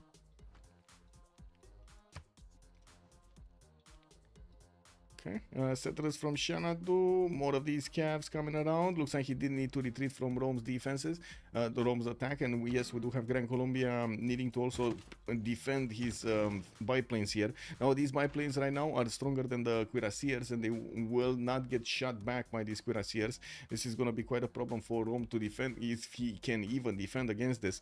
With advanced flight not far away, I'm pretty sure we're going to see fighters and bombers actually take out these Roman cities, not needing Mongolia anymore, basically.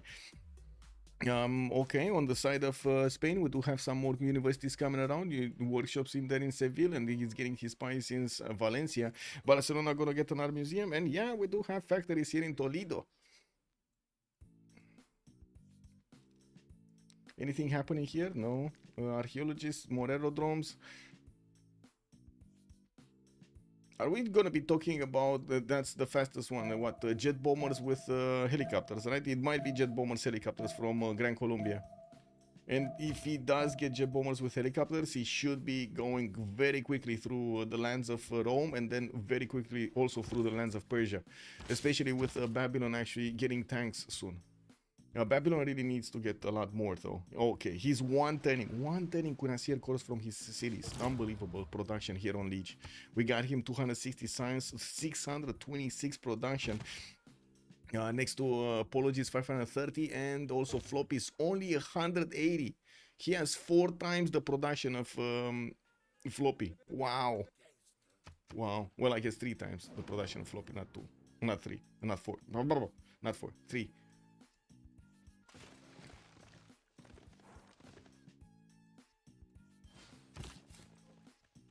Rome is going holy side next to India. Yeah, he's giving him another bonus here. It might be Zen meditation or something. Did India finish his religion? Yeah, he went for crusade. Catholicism on Spain still didn't get upgraded, and Persia did give a work ethic over here to India. They're trying as much as possible to boost Apology as hard as they can. And I gotta say, Apology did manage to get to the same number of science as Distoria, which is very, very good. Much better culture than his opponents. But he's losing so much gold because he couldn't get enough commercials to go around here. He wanted to push the science, wanted to push the culture and the faith, and at the same time, it doesn't work, right? Yeah, artillery corps coming out from his cities. We're gonna need to see where they're going. I would assume they're actually gonna go over here somewhere, since they don't actually need to do anything about the south anymore. India will have tanks to help out attacking to Mongolia. I do see he already has one. He started upgrading them, not on the front line though. He didn't upgrade them on the front line. Do they have more gold? Yes, Apology does have 1100 gold. Okay, so they did manage to get the gold. Very nice, very nice. What's happening with statue?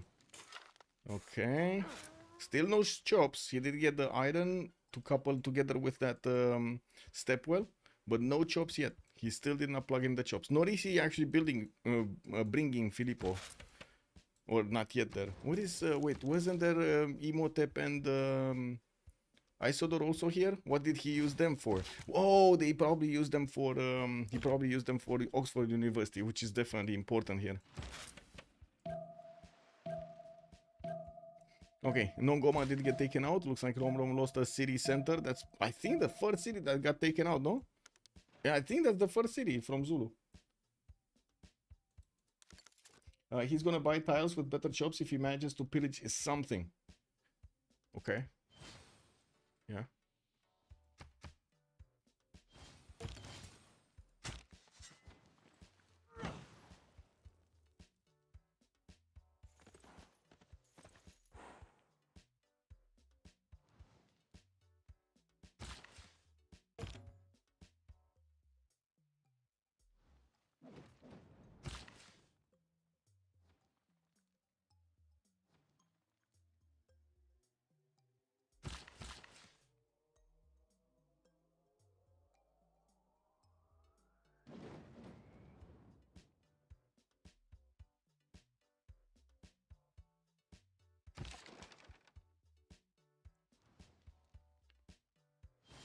Okay. So many artillery corps coming out here from India. India is ramping up his military, and I do see Babylon will need to upgrade his units. He's 110 away from getting his combustion, and with the tanks of India already bearing down on him, to shutting his cuirassier corps, that's not going to be nice. You know, Babylon also needs to get a general here, and I'm curious if he does have one. Let me see. No. Next ones are industrial modern. Napoleon Bonaparte. India does have 25 points. It's 535 to buy. That's quite, I would say, to get. That's quite expensive. And Babylon at the moment is not making projects. 27 points a turn. Oh, he's getting one project in. Okay, one project in. A second one. No, cuirassier corps coming out everywhere. He wants the tanks more than anything. He does have Gustavus Adolphus, at least for these cuirassiers on the front line.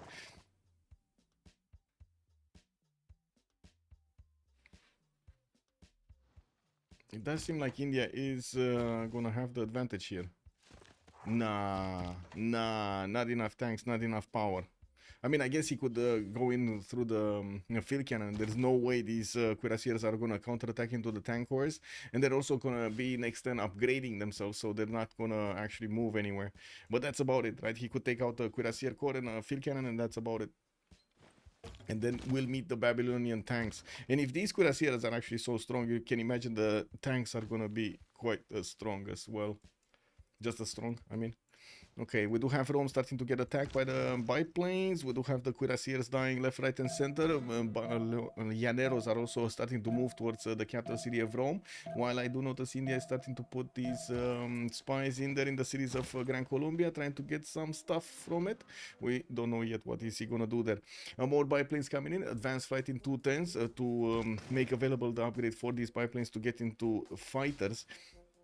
And we'll see if Rome is actually going to get out of this. He already withstood like 3 attacks from Mongolia, so you know, he kind of did his job. Not to mention he got the safety settler, will build the holy site, will try to get a religion, so on and so forth. And that religion will help out India quite a bit. Apologies, team power in 2 turns, colonialism next. Minus 119 gold a turn. Wow. Wow. Okay, tank horse coming out. Not as strong as you might expect, but they're strong enough to defend against any kind of attack from India.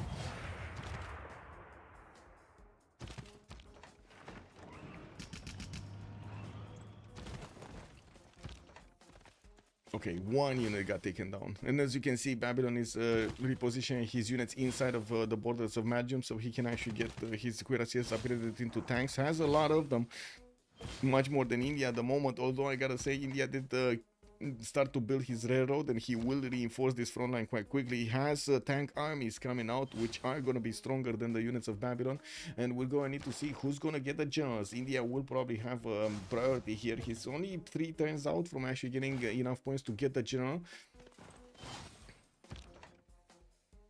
I do have to say the production of Babylon is amazing. And I'm not sure how much Chandragupta can actually afford to keep on buying military here without getting pillages. If Lege is gonna be successful enough to actually slow him down and not allow him to get the pillages, we might see their economy go down under. We do need to see what's gonna also happen with golden ages. Apologies, 8 points out from a golden age. I do see Distoria is gonna get a heroic age. We do have Romrom heroic age.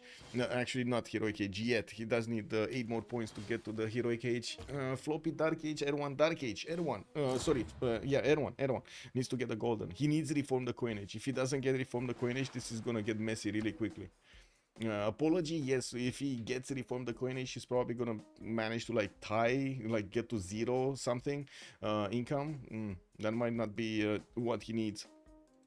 Especially since later on in the game, we're just gonna see more and more of Zulu and Gran Colombia.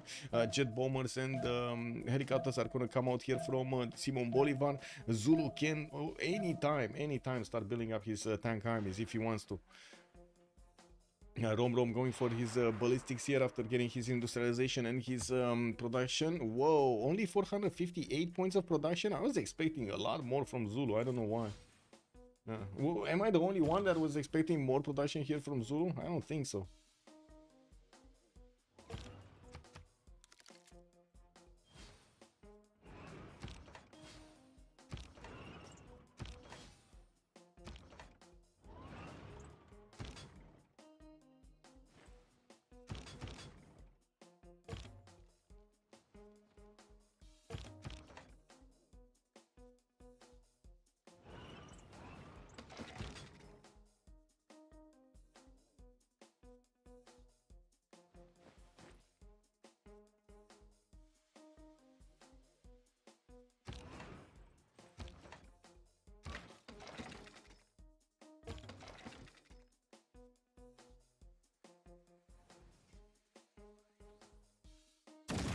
Okay, counter attack. Babylon finishes the line. Got that 1 tank that was next to the mountains. Now it does seem like he's gonna need to clear out those northern units of India, which are not that strong. The tank did go and come up, but it's the only one. And as you can see, the Indian Varu is still there on the front line, applying a -5 against his opponent. Well, we do have some Babylonian artillery corps starting to come around, while the Indian artillery corps are also getting onto the front line here. We're gonna need to see when these are gonna start smashing each other out, what's gonna happen. With Floppy 3 turns out from combustion and having enough gold in the bank, it should be fine for him to upgrade here. We do have him not needing to defend the south. Looks like India He's sending a tank army towards Mongolia. Might actually want to try to do some damage there. While I do notice the Gran Colombian biplanes did get back into Caracas to get their fighter upgrade, and now they're gonna be redeployed probably next turn because they just got their upgrades. Next turn they're gonna get next to the city of Rome and will start taking it down. We do have some military, some more of these military engineers coming out from Barinas. He does want to get the railroads going between him and the Babylon to increase the gold pattern they're making. Varu still has his debuff. What? What do you mean? The Babylonian tank has -5 on it, no? Yes, -5 combat strength when adjacent to an enemy Varu. Yes. I don't know how. I mean, honestly, I have no idea how a tank is afraid of a Varu. Like an elephant. I have no idea how that can happen.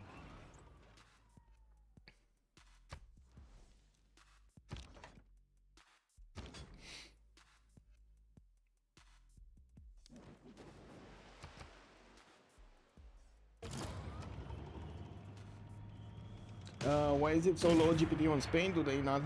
Do they have same continent? Yes, on the trade routes they have same continent.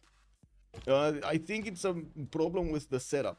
Like Chandragupta never put a city on the coast where he should have put a city on the coast, and then couldn't connect with Spain on the coast, so those cities were not giving him the advantages. He should have had a city over here that would have given him the ability to settle, but he wanted Mumbai and he never actually got a harbor out.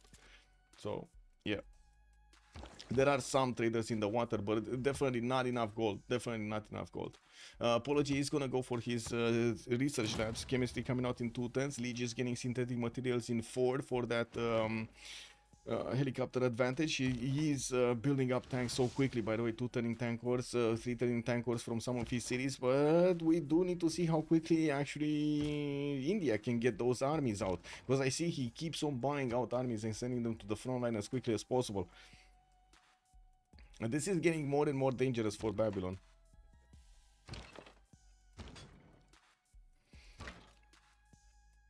Or is it? Or is it? How long Babylon mobilization? Babylon next turn. Ah, okay, that's fine. Mobilization next turn. So armies against armies here. He just needs to get a few normal tanks to army up every one of his units. Ooh. Well, that's a promotion right there. That's fine. Okay, what do we have here? Planes coming around, 3 of them. They're gonna start shooting down the city of Rome. You can see how much damage they do. That city is not gonna have a chance. And I do have to say, Rome is not even close to getting steel walls. He's 6 turns away from getting military science. He would need rifling and he would need steel afterwards. That's a bit too far off. We do have... You do not have actually a spy from Gran Colombia in Rome cities. And I do have to say there's a single line infantry here with Llanero that could actually take that city down entirely. We do need to see the fighters also take care of all of these units. They are mostly one-shotting them, so it shouldn't be a problem to take all of them down. Cyrus combustion next turn. He's also gonna get the tank upgrades. Not really convinced he's actually gonna upgrade. Oh, I see what's happening. So he's getting the tanks in the south to go against Mongolia, and then we do have Colombia. Wow. Chandragupta picking up the responsibility of taking on Babylon in the game, right? So you see all of these units starting to reinforce his western borders, while most of the majority of the Persian units are starting to reposition towards the south. To take on Mongolia, which is kind of good because Mongolia is not going to get tanks. Ballistics barely coming up in 6 turns for Xpli, and he's still hard building as many cabs as he can. Okay, tanks, movements coming in. No, planes. Distoria, no, planes. Okay, so many of these aerodromes, by the way, so many aerodromes coming out. Okay, there we go. 1 unit taken down. That was the cuirassier that was low HP. Corsair taken down. Pike and shot taken down. 3 units. 3 fighter tanks, 3 units taken down. Airport coming up in Caracas. We do have bombers also getting built in Bogota. 2 turns Chichen Itza to come out from Cuenca. And we do need to see how quickly Coach Distoria here can actually get to jet bombers. He needs refining. He needs to get here, stealth technology. So he will need to go all the way through these ones, combustion, plastics, synthetic materials, and then stealth technology. It's not going to be easy, it's not going to be fast, but he does have a lot of science, so he's happy with this. 353 science, 177 culture. Also has the most production in the game with 682 points at the moment. We do have Lege on 651, and Romrom is on 517. With only a few turns to go until the next era, we do need to take a look what's going on here. Okay, not much, basically a stalemate.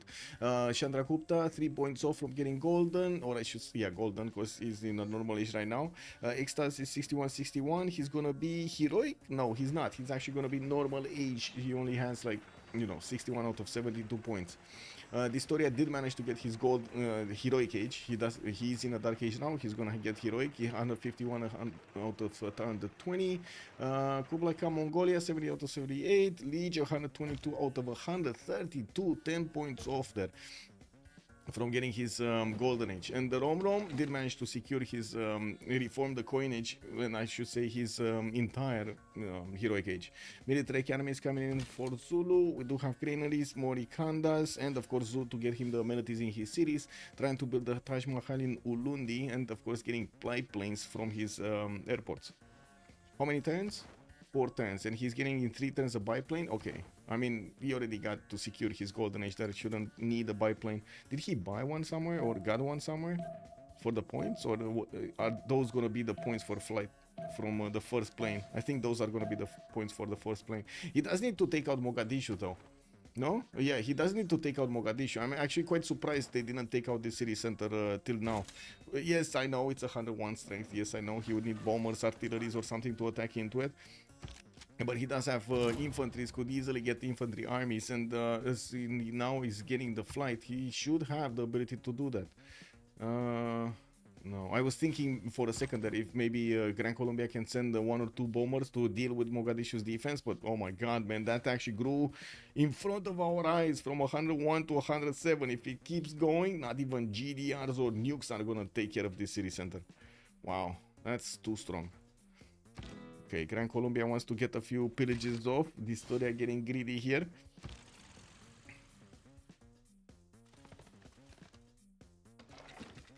Okay, more tanks appearing in the north, and they can take on the Babylonian tanks on the defense. We just need enough of these units to appear there. We do have India repositioning the units that he was about to lose. Has promotions on some of them, and of course you do see how quickly he's getting the military engineers to build the railroads here. Yeah, we do have the tanks of Persia starting to move towards Mongolia with the tanks of India. Well, I guess the tank of India. There's only one. And finally, whoa, Mongolia got the general for the tank? He got a general for the tank. I don't... Yeah, he got a general for the tank. José de San Martin. That did increase his garrison strength, but it's not going to help him defend against these units of India and or Persia. I don't think so. I'd always recommend that over pepperoni. Just wait, there's a spicy version we get here, Diavola. Yeah, we got that also with jalapenos and sun-dried tomatoes. I did have at some point a problem with jalapenos though, as in I don't know, there were maybe some wrong ones, as in like spoiled ones or something like that. Because oh my god, I couldn't eat jalapenos after that. Like just the smell is driving me insane. Who got lab scientist? I don't. Oh, I see. Dimitri Mendeleev on Zulu.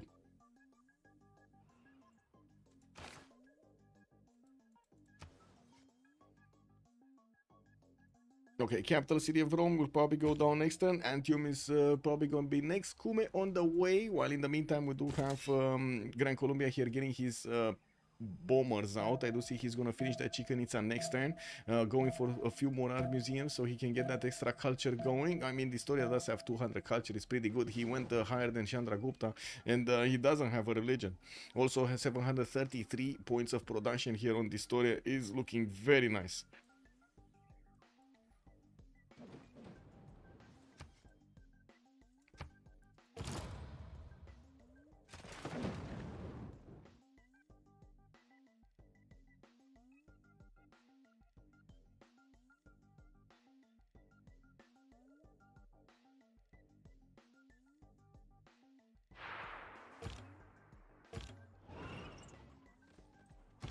Okay, Persia starting to take out the Mongolian calves. He should have more than enough damage to keep on taking out these units, especially since Mongolia barely is getting ballistics and nationalism.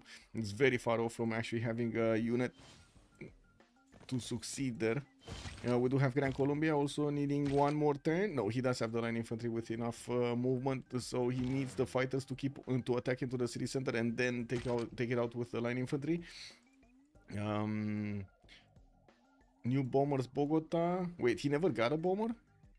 I'm pretty sure I saw a bomber in production. Maybe he switched the production queues to something else. Because I don't see the bomber anywhere. Is it here? Oh, it is here. It is here. Okay. So I guess he has one of these fighters deployed from the city center. Okay, I see. Oh, India wrapping around Babylon's defenses here, trying to do more and more damage using his artilleries to keep on shooting down these tanks of Babylon, squeezing them from the north and from the east. It looks like tank armies are making their way towards the front line, while at the moment Lege is actually kind of refusing to get normal tanks so he can upgrade them into tank armies, core them, like, you know, army them up. Distoria getting research labs, Romrom getting research labs, while Xpli is going for ballistics, Lege is gonna go for flight.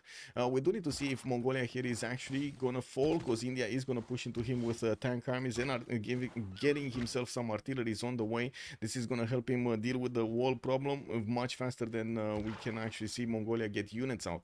It doesn't seem like Spain is actually making that much here, except gold. He's on 266 gold at 10, and still in a normal age with more markets coming out and Oracle also getting out. He's gonna try to get some more points. This is an extremely late Oracle. This is 1091 Oracle, guys. 1091 Oracle. I think that's one of the latest Oracles that I've ever seen. Did we get statue? Oh my god, statue is still not finished. Does he not care about statue, or are they waiting for the next turn or something? I guess they do know that opponents cannot deny statue, right? That's their advantage. They do know nobody can actually deny it. Oh well, we'll see if he actually succeeds over there. First of all to get statue, second of all to get Diplo. They really need to take out Mongolia. If they want Diplo, they really need to take out Mongolia. And they might not get there. Wait, how is Rome still alive? How is the city center still alive? What? Does he want more pillages or something? Why is he... Wow, could have taken that city center quite a bit, like 2 turns ago. Anyway, what's going on here? Okay, it's fine. We do have Xpli stabilizing gold. Lege is also minus 12. Romrom and the Distoria are making so much gold. 2 turns off, by the way, from the next Congress. And I do have Distoria and Romrom getting their golden ages. Ooh, Erwan actually did manage to get enough points to get his own golden. We do have Chandragupta getting golden. And I do see Extazz still not getting it. Yeah, he's still not getting it. And Floppy is going to stay dark.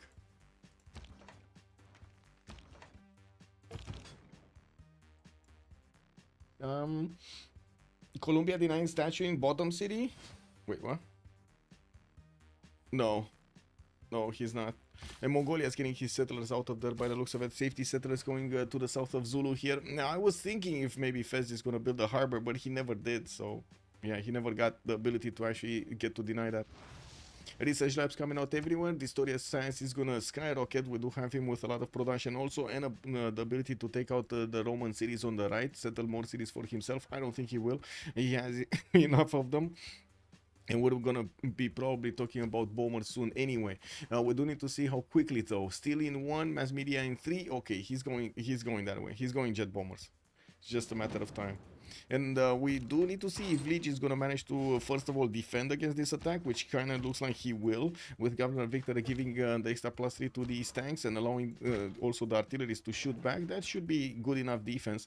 Not all of the tanks on the front line are tank armies, but the ones that are basically impossible to push for these units of India. Oh, wow. India moving in. Cav army and cuirassier quarter. And those units will die. Yeah. Well, now there's an Indian tank corps that has a straight line to Belgium.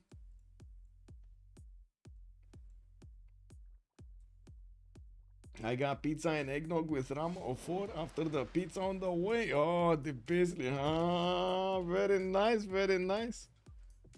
Luxury. Amazing. I got some meat.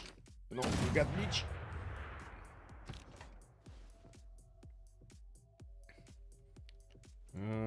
Rome? Oh, I see. Antium got taken out by the fighter and the bombers. Rome still did not get taken down. It does seem like Gran Colombia wants to milk everything with the pillages next to Rome. Okay, now he's gonna take it. Now, is this the time? It is. Is it the time to take that city down? Oh, okay. Wow. Is Distoria actually wanting to like get them at the same turn or something? Is that what he's planning? Okay, thanks from Chandragupta and Persia are making their way towards Al Malik. They did manage to take out the defenders. The artilleries are also on the way. They're gonna need like 2 more turns, 3 more turns to start shooting down Al Malik city. They don't have a general with them, so they don't benefit from extra movement and that ability to move and shoot. While I do see a range of Viking shots are coming around from Mongolia cities, I don't really believe in the power of these Viking shots to do anything against tank armies, especially Chandraguptan tank armies, you know? Do we have any on the... no, we don't actually have any that I can check the damage. Whatever. Okay, quite a few apostles coming out from Spain. We do have him finishing his coal power plants. Also, Gustav F is just sitting around here. We do also have Chandragupta managing to discover his labs. Synthetic materials coming out next turn for helicopter upgrades. And he did start to get a few biplanes in the northwestern cities. Statue of Liberty still not getting chopped. I'm pretty sure he's gonna try after the World Congress, if they can actually get the World Congress out.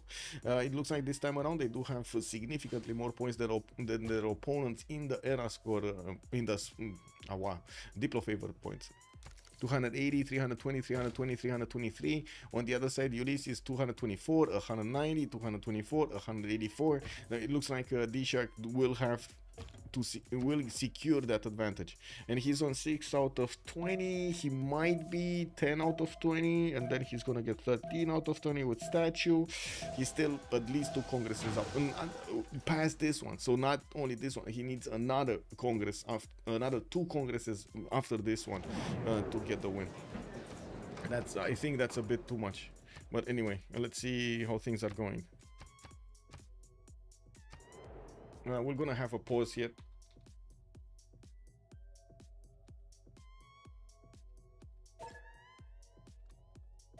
Be right back. Did the source ones make it to the city's enemy center? Turn 92. Yes, Cyclitian. He did it. He did it.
Okay, well, let's see what's going on here. Oh, let me actually...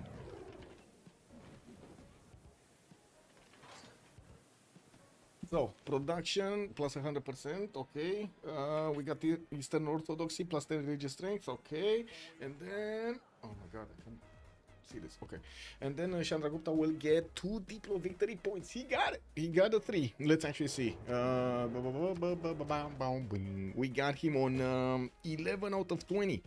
And that's before the statue, right? Okay, that's before the statue. So he could get 14. Oh my god, they won everything.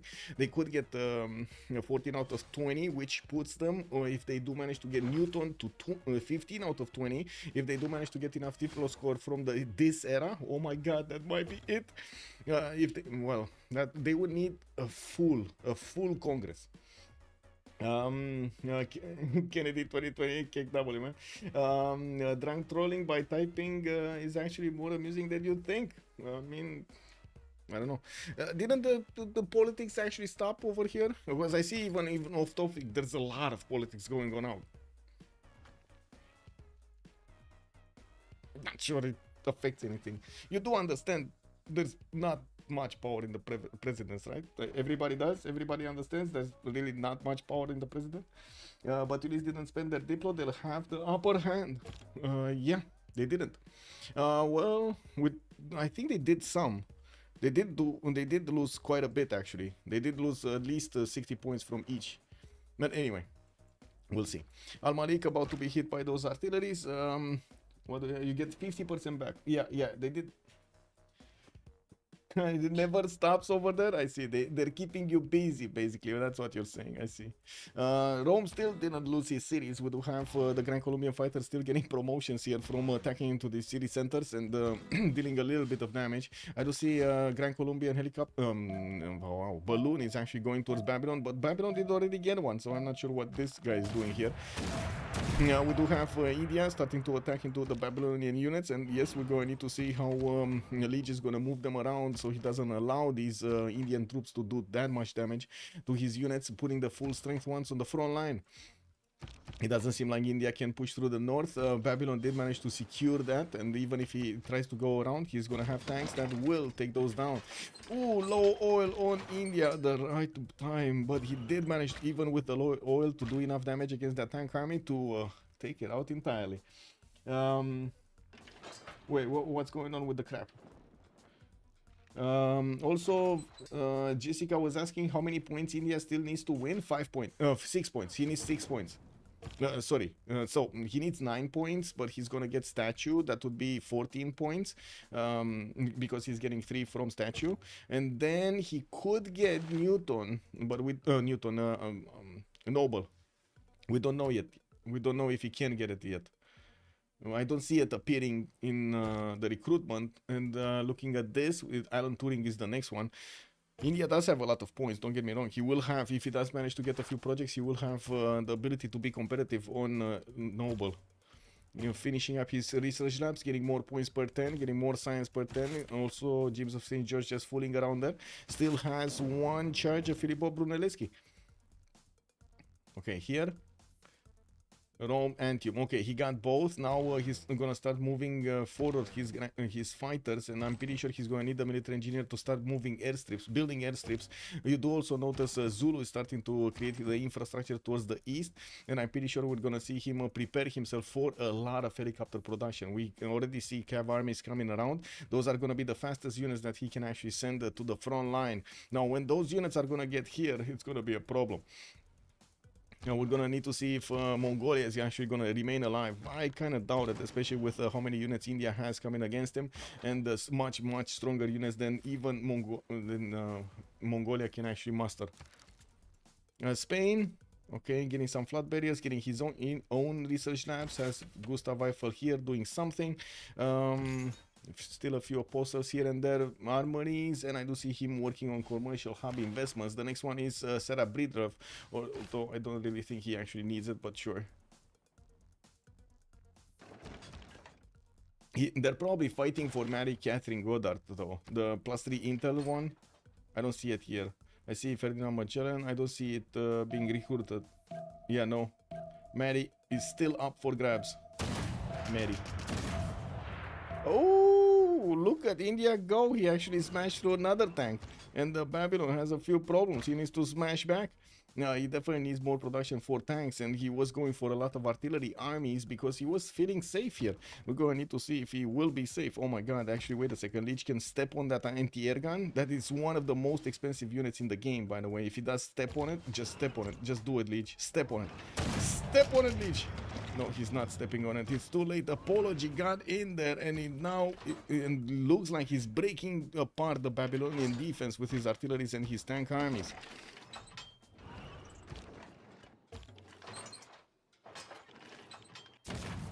Oh wow, okay. Took a lot of hits. Well, he could take out this tank and trap these ones. Let's see. Airstrip being deployed on the front line. India might actually get some of his fighters there, some of his bombers there. Still has biplanes, so I don't see him actually getting in there. A radio finishing in 1, ideology in 3. Will need to get to that fascism to keep on pushing through Babylon. And by that time, we might actually see Romrom arrive. We do have, as you can see, the Gran Colombian military engineers creating the railroads, connecting the empires of Babylon with Gran Colombia. Gran Colombia connected to Zulu with railroads, so of course the line is going to be connected there all the way. We do have the plains of Gran Colombia also starting to get next to Rome city of Kume, which is building the medieval walls and has a few Persian tank corps coming around there. We'll see how that fares. Did Rome start to get gold? Oh my god, no, he's not. He's only on 9 gold a turn, unfortunately. Gold per turn is looking much better now on DShark. They can actually keep on upgrading whatever units they want. While I do notice, yes, Ulyss still has the upper hand. They do still have the massive production in the games, 800, 600, 600 points, while on the side of Sharks, we barely have 2 of them not even reaching 600 points of production, Apology and Erwan. The advantage of Apology here is that the face generation of 455. Unfortunately, he's losing also, what, 91 gold per turn. Getting more commercial hub investments. I do want to see this. No, it's still Alan Turing. Gran Colombia is going to pass this. India is probably going to want to pass this also. Persia, Zulu coming quickly, but not that quickly.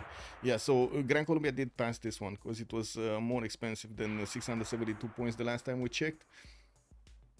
We'll see if he gets noble. If he gets noble, it's amazing. He can actually use the chops for Statue of Liberty. I think he already got 2 of them, right? Yeah, he already got 2 of the chops. We'll need another one. Well, we'll need 2 more probably. 28 turns, that's a long time. And it does seem like the Babylonian army is melting. We'll see if Lege can actually withstand this attack. We do have artillery armies that can do quite a bit of damage. And they do have balloon support. Still no general.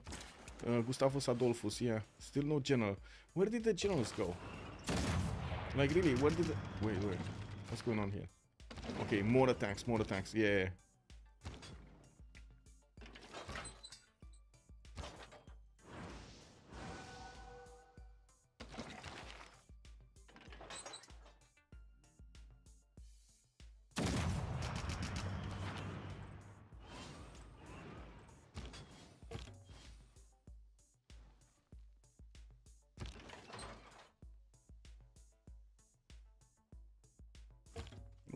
Well.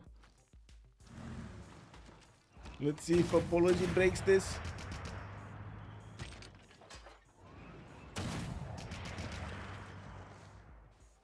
Well, not right now. Is he getting more units? Because he's gonna need reinforcements. He's gonna need new tank armies to go onto the front line. Because it looks like he's not gonna have that much strength to really punch through the Babylonian defense. He would need to keep on trading his units away. He sent the new ones actually towards Amalik, which is gonna start to be take damage here. With 150 walls, it shouldn't be a problem. We do have India also sending helicopter armies in the lands of Mongolia. These guys can one-shot any unit of Mongolia. They don't care if it's a pike and shot or anything. Oh, actually, wait a second. The pike and shot doesn't get one shot. It gets 2 shot. Wow. Plus 12 intel from Mongolia on India. India doesn't have a spy? Wow, doesn't have a spy in the cities of Mongolia. That's why. Anyway, bombers are starting to reposition. We're gonna see Kume starting to be bombed here. Gran Colombia fighters are also moving forward, deploying further and further into the east. While I do see Persia got somehow one of his tanks on the How did this guy get here on the campus of Borsipa? How did this guy get here? Incredible.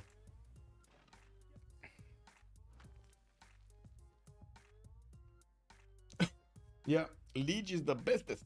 Yeah, dear Lord, 1200 plus GPT. Yeah, we got a lot of it over here for Ulyss. A lot of it. What's going on here? Okay.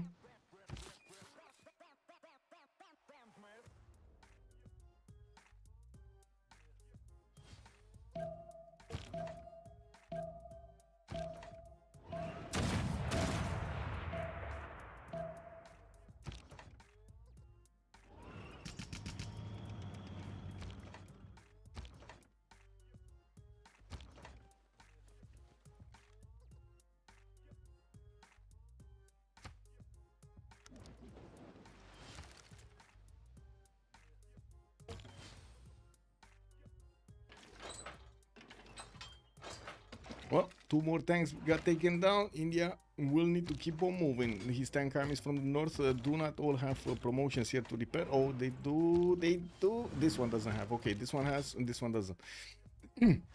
We do need to see also new tank armies coming out. I do see getting 3 turns. That is quite a bit of time actually to get them down. With multiple artillery armies also needing to get into the front line here. It does seem like also Apology got prepared with anti-air guns, which is very good. Also, don't you think Romrom or Distoria should have at least tried to push on culture victory? No, I don't think so. I think domination would be quite nice for them. Romrom is going to be specialized into this when he's going to get his, how to say,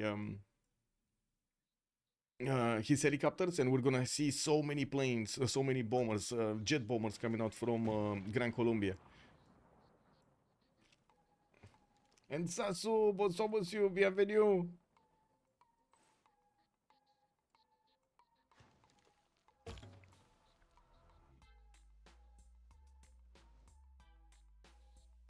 No, one sec.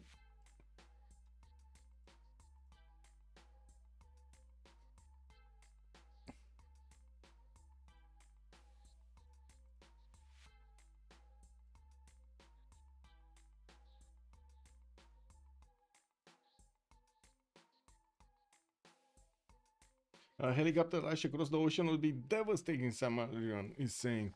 Yeah, although I don't think he's actually gonna go through the ocean. I'm actually expecting him to go directly here. Arrive here somewhere. They might just leave Spain alone, to be honest, and try to get to Apology as quickly as possible. Anyway, we'll see. Now, unfortunately, they don't really have the coast, right? So they can't use nukes to slow down or destroy Apology. So their only way is going to be jet bombers and getting through the lands of Persia to actually get to Apology there on Chandragupta. And we're going to need to see if they're going to be in good enough time. With new tank army settlers coming out, also new biplanes from Babylon. He's going to need that advanced flight up as quickly as possible. Apology is going to get fascism faster than Lege will. You do see his 4 turns faster than Legion ideology. And of course, we'll have the fascism civic soon. Matwab has joined the round table. Hey, Matwab, good evening, sir, and welcome.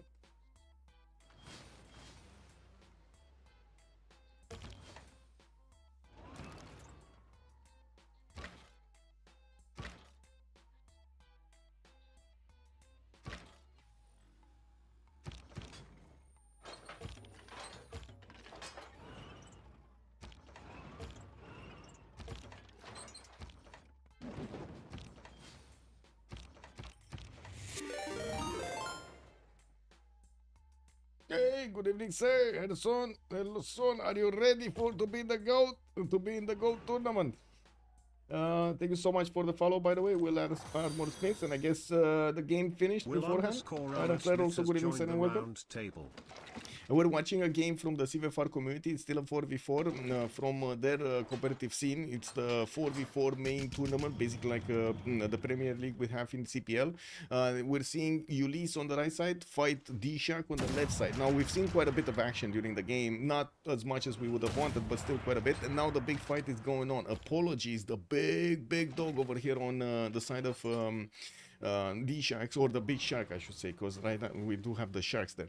And on Team Ulyss, we do have 3 players that are actually quite strong, but right now Lege is actually the one fighting Apology, and it looks like he's getting destroyed over here. Lege is having a major problem defending the city of Belgium. We do have Distoria trying as quickly as possible to get through the lands of former Rome, which is just gonna have Kume here, and he got a safety settler very far away here in the lands of Chandragupta, sending that in the warm arms of his ally. While I do see Gran Colombia is about to take over Kume, he's also gonna need to get his how to say, his air force puddle jumping to the front line and starting to actually eat the cities of Persia. Otherwise, it's gonna be a problem. India also taking down Mongolia, which is one of the Ulyss members, and you do see that he's pillaging as many of these tiles as possible. One of the helicopter armies does have a little health, though it might actually fall next time. We do need to see if India is gonna be taking out Mongolia in a good enough time. Although I gotta say, does it matter? Because Urumqi is here. It's in between Gran Colombia and the Zulu, while Zulu is getting Cav armies everywhere. Oh, he's going coast. He's actually going coast. How did freaking Mogadishu got a harbor here? Wow. Okay. So he got a commercial and a harbor there. Wow. Look at that tiny harbor. Anyway.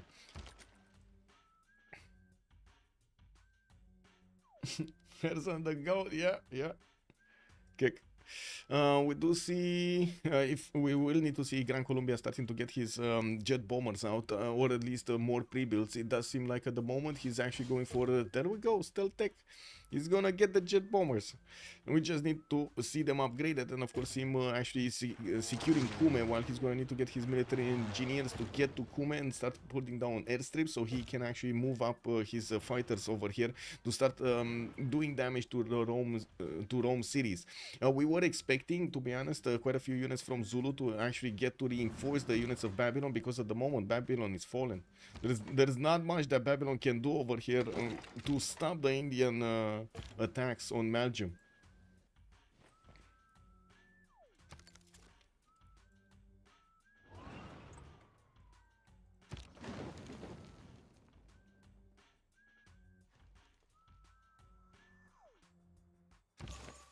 Okay, and more research labs coming out from Spain. I'm pretty sure we're gonna be talking just Spain getting gold here, 500 points of gold per turn.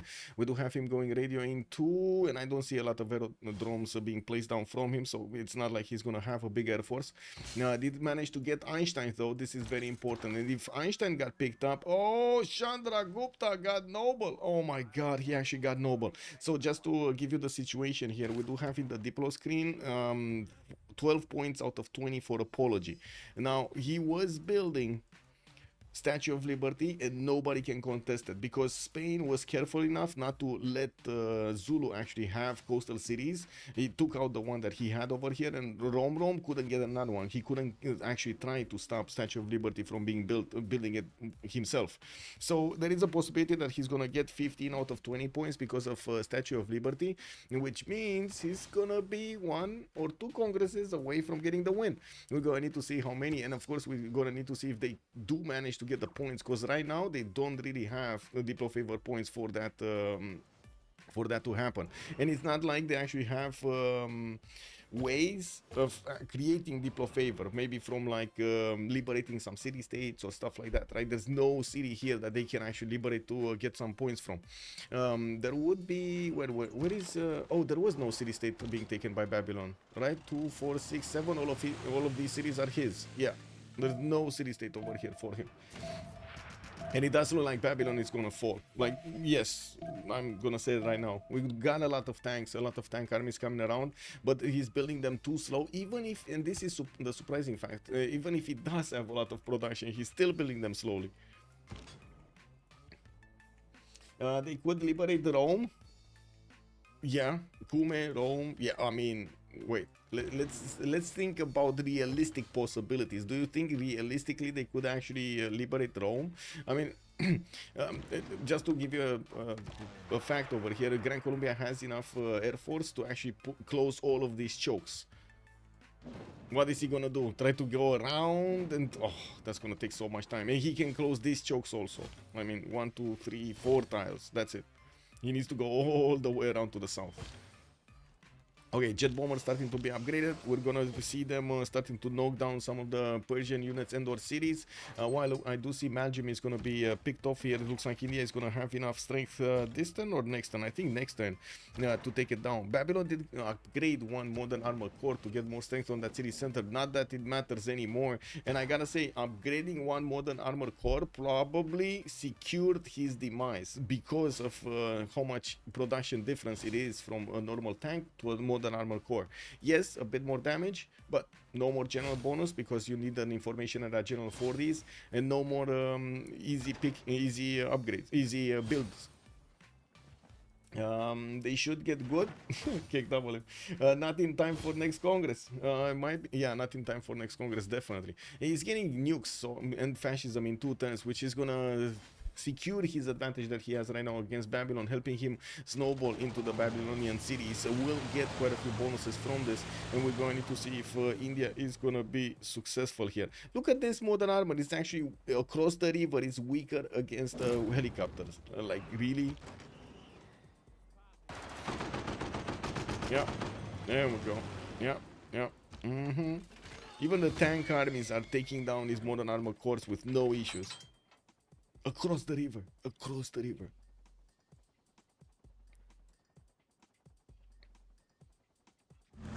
Oh wow, he could one-shot the artillery army behind the city with this tank. Lol. Does he have more tanks on the way? Settler coming out. No more tanks on the way. Oh, he just bought a bomber. He did upgrade his fighters, needs to send them on the front line. He needs airstrips here. He does have a military engineer to put them down, but I think he's afraid of them being taken over, and he's using he doesn't want to escort that, right? So he's using everything. Oh, he already has 2 fighters here. Okay. Where are the fighters actually? Are they deployed? They're not deployed. Why are they not deployed? He just probably moved them. Okay, helicopter army is also coming around from Gran, Colombia. Did get to move another one of these fighters uphill in the city of Kume, while he does have a defense with infantry corps in the city of Kume. We're going to need to see Zulu sending those helicopters. And you do notice we do have Gran Colombia putting airstrips here and deploying fighters, so he can slow down the takeover of the cities of Babylon. I don't think he can stop it though. And again, we do not have win condition yet for Team Ulyss. We were thinking they're gonna go for domination because of all of this. By the way, Zulu starting to ramp up his military production. No culture victory for him. He also, he moved everything. So wait a second, he stopped going on the seas and he moved everything through the lands of Gran Colombia, moving towards his ally over here, Babylon. I mean, that's the good choice, huh? That is the good choice. Okay, Rome lost his core cities.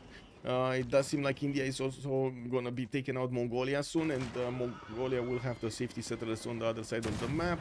Xanadu is probably gonna fall next turn, while we're gonna need to see Kokekota and Karakorum get taken down. Still no movements from Spain. He's happy just sitting over here and trying to build up his economy for his teammates to benefit from, especially Apology, feeding Apology the gold and the resources he needs to keep the attack going against his opponent. In the lands of Babylon, no, never mind. In the lands of India, we do have airports coming around. The hangars in 2 turns. Did he get statue? He's 10 turns away from getting statue, but he will probably get another chop and finish it. Okay, yeah, he does have another chop. He just needs to move the builder over there. 3 charges on this builder. It should be enough. I mean, 1 chop should be enough. Oh, he actually placed a city right on the front line. Delhi also to stabilize the rebellion here, probably, or trying to stabilize the rebellion. He's gonna need to put governor in there. Pretty sure he doesn't want to. Bombers showing up on the front line will allow him to attack into the cities of Babylon and take them down much faster than he would before. And you do see there's no more. I mean, what is he gonna do with tank armies? He has one modern armored army, and that's it, coming out next turn. And the next ones are just not gonna finish. Like 9 turns to get a modern armored army in your capital city. I don't know about that, sir. I don't know about that happening. You know what I mean?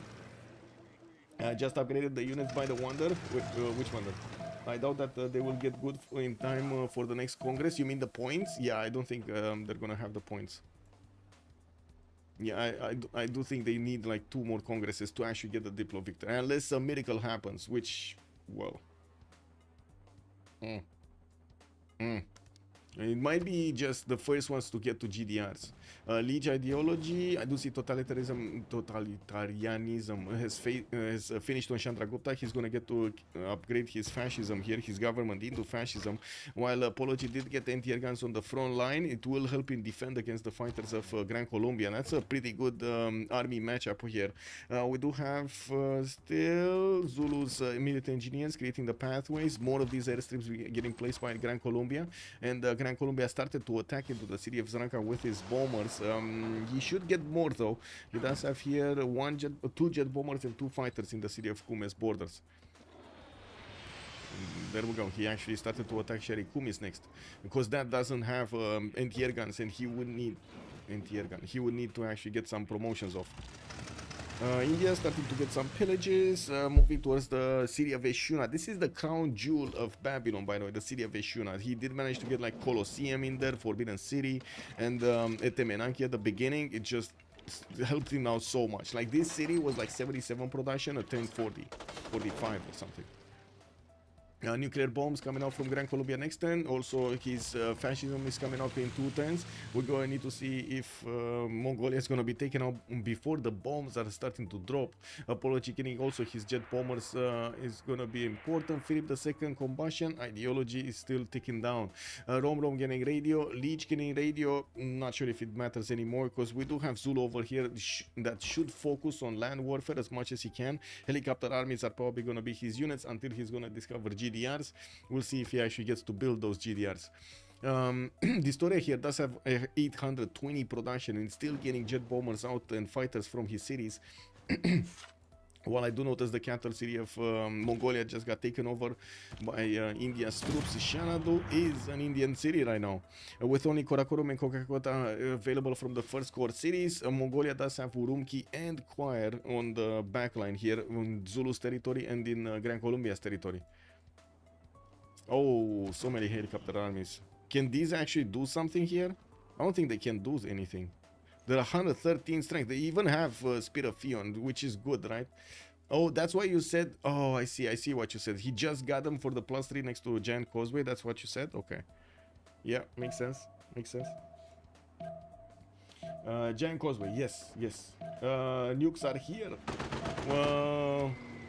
Let's see when the Manhattan Project is actually gonna finish, if we make that statement, you know.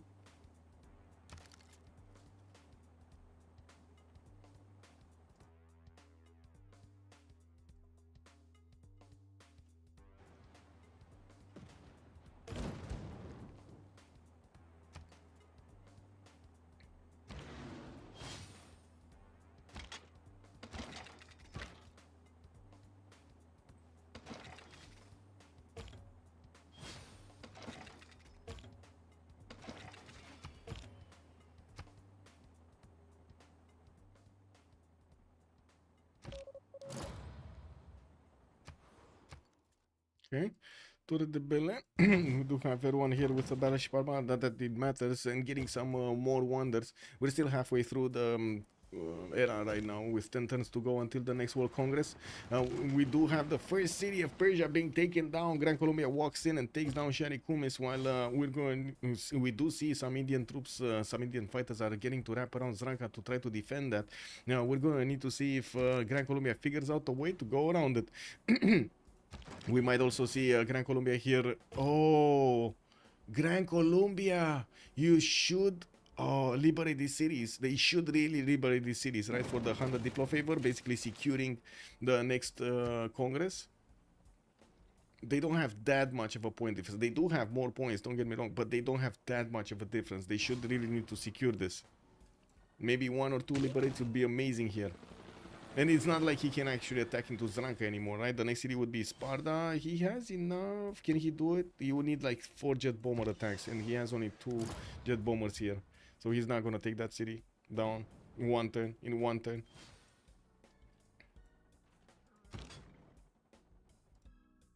True, but nuke hype is nuke hype. Yes, sir. Nuke hype is nuke hype. Let's see when the nukes drop. Okay, fighter deployed.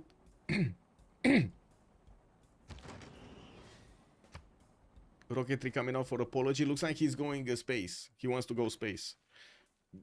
Or he might want GD. I don't know. But anyway, he's discovering rocketry. We'll see if he can actually get... Can he even put a... No. Wait, he can't put a single spaceport here. Oh, no, he can. He can put it here. That's a flat tile on a rainforest. Or a forest. I mean, a rainforest lumber mill. Yeah, he could try to put them down. I still think Diplo is gonna be the major one. Let's see, 12 out of 20. Still didn't finish that Statue of Liberty. We do have the Gran Colombian helicopter that did take out Sharikum, is getting attacked by the units of Persia, and we're going to need to see if he manages to get out of there. He can try to... No, he can't. Oh, he can actually. Cyrus is not in a golden age. He could try to get these traders out. This is gonna be quite damaging to Persia. But if they liberate Kublai, they will not be able to defend Babylon. I think that's what keeps them keeping them at bay.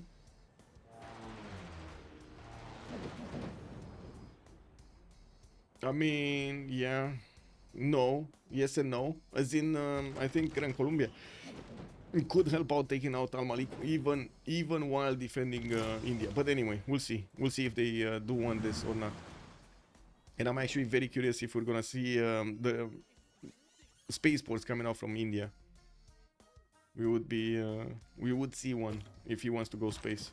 Anyway, India moving his jet bombers up. We do see him starting to attack Eshuna. Eshuna does have anti-air guns. From what I do see, one and a few biplanes next to it. Helicopter armies starting to get here the defensive screen to not allow these units, the tank armies of Chandragupta to pass through. I do have to say Zulu also doesn't have a general yet on the front line. Dandara still needs to move forward to give the extra +5 to those helicopters. Did we have a general here for India? He did get Napoleon Bonaparte, so he had a general over Babylon, which did make the whole difference. Not to mention fascism with extra +10 against Babylon. There was no way that Babylon could have defended this.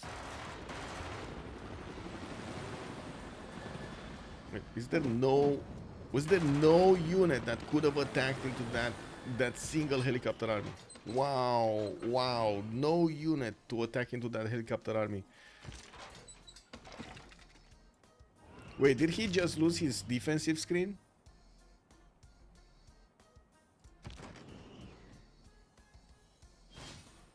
He just lost his defensive screen. Like, why did he attack? Like, honestly, I was thinking he's just gonna make a defense screen and that's it, right? Was somebody expecting that Romrom is gonna attack here?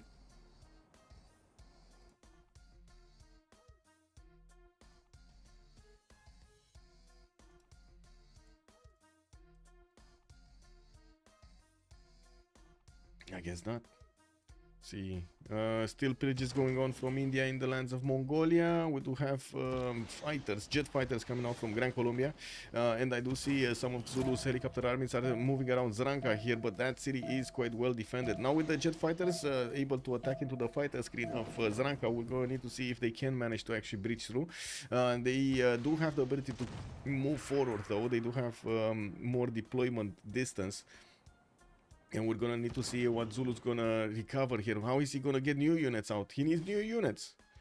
He's getting his helicopter armies to 2 turn, 3 turn in his main cities. That's not bad production, definitely pretty good production, but he's not gonna have time to take them back to Gen Causeway, take them up again and so on. It's probably gonna be a bit too much of a hassle there. You know, with Apology getting lasers in 2 turns, he's also gonna have his jet fighter upgrade, while I gotta say, yeah, he keeps on taking down Eshuna. Slowly but surely taking out that city center. Here, not much happening. Statue did not finish. Statue needs a chop. Apology is about to chop it. We do have Zulu with a spy in there, and he's seeing the Statue of Liberty about to get down. We'll still have him on 12 out of 20, and I don't think, I mean, I'm pretty sure Noble got activated, right? I'm pretty sure Noble got activated. Ooh, another jet bomber. Ooh, candy.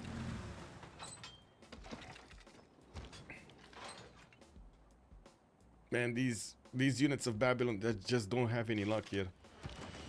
Maybe the units of Chandragupta are, wow, doing so much damage. What just happened? Where? What happened where? I'm not sure what happened where. Gold per turn, still fine. Erwan still from the coinage. We'll see when if he does manage to keep it.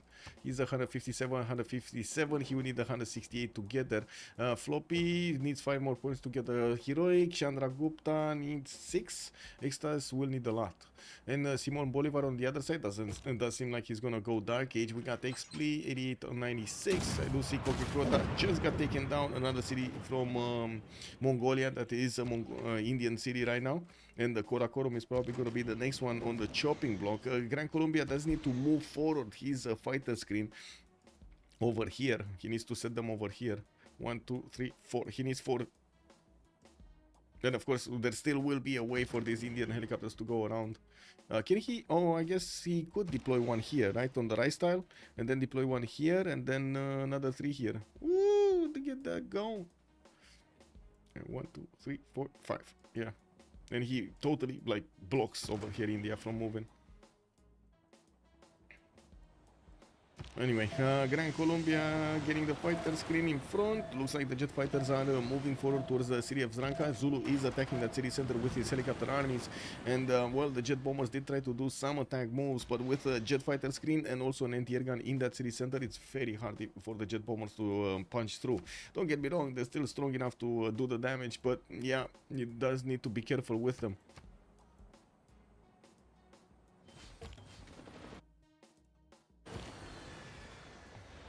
Okay, Shuna is getting taken out by the jet bombers as well.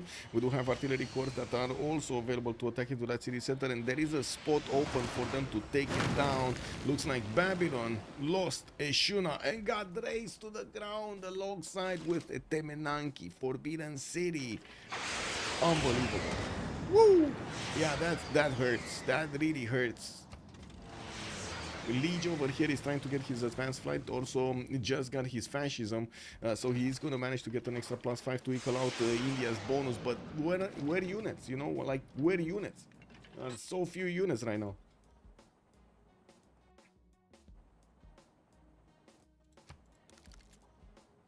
Do you lose the card? Yes, you do lose the card.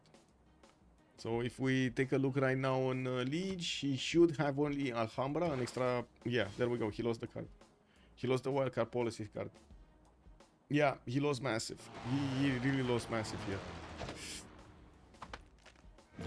I'm not sure if this is actually GG o'clock, to be honest, because, again... we might actually see Zulu and Gran Colombia ramping up. We got 600 science over here on Simon Bolivar, 829 production. Romrom also 500 science with 600 production. Their units are just not strong enough and they're very far away. The closer India is going to get to their borders, the easier it will be for them to defend. They do need to keep up Babylon, and they need to figure out a way to actually get the victory condition going. There's no culture victory happening here. You see, nobody actually has a lot of culture on them. With Simon Bolivar focusing more on jet bombers and helicopters, we're going to need to see if he's going to transition into nukes. I would imagine he does have, he did finish, right? What was it? What's it called? Nuclear fission. He did finish nuclear fission, no? So he has the uranium, but yeah, there we go. Manhattan project coming up in 4 tens from Bogota. So we will see nukes. We will see nukes being thrown here against each other.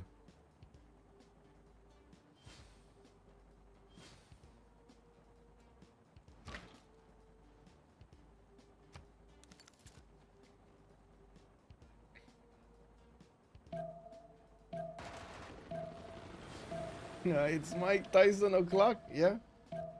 Wait, how did it get this bad? Ulyss economy was so much better than the DShark. Modern armor came out pretty early. Did they just not feel supporting Babylon was worth it? No, Babylon did have support. I think it was more of a Babylon wanted to keep on simming while he saw massive army bordering his cities. He couldn't get to fascism in time. He couldn't get his general. The loss of a general was massive here for the tanks of Babylon.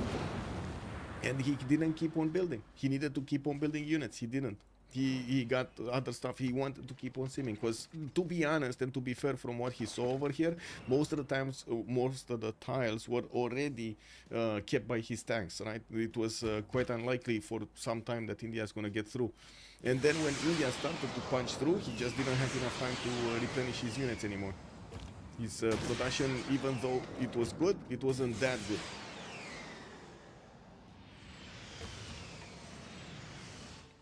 Okay, another city has been taken down. Zranka has been shaved off the planet over here. Looks like Persia's city of Sparta might be next here, and we do have jet bombers coming from the lands of India, taking out these Zulu units to stop them from getting further. I do notice Gran Colombia did... Wait, did they liberate? Did he actually liberate? No. Or... Yeah, I think he did. I think he did liberate one of the cities of Mongolia here. Gran Colombia jet fighters coming in, also helicopters moving in. I'm pretty sure he's gonna want to take Xanadu. He does need to attack it with the jet bombers first, and I do see one single attack from a jet bomber is gonna take that city down.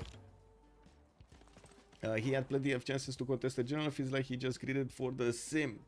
Yeah, basically. He took a chance. He took a chance. I think the general was like extremely important then. Extremely important. Extremely. He just got one, by the way. He just got one.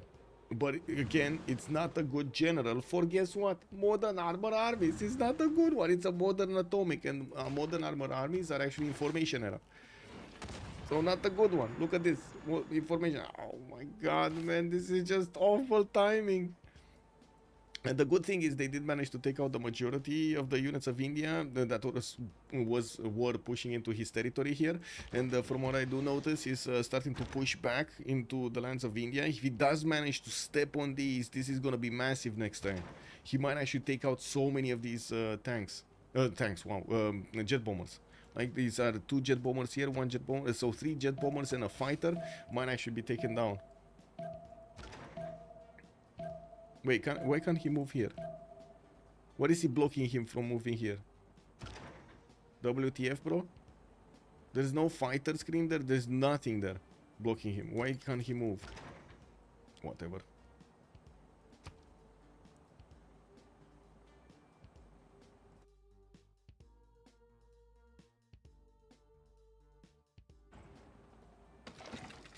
Well, now there's something on those tiles.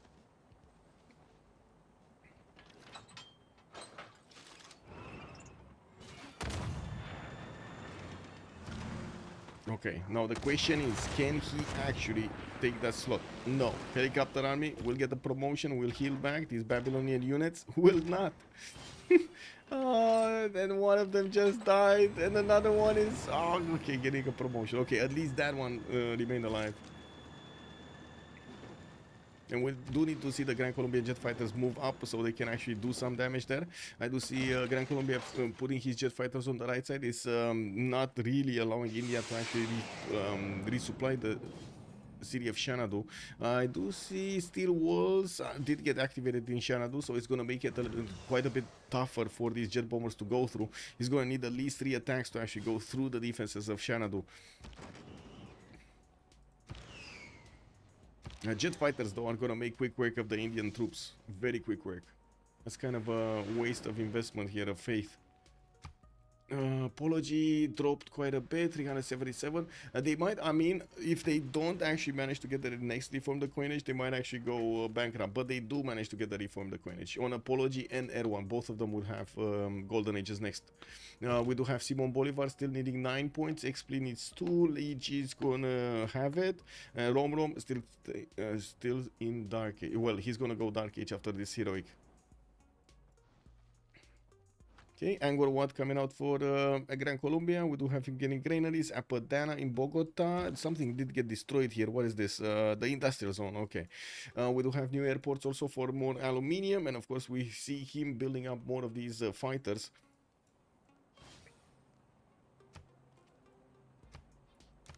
Wait a second. Apology. Why are you placing your fighters like this? They're just gonna die. Usually fighters do help each other, so when you want to actually be with, how to say, defend and not attack against somebody, you want to keep your fighters next to each other, so they do help out each other when they need to. If you do put them like this, they don't help each other. Like one tile apart, they don't help each other. So these, you see how the Gran Colombian jet fighters are in a triangle. There's no way India can actually attack into these. They die. Like his fighters just die, and they barely scratch the fighters of Gran Colombia. If Gran Colombia attacks into this, not that big of an issue, because it's only one single fighter with nothing around it. No more chances of DShark managing to hold out until 2 more congresses. Well, let's see it. Let's see it. Yeah, pretty sure it's gonna be a problem. Like with nukes coming out and no actual victory condition also activated, yeah, that's gonna be a problem. What is the Diplo at? So Diplo is 15 out of 20. He did get that Statue of Liberty on Trivandrum, and I'm pretty sure that's actually what's keeping them in the game. The dream of actually getting the World Congress, and we'll see if they do manage to get the next World Congress. Man, I need to go and cut my hair. Heck.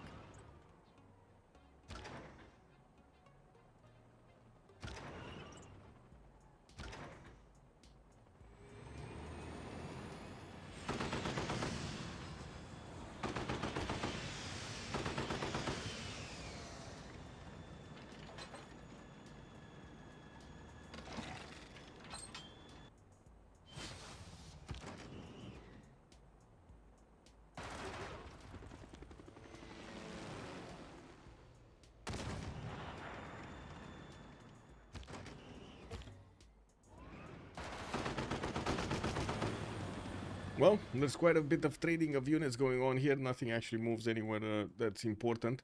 We do have India, okay, starting to attack. Oh my god, look at that. I don't know why Gran Colombia moved one of his jet fighters out of formation. He just lost it. He might do some damage against the Indian troops, like jet fighters, but then India just moves more, and that's it. That's a problem actually for Gran Colombia. That is a problem for Gran Colombia. Now these jet fighters will have enough damage next turn to take out the 2 jet fighters of Gran Colombia, and there isn't that much more that Gran Colombia can actually put there on the right side. I guess he could reposition the units that he has deployed in Babylon, but at the same time India might just, you know, come and take advantage of that weakness. Where are nukes? Nukes? Did he finish it? Or... No, I think he's actually... Oh my god, he delayed it or put it in another city, because I don't see it anymore in Bogota. It should have been there, right? It was 4 turns away from finishing, and I'm pretty sure he didn't actually finish it. Yeah, I'm certain that he didn't finish it. They're well aware of what time Mike Tyson fights. It's over. Well, let's see. Let's see if it's over. We're gonna need to wait for them to GG, right? That's the rule. We need to wait for them to GG.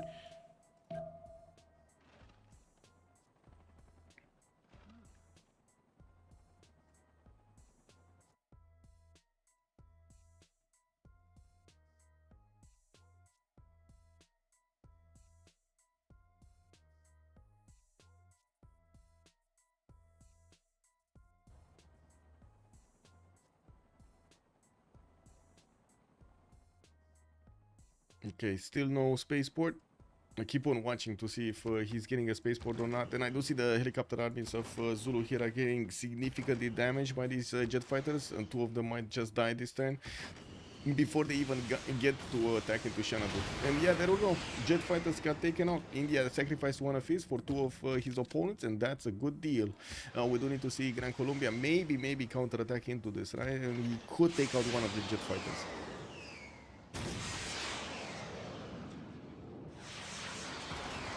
He's not though. India coming in, he's breaking apart the Zulu attack on Xanadu. I think Gran Colombia is gonna finish the job on that one also. Does he have enough on this? Yeah, he does. He has 2 helicopters that could attack Xanadu, and will probably have enough damage to take it down, along with also Zulu's helicopter army from the north available to go in there.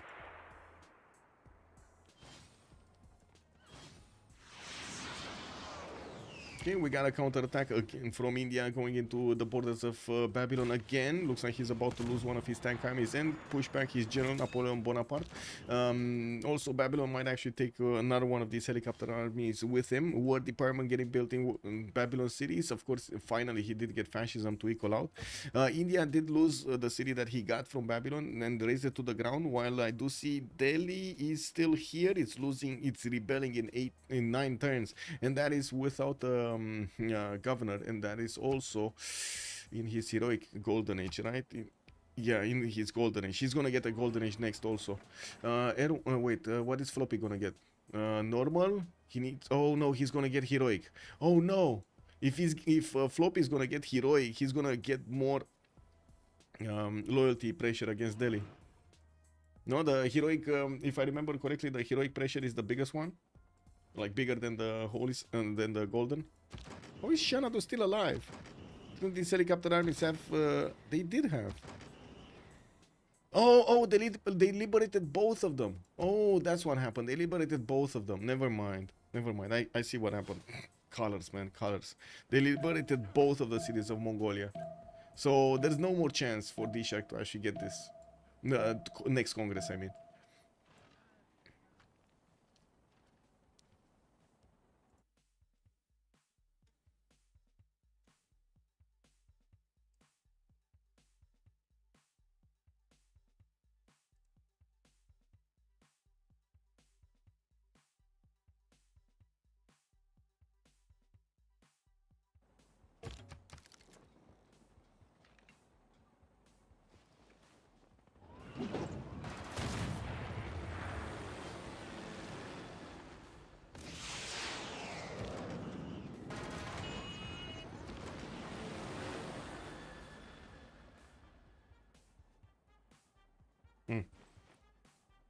Not much. Babylon did get a few cities out, and I do see he's getting more settlers to get out of there. We do see also Kokekota can be liberated. We do have 2 more turns, right? So next turn we're gonna need to see if they're gonna manage to take this city down also. I don't think they have any more distance, right? Oh, jet bombers. 1 jet bomber is in distance of Kokekota. That's it. I don't see another one. This should not be in distance. This might be a bit too much. It's like 2, 4, 6, 8, 10, 12, 14, 15 tiles. 15 tiles. What's going on, Muzdrath? Needed to raise the other 2 cities? Yeah, he needed to. Yeah. He just needed to keep the capital. There was no reason to actually keep the cities. But anyway, it is what it is. You know, he made a mistake. Now he will live with it. Do we have spaceport? Still no spaceport. Do we have bombs? No bombs in Zulu's territory. Do we have bombs here? Bogota? Come on. Man, he could have had Manhattan already. He could have kept on working on those nukes. He did not. Coach Distoria here, still on 600 science with 300 culture, 800 points of production. I can't really say he has that much.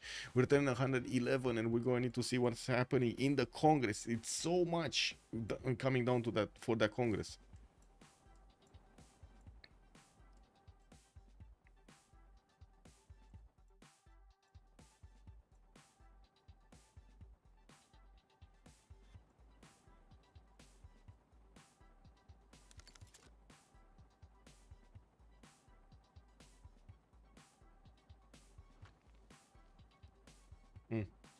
Spain? Okay, he did get Hue in the meantime, getting his own jet fighters out, but and finally, oh man, at the project, he might become useful over here, other than the gold, actually taking part of the war here. I'm not saying he wasn't useful in the game, but because he did give away a lot of resources. But man, we didn't see him at all in the war. Well, let's actually see if he's gonna get his Manhattan project up with enough nukes to take out his opponents here. He does have quite a few targets in his sight.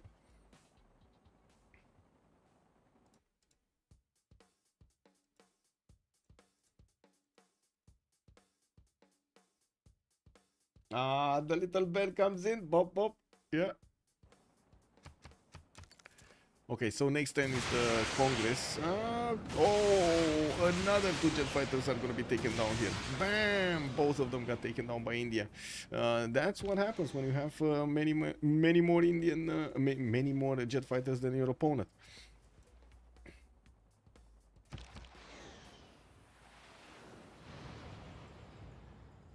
Okay.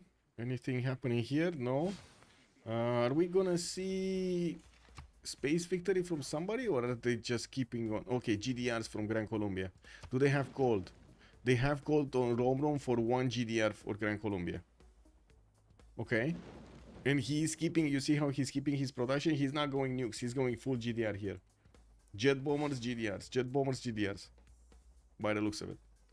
They do have 900, almost 1,000 gold per 10 by the looks of it, or actually 1,000 gold per 10. Yeah, they have more actually, no. Kokekota again got liberated, more favor and got on Xpli here. He does need, Romrom will need to actually give it to Xpli. For safekeeping. Oh no, he actually needs to spread it, right now he needs to spread it. Oh my god, he has 1 minute to spread the points around, to actually give every one of his allies enough points to vote into the Congress, so they optimize the points. What's this line? What is this line?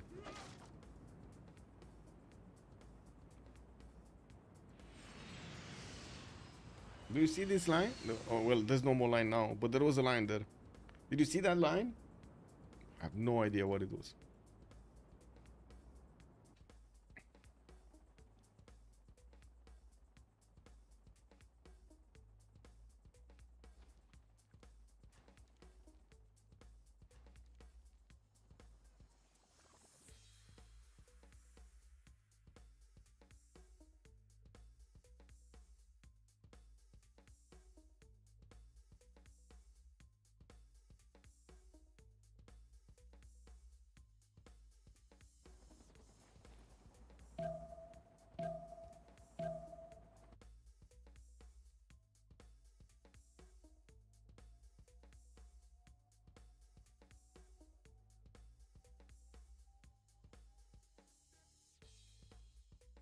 Okay, so let's get this.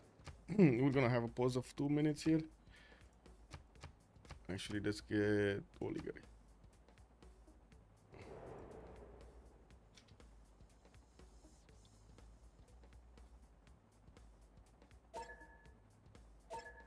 Okay.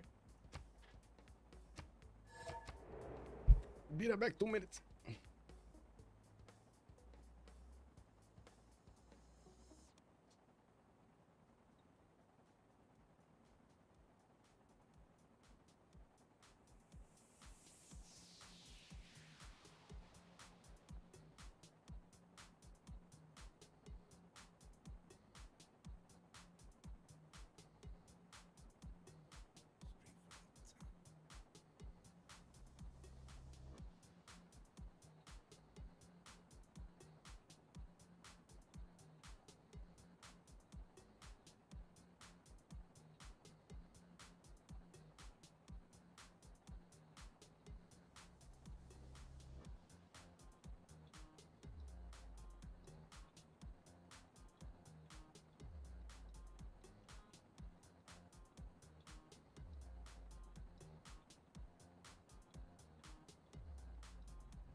getting plugged in again, connected, like in the Matrix, you know. Doesn't that hurt, actually? Getting like a spike in your head, doesn't that hurt? It's like rain on, no, on your wedding day. Oh my god, that would be terrible. Hey, good thing I'm not gonna get married. I don't have to deal with that shit. Anyway. We got jet bombers here, tank armies, more tank armies coming up from India, and I do notice he keeps up his jet fighters on the front line, even if they're damaged over here. We do have this. Okay, India did manage to take that city and raise it to the ground, and I do want to take a look at this. Losers to diplo points, losers a wildcard policy, so coal power plants banned. Did they manage to get more? Oh, they did. They did 16 out of 20. Uh-oh, only 1 point. That seems like it's a bit too little. They need 4 points in the next one, and to be honest, they have a chance. They have a chance, but 20 turns of withstanding their opponents, that might be too much, especially since GDRs are going to be on the front line quite soon. I'm pretty sure we will see one. Okay, yeah, there we go. One. We got 1, 2, 3 in production queues right now. We're probably going to need over here Gran Colombia to keep spamming them out. I would imagine that he's also gonna get the gold from one of his teammates to buy them. Yeah, he has 6,200 gold, and he could buy it on the front cities and send them as quickly as possible to Persia's territory. We'll see when he actually chooses to do that. First, he's actually starting to do the damage against. What did he do here? He pillaged a tile probably, but I don't know which tile. Anyway, I don't see it, as in the animation is too fast. I was expecting to buy a unit here in Kume. What were the Congress results? Coal power plant banned, fascism loses a wildcard policy slot, and Chandragupta loses 2 diplo points. Hashbang, good evening, sir. What are those Grand Colombian units that have an icon like a gravestone? These ones? These are the generals. This is a unique general of Gran Colombia. You get a free general every time you switch the era, basically. It's pretty cool from Gran Colombia. He attacked the encampment with a plane. Oh my god, and he did only this? Wow, he barely scratched that encampment defense. He probably wanted to get some experience on those jet bombers or something. And oh my god, 246 jet fighters here with more being deployed. They definitely have enough strength right now to go against the Colombian ones. The Chandraguptan ones. We're gonna need to see if he actually starts doing that. We do have also Persia moving somewhere in the north, wants to get out as far away as possible, and I don't see yet the GDR being bought on the front line. Will we have one bought? I don't know, because it doesn't look like he's actually spending the gold. 6,400 gold in the bank right now. Did anybody get Maddie? Maddie? Where is Maddie? Maddie! Woohoo! Maddie! I don't see Maddie anywhere. You see Maddie? Oh yeah, Maddie is on Chandragupta. Ah, that's where the extra intel was coming from. Chandragupta got Maddie. No, no surprise that these Indian jet fighters were much better.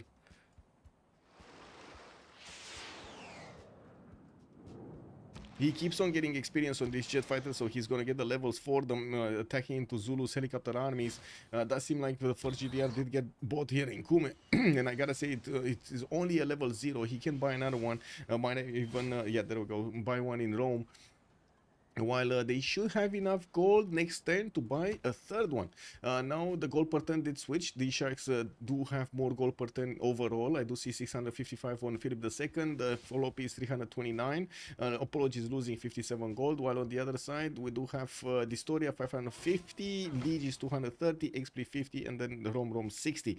I do want to see what's going on here with my Manhattan project finishing up next turn. We're going to need to see Spain actually getting to do something in this game with nukes.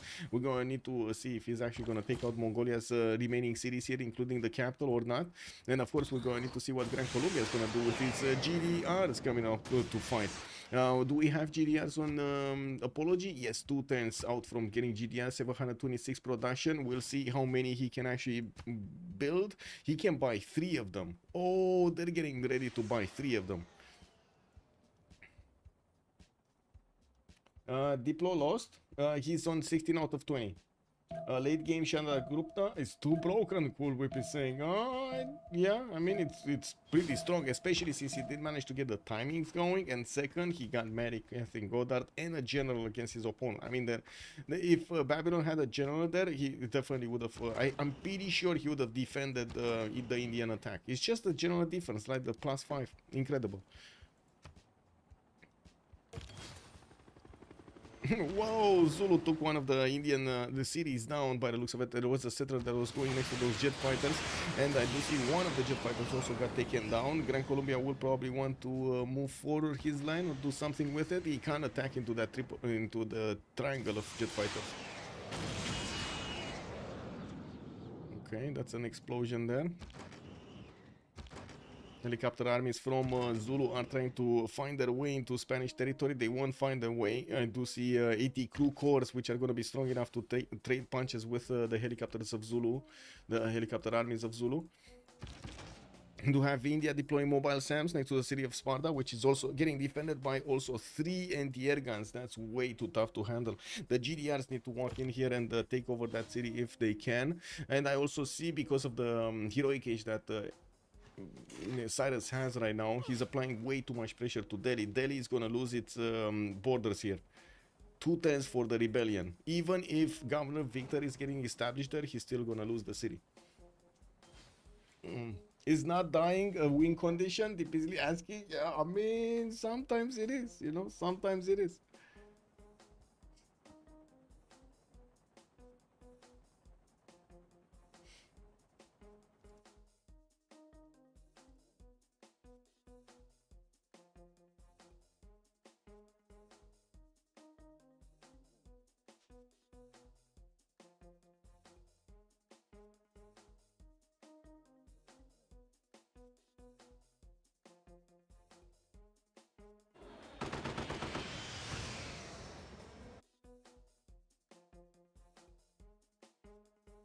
Why am I getting pinged? Oh, let's see.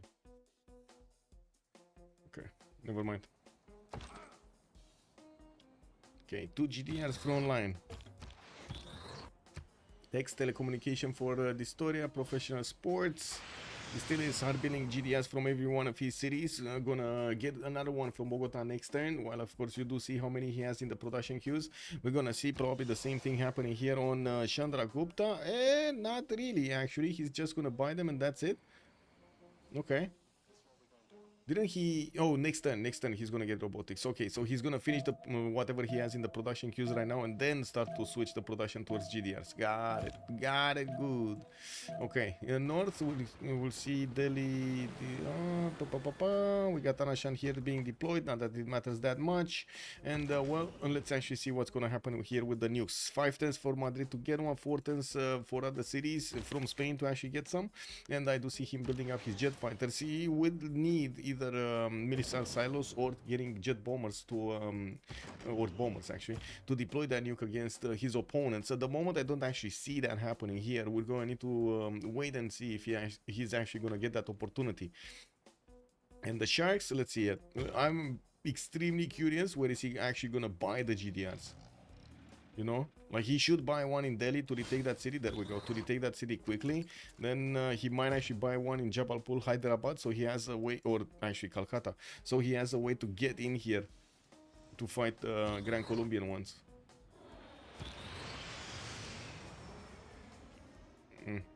Main cities, okay, 4 turning spaceport in the city of Bogota. We do have Rome with Proserpina, a spy that is siphoning funds right now, and it looks like quite a few missions have been done in that industrial zone. Just gets pillaged every other turn.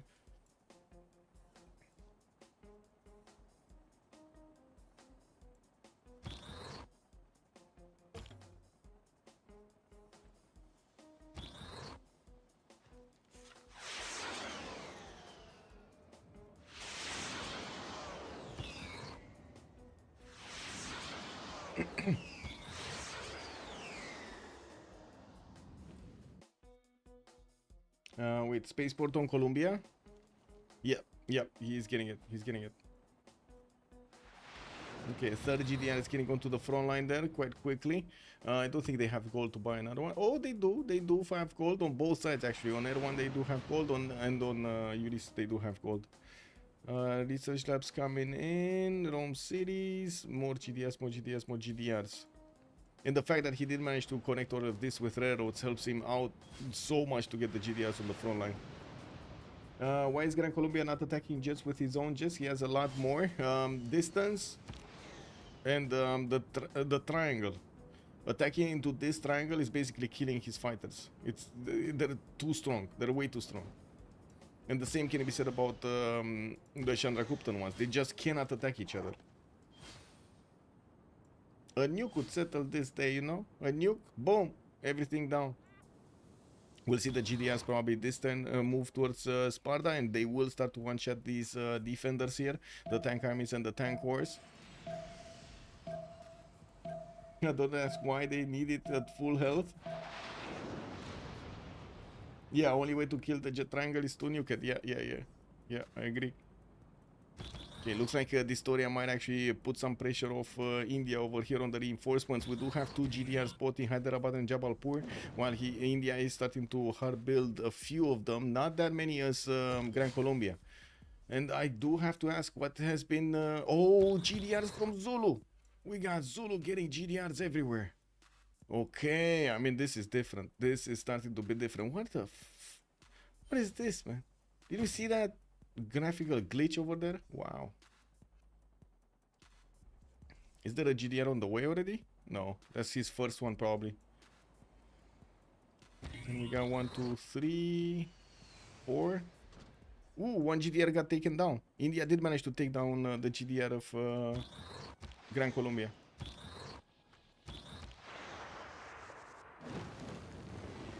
And he's starting to kill off more of Babylon cities over here, even if Babylon is getting more settlers and back settling over here to make as many city spots as possible. Well, it looks like his cities on the right side, his core cities are dying.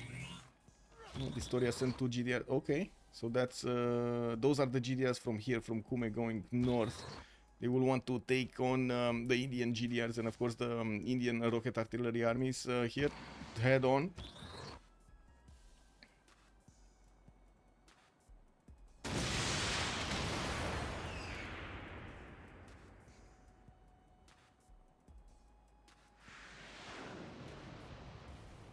There was a helicopter. Which was a helicopter?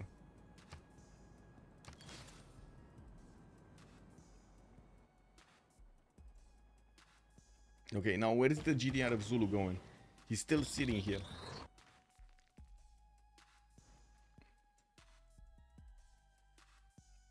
Okay, I see Spain is starting to get nuclear devices, a lot of them. He's also getting some privateers. There's a privateer armada in the east of Valladolid.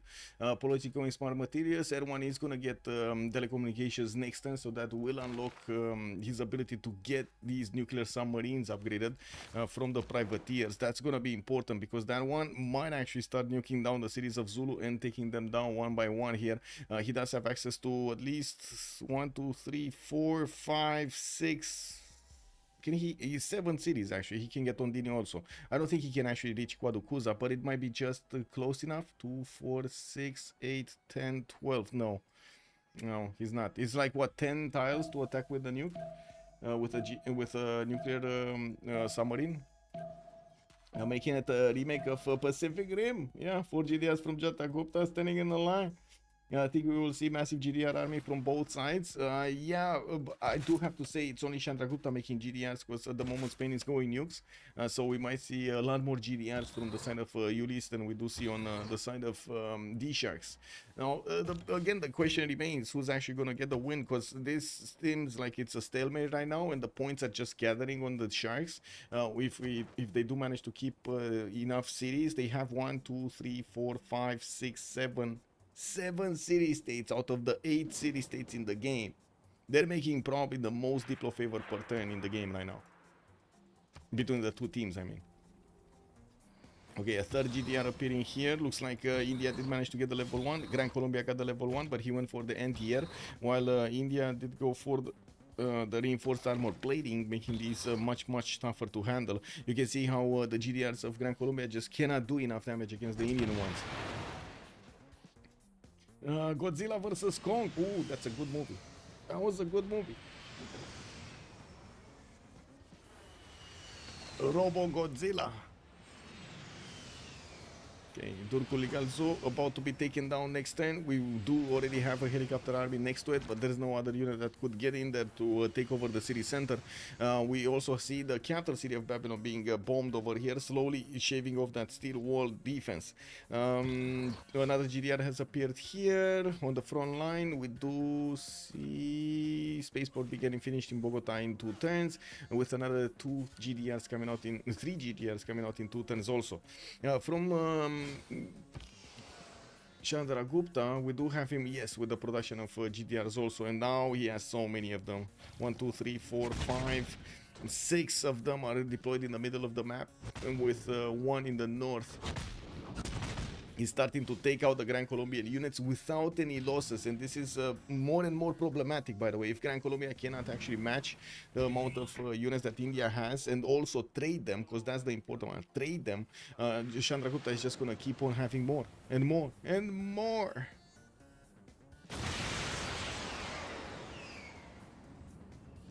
Yeah, the Sharks are holding very strong. It's a very good game from the Sharks being put out. Yeah. I mean, a lot of experience. Okay, nuclear submarine armada did get upgraded. We're just gonna need to see him like 4 turns out from starting to attack the cities of his opponent. Zulu is putting GDRs on. I mean, this is not gonna matter actually. He's sending the GDR directly to Spain. Okay. I mean, it's fine. Chandragupta is just gonna get 1 GDR of his own in Mumbai. And it's not like we do have Zulu like 5 GDR sent to his opponent. It's gonna take a while for this one single unit to do damage here in Spanish territory. Reinforcement reduces incoming damage even further. Yes. Why do GDRs from Shannon have a halo? Yes, it's the promotions. So one of them, this one doesn't have a halo, but it does have anti-air. Oh no, actually, wait a second. He went for the particle beam siege cannon for the extra damage against defensible structures. And India went for the other upgrade, the reinforced armor plating. And that's mostly decided by the text, right? The text that you have.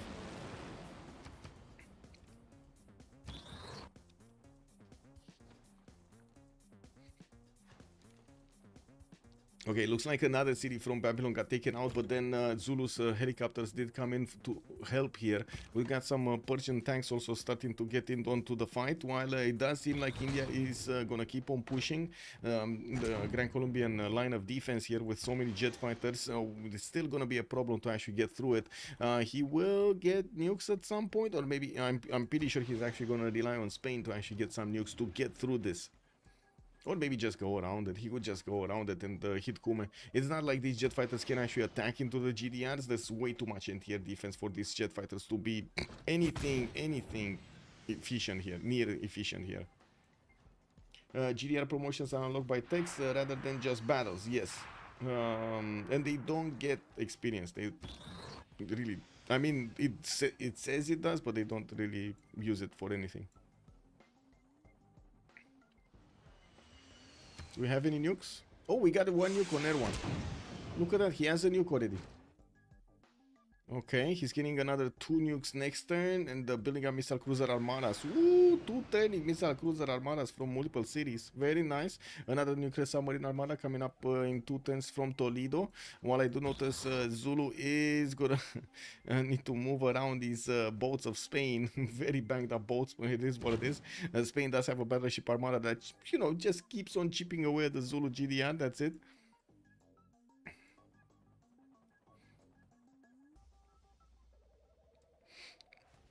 And Zulu's GDR production is starting to ramp up. The question is, where is he gonna send them? The same can be said about Gran Colombia here. Still 2 turning a spaceport. Wow, 2 turns away from getting a spaceport in Bogota, while he's getting another 3 GDRs next turn.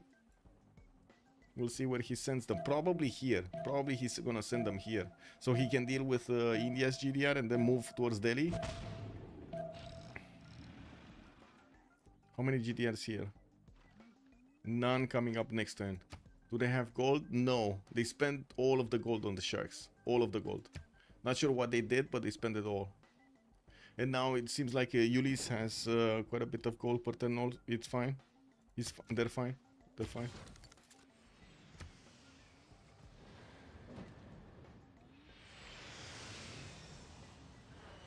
What are they attacking into? Okay, that GDR seems that it's gonna die. Yep, there we go. One more GDR being taken down from Chandragupta from India.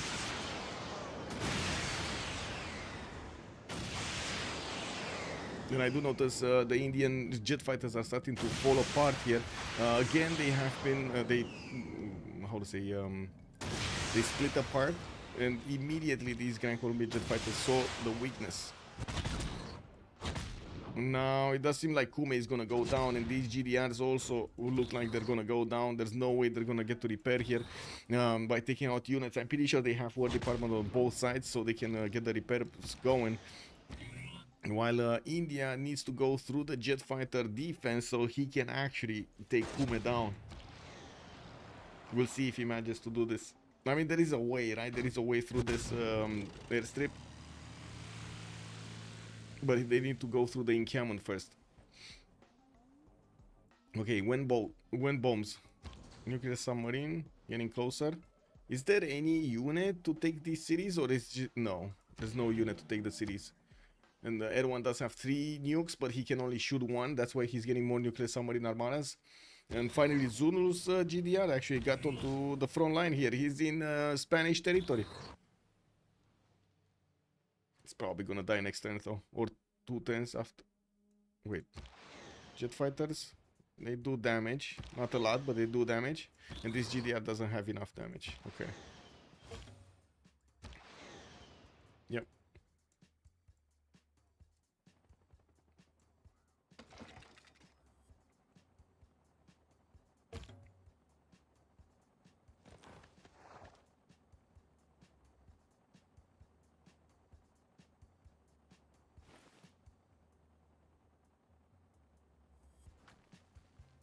That reminds me of Godzilla -1. Paddling away from Godzilla is a wooden boat. Paddling away. Oh, I see. What is gonna get caught with its pants down? Exactly. Perks of the information era? Yep. Ooh, what are these doing here? Zulu helicopters. Not much. Nothing, actually. They're not doing anything.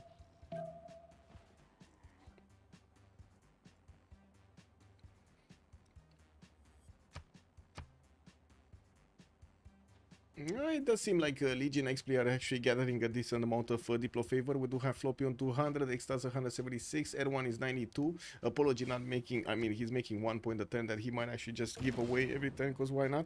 That does take away quite a few seconds from his turn though. And we do have 2 new GDRs from Gran Colombia showing up on the front line.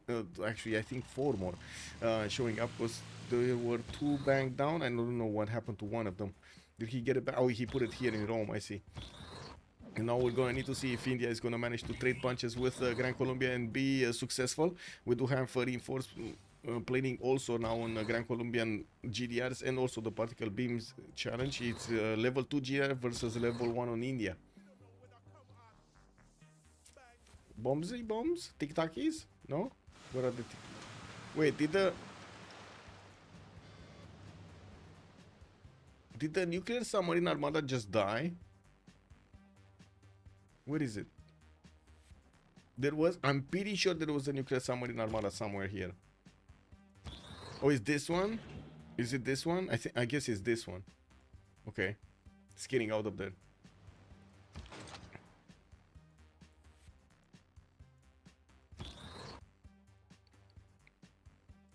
And these GDRs of Zulu are just not strong enough. The Indian GDRs are definitely the ones that are doing the damage here. Surprising fact is Zulu actually has intel on India. That's weird. Or maybe India India doesn't have any spy in Zulu cities, that's why. Yeah, there's no spy in Zulu cities. Oh no, he does have one, but never got signed. Okay, so he put it in Vilnius, but he never actually activated the mission. Now later on in the game, late in the game, usually you have a lot of moves to do and a lot of clicks to do and a lot of thinking. So you might actually lose quite a few moves because yeah, no time, just no time. You're knocked up, 3 knocks in. Ooh, I see.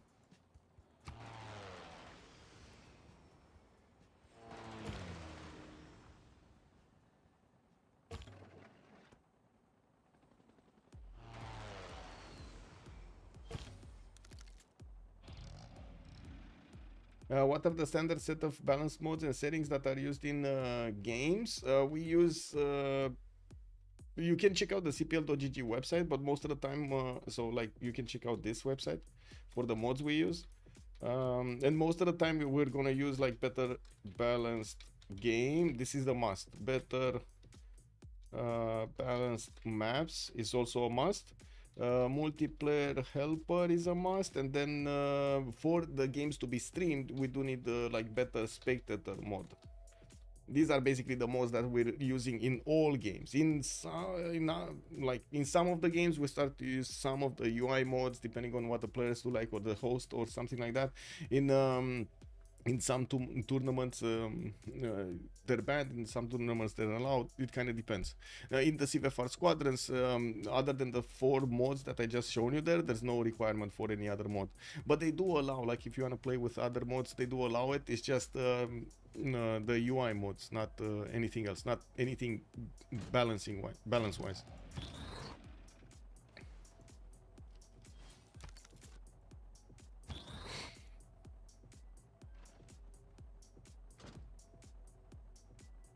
Yeah, cheers, man.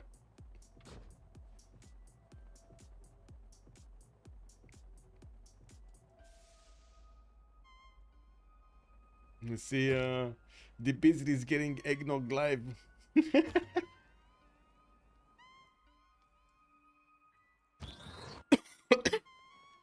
Yeah, there we go. We do have the GDR of Zulu being taken out, pushed back from the coast. New nuclear submarine armadas coming out, and I do see another 2 GDRs from Zulu moving in. We do need to see if Spain is actually going to get in there.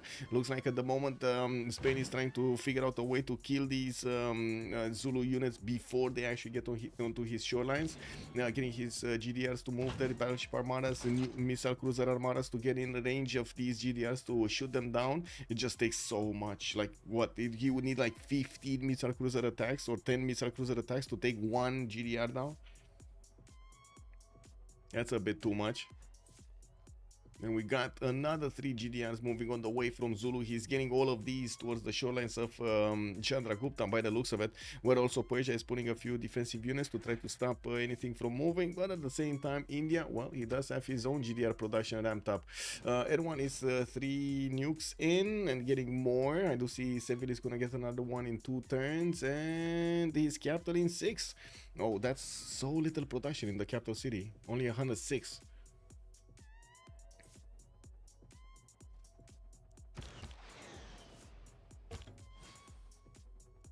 Okay, 3 jet fighters with so many units. They might actually take this GDR down. Okay, what's happening here? Nothing much. Unless we're actually gonna see India managing to, drop a nuke on Kume, which is probably not gonna happen because of the GDRs. There's not really a way of him pushing through.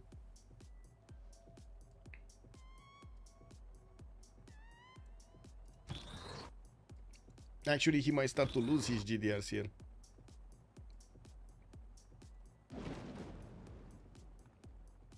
Okay, Babylon not getting attacked anymore. There's no sufficient force in Delhi to do anything there. And I think this GDR is gonna die. He should die, actually.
Well, that honestly, it does seem like the Zulu GDRs are way too late to actually get onto the other line, onto other shoreline, and actually be successful to do damage here, and you know actually take down cities. And that's before the Congress. We got 10 more turns until the next Congress, and we still have 16 points out of 20 for Apology. He needs 4 points. He might get them. Let's see, score screen, 258, 212, and 105. Yeah, they might get there. They might actually get there. They're still not there yet, don't get me wrong. They would need more. Can they find a city state to actually... or city center to... no. I guess they do need to take these, right? They do need to liberate Kume and Rome and Antium. Yeah, they need to liberate Extazz. And that's why there's such a big fight going on for Kume. And it does seem like Apology is getting stopped every turn of the way here. What is this jet bomber doing underneath the GDR? Wow.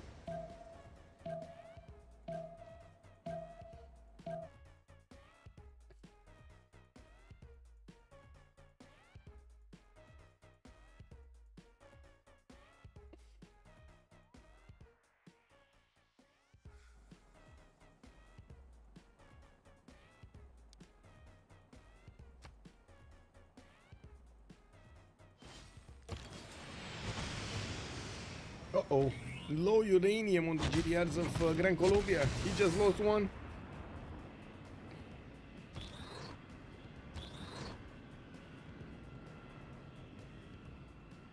Still, the jet fighters are blocking the pathways of these GDRs to get in there. There is a helicopter army here that might actually fall. And I do see... oh, there is another jet fighter here blocking the pathway towards the south. That's why it doesn't matter anymore. Yeah, it doesn't matter anymore. And what's going on here? What are the GDRs? Still 3 turns out to actually get to the shoreline of India. And probably 4 to 5 to actually do some damage there. I do see this level 3 GDR in the water. He's not really getting attacked. Oh, I see. This one was the first one. I see. And it's slowly dying. This one is slowly dying. India does have a GDR moving after it, and he will try to get in there. Wait, can they shoot each other here in the water? I guess they can with the ranged attack, right? They can't with they cannot with the melee attack.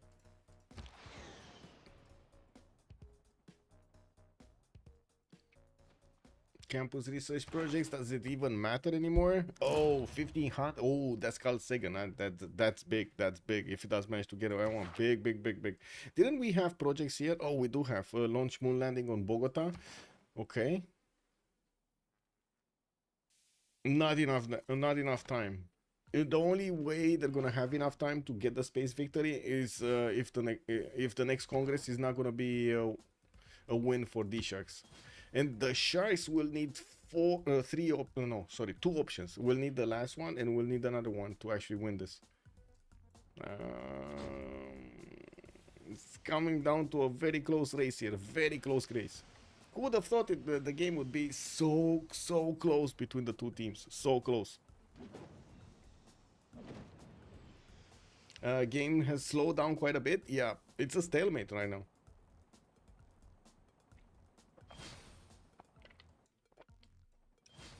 Oh, the Spanish nuclear submarine armada available to attack into Zulu cities. He has the nuke in the chamber, but he has no movement speed. And another two are coming in. Okay. Does he have another one north? No. Why is India not sending some GDRs towards Mongolian cities?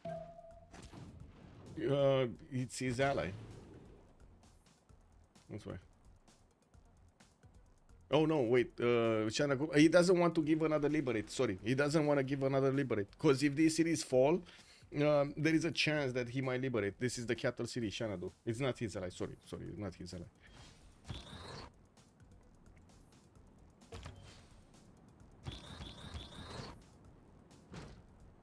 He can delete the other city, but the cap can be liberated, right? So that's a massive problem there for them.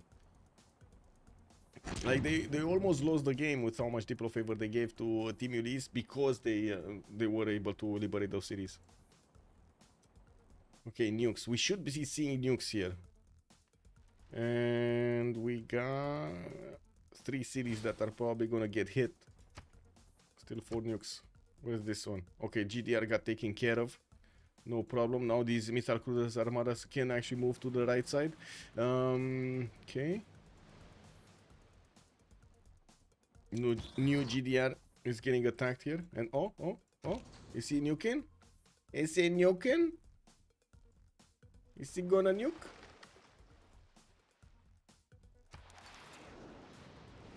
Yeah, nuke.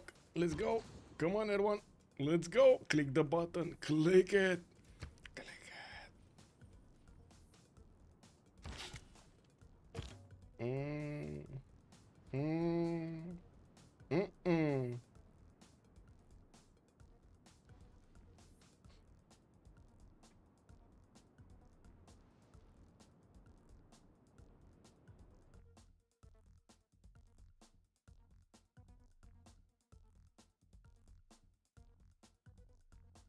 That 105 in Cameron is the spot. Wait, which 105? Oh, this one. Oh, yeah. Yeah. Taking out all of the production there. Government Plaza, commercials. Yeah. Still waiting for that nuke to come out of Spain's submarine armada. Come on. I know, right? Fortuna, I can't believe either. The match is still ongoing, but very good moves and counter moves from both teams here. I do see for the expedition is going to finish on Simon Bolivar. He's trying to get to space. If they do manage to slow this down, it will get to space. Moon landing finishing next turn. He does need Mars colony, and then of course the Outworld expedition project. And I gotta say, Carl Sagan is the next one, but he's gonna need a lot of projects. He's trying to get them. You see, he's trying to actually put projects in every one of his cities that he can, and we do need to see if Chandragupta is making them. It's making some, not many, like two projects over here that I can see. There's not a lot of projects. He's making good enough points though. Oh, he's very close. 2 projects plus the points he's making, he might have enough to actually take Carl Sagan. And nukes, right? Nukes. Yeah, Nodwengu gonna be taken out. I think he's just gonna clear out these cities, as in take them down to 0 HP. Oh, India coming in from the north to take Nodwengu. We do have 2 helicopter armies starting to pass through. Yeah, there we go. Another one needs to go into the shoreline here.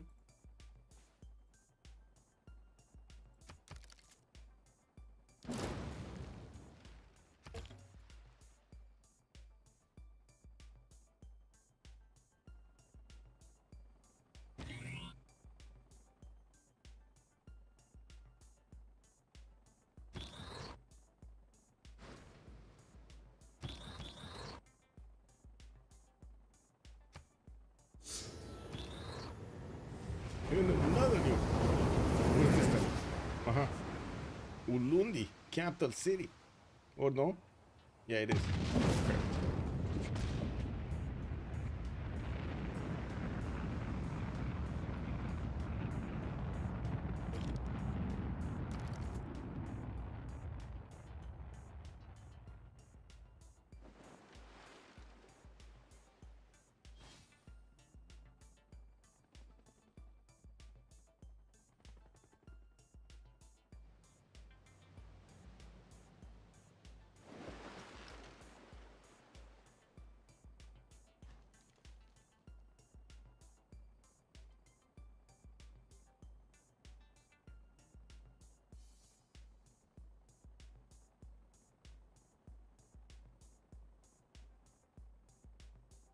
If a nuke is launched just 1 second before the 10th timer, then does it still hit? Yes, it still does hit. The animation is like the game is gonna wait for the animation to finish, even if it's in the air. Yeah.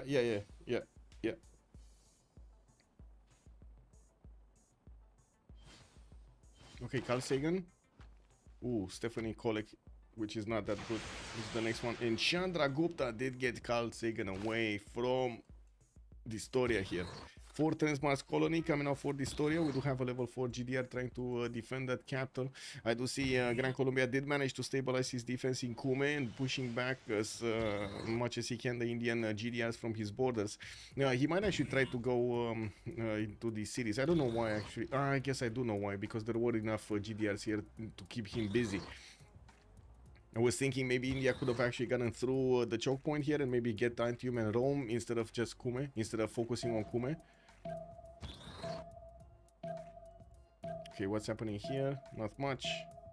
Not much, not much. GDS of Zulu did disappear to the fleet of Spain. There's one he... Oh, he took a city. Actually, never mind. Zulu actually took a city from Spain. Whoa. He took a city from Spain. That's incredible. Well, took a city, lost two. You know, it is what it is, including the capital.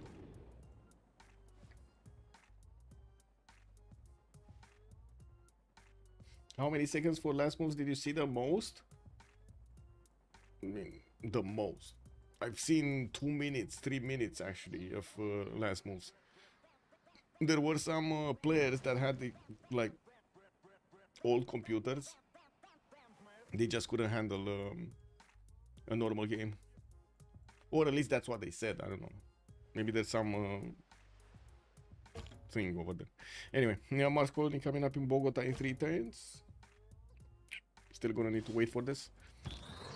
India about to lose his GDRs here. There are more than enough Gran Colombian GDRs to keep on shooting down these Indian ones and get back his forces towards India. Do we have the 3 GD? Yeah, we do have. Ooh, India lost a city as well. Wasn't there a city? I think it was a city here, no? Yeah.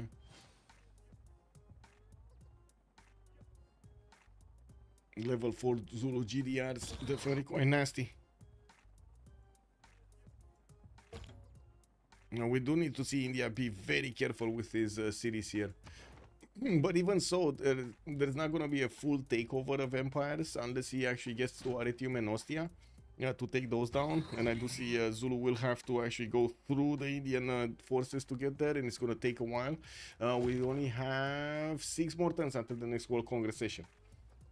Maybe it is overreact from you, don't know how to play or watch the lobby where last moves takes more than the 3rd time. Yeah, it's probably my fault. Clearly it's my fault.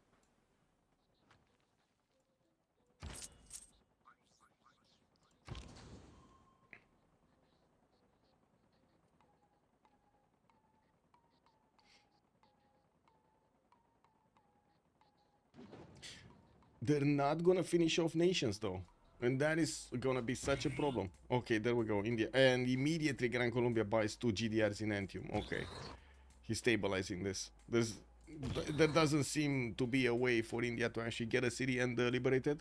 Let's see, points to 63, 113, 145. That's not bad. That is actually not bad. Queuing an FFA, I'm gonna win 100%. Yes. Who's ahead of GDR's upgrades? Zulu and Gran Colombia. India still has 2 points and wait, I have to Qualomendlini.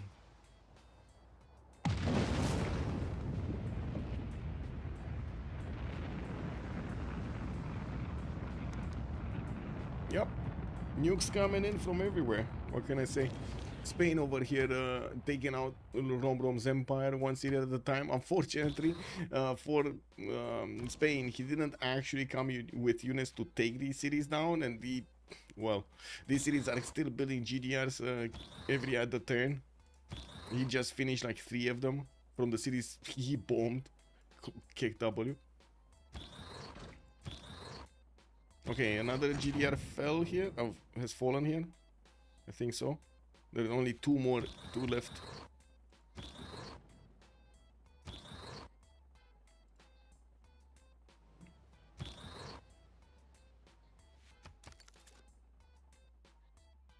Okay, looks like Persia is sending some units to help out Spain to take the cities of Zulu down.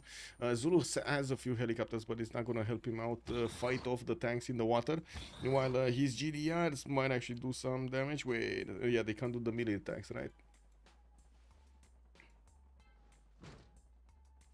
Spain needs the nuke Mumbai to get rid of those GDRs. Yes, it does. They can't really punch through the nuke, the GDR defense and tier defense though. That's kind of sad. It is what it is. And it does seem like India got caught out of position here with his GDRs, and we do have Gran Colombia taking shots at each of these units every turn.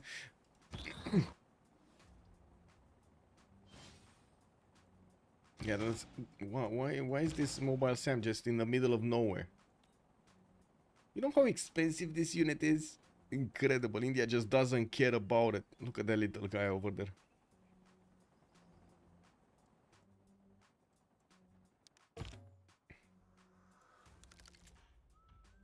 Did they get to fight on the city-states anymore? Erwan, Distoria. So Distoria got Nazca, okay. Xpli got La Venta, and there we go. Nazca got taken back by Extazz. And plug it in our money again. Okay.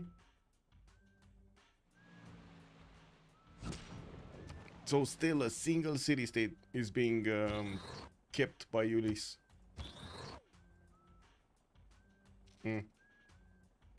What's happening with the... Okay, Mars colony coming up next turn. And he did get the technology to actually get the next one, no? What is he? Future tech. Yeah, he did get all of the technologies he needed to actually get the next one, since he's working on spaceports in the other cities to try to finish it off. I guess this is gonna be the good question, right? In 5 turns when the next World Congress happens, if they do have enough points or not. And if they do correctly, you know, get the choices done. Don't know anything about MMA or boxing. Where can I watch the match? Wait, I don't know which match are you talking about. Garbage boxing matches before Mike Tyson. WTF, man. Wait, you get boxing on Netflix? I don't get boxing on Netflix. What do you mean? Wait, do I get it? Yeah, let me see. Where is it? TV shows?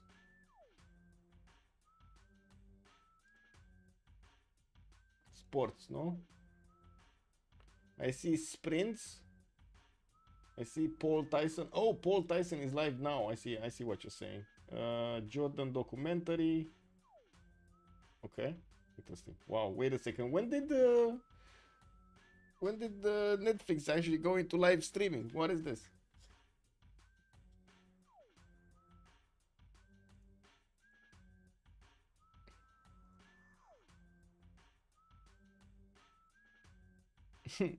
Yeah.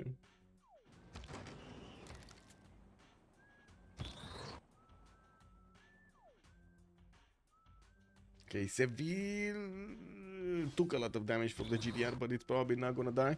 And I do see the GDRs in the north are getting cleared off. We do have one retreating right now. Too many GDRs from India doing the damage here, and of course putting up the defense. While I do notice Zulu is managing to get his defense on the west with a few GDRs in front of these city centers that got nuked, so he can keep them alive. India is trying to get in with some of his helicopter armies, and we did see actually some tanks / units from Persia that were moving across. Now it's gonna take them quite a bit of time. I'm not even sure if they get here until the next World Congress. Ooh, wait a second. How did he get to the last project? Wait, what? How did he get the last project? Oh, he already had Sergei Korolev. That's amazing on Gran Colombia. He finished the last project right now. Okay, so he's starting to get the terrestrial laser station projects. He only has a single spaceport, unfortunately, and it all hangs down on that Diplo favor point. Oh, Extazz has... Wait, how did Extazz get like 400 points? 411 points of... Wasn't he 270 or something? Did they manage to liberate something here and we didn't see? Played like he's in a FF. Oh, they might have liberated the city here. They might have actually liberated Seville or something like that once. I can't tell you I'm not that into boxing either. If they don't get the Diplo victory this Congress, they lose to scientific victory. Yeah, basically. Hazagi wasn't no Hazagi, no party. Yeah, no Hazagi, no party. I agree. And I know quite a few people that say no Hazagi, no party. Hazagi needs to be at the party, man. Some Rome cities were liberated. Some Rome cities? No, they didn't touch these. Did they? Antium? Did it get liberated? I mean, it is half HP. Maybe it did get liberated. That would be insane. That would be amazing. That's such a win for Rome.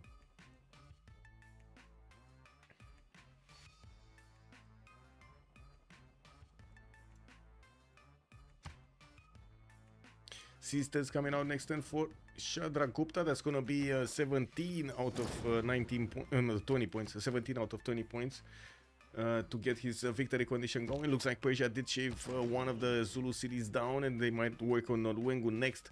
We do have him, Erwan. We do have him with 2 nukes in the chamber, and we still have some nuclear submarine armadas on the coast. I see 1, 2, no, 1. He only has 1. There were like 3 of them, and now he only has 1.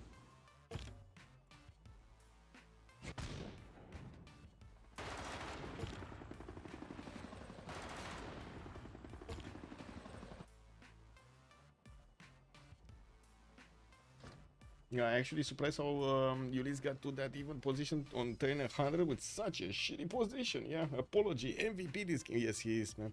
Yes, he did amazing to carry off to carry his team with Chandragupta. Amazing, amazing. Oh my god, look at the goal per turn. Minus 328 goal per turn with Chandragupta. Does he not have any card in or something? No, he does. He does. It's just not the card that he needs for gold. Oh my god, man. Yeah, yeah. He made it. He made the moves. He did get the moves. Okay, more campus research projects. Why is he getting campus research projects? What's this? Nothing important. Abdul Salam is not important here. Might as well get Jane Drew. She is important. More nukes coming in for Spain. Oof. His dam got breached though. Lost a lot of production here between Cordoba and Valencia.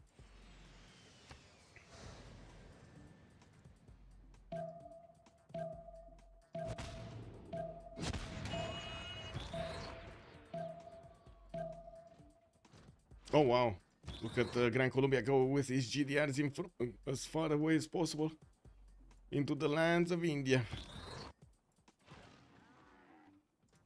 Okay, what's this? One turning. Okay, it's good that he's one turning. He's gonna start one turning or 2 turning from Cuenca also. So apology, 17 out of 20. This is not gonna happen. And in the science victory screen, we got 3 light years a turn here for Gran Colombia to get the victory. He's gonna need to travel 25 light years, so it's gonna take a while to get there. Now that he finished other spaceports, he's gonna get to put that project into production into those also, increasing the time, increasing the speed every time he finishes the projects there.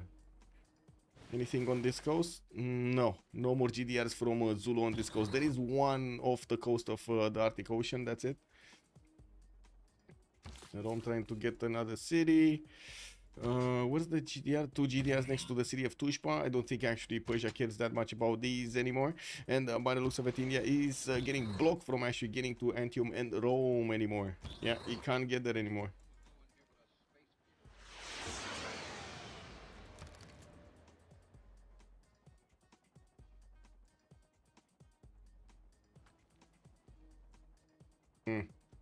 So we're just waiting to see if deploy is gonna go through. Oh my, they're about the same points, like a few more, like what, 100 more points on the Sharks, something like that. 100 more points on the Sharks. It's not that big of a difference.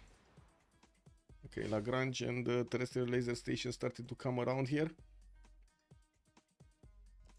We're probably gonna see the science victory in like 4 to 5 turns here.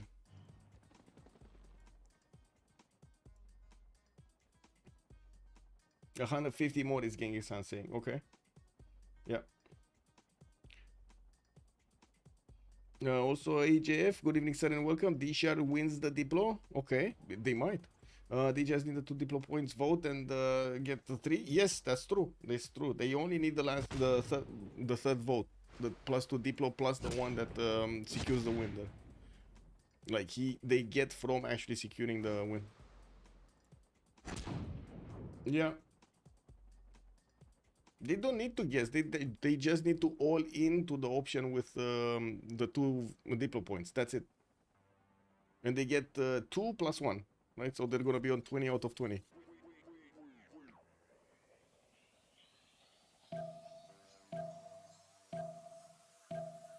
And that's the question, what's gonna happen in the next 2 turns? Ooh, Nuke's getting hit by these GDRs quite hard over there. Can Colombia kill Rome? That's a good question. No. No. He's trying to get in there. I was thinking Zulu is gonna try this also, but he's not getting in there. I think Zulu did take a city down, though. There was a city here to the west of Engasarkamu. That was a Roman city, and I think it got taken down. I don't know when or by whom or what, but yeah, it's not there anymore.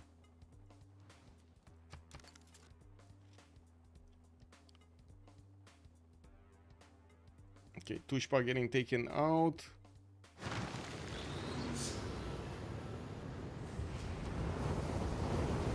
Project 5 light years a turn. Okay, where's the nuke? Bulawayo. Going for Bulawayo. Oh,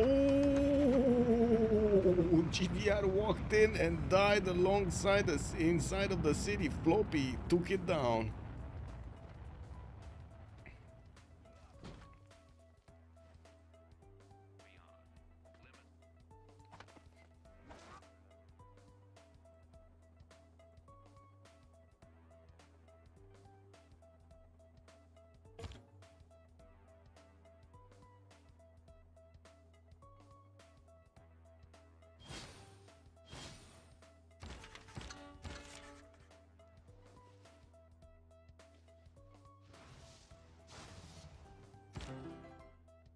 Risky to still nuke here. Just leave it like they risk a liberate. Yes, yes, risking a liberate is very bad.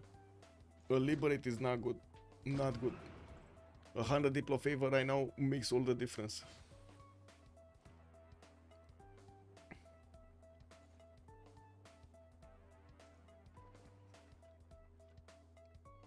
So they have like what, 2 extra votes on the Sharks? I think they have 2 extra votes, right? 272, 272, 268, and 316 versus 264, 234, 268, 268.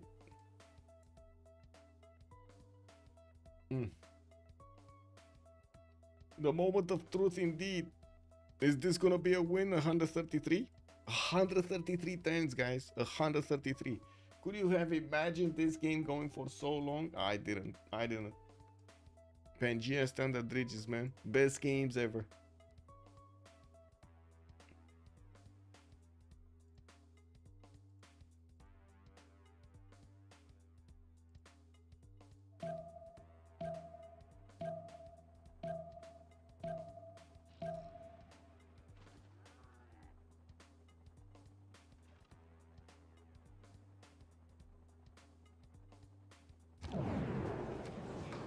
Okay, cold coffee. Me up.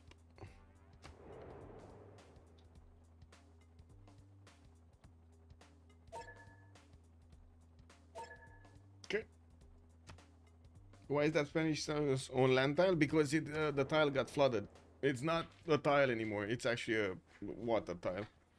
It's just game stuff. Be right back. 2 minutes.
From the dust to which our civilization first rose, so too shall we return. As the light of our people fades to nothingness, we wonder if one will rise to rekindle our flame.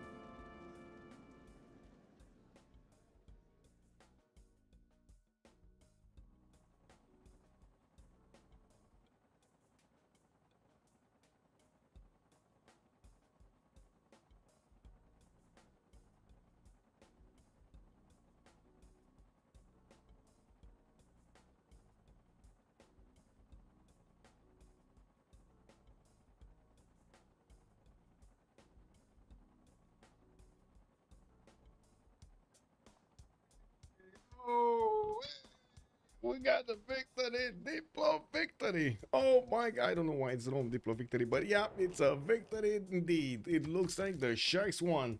Unbelievable. A lot of effort coming out from Ulyss, but still the Sharks won today.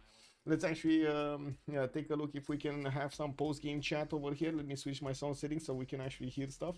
And let's see, Oaks. Okay, there we go. Let's see where they are. Where are they?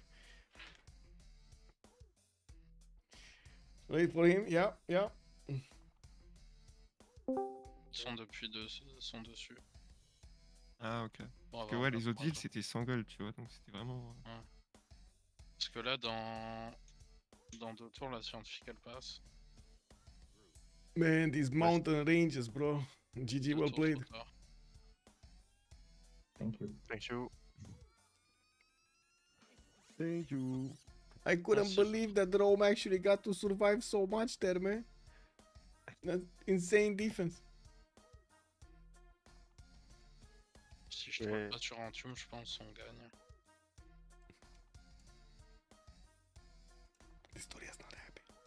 Not happy. Xpli, on s'est pas rendu compte de Vilnius avant les 2 derniers tours.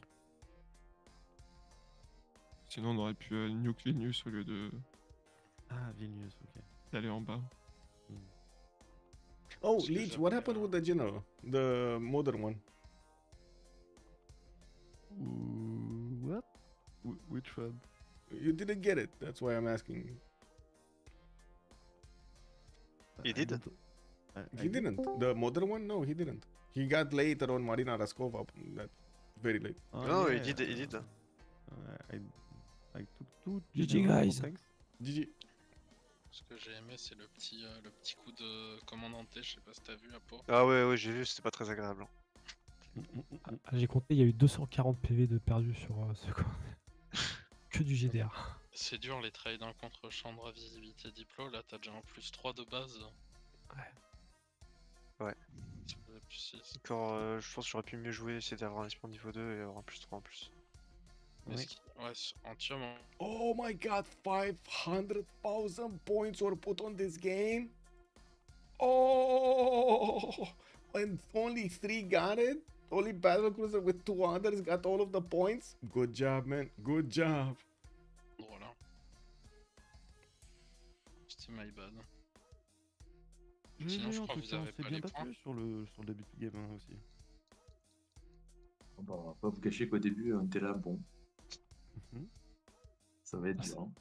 Ah, c'est ce qui fait que c'est une super game aussi, c'est que du point de vue spectateur, il y a Ulyss qui a eu l'avantage pendant vraiment toute la partie, genre la production, il y avait un différentiel qui était énorme. Et on voyait que DShark avait un angle qui était très faible pour remonter cette partie. Et le plan de l'Espagne qui booste Chandra comme Jaja, c'était vraiment, je pense, une des seules façons. Hey, I'm gonna stop here and we'll see each other next time. Have a great evening, everybody, and thank you so much for everything. Much appreciated for the likes, much appreciated for the subs, and much appreciated also for the gifts. Let's see each other. We'll see if tomorrow on Sunday we're gonna have TBD versus Meowth for delegation. I didn't actually see a game for tomorrow's schedule. I'm gonna look for some, and hopefully we're gonna see each other with some more Civilization 6 action. If you didn't, how to say, follow or sub into the stream anymore, do it right now, please. And of course, I hope you do enjoy the content. You can check out my schedule as much as I can to update it on my Discord over here. And if you want to go into some, I don't know, weird assumptions of what this is, please go ahead in the general chat. I'm still waiting for all of this to be updated. Have a great evening, everybody, and see you next time. Bye bye.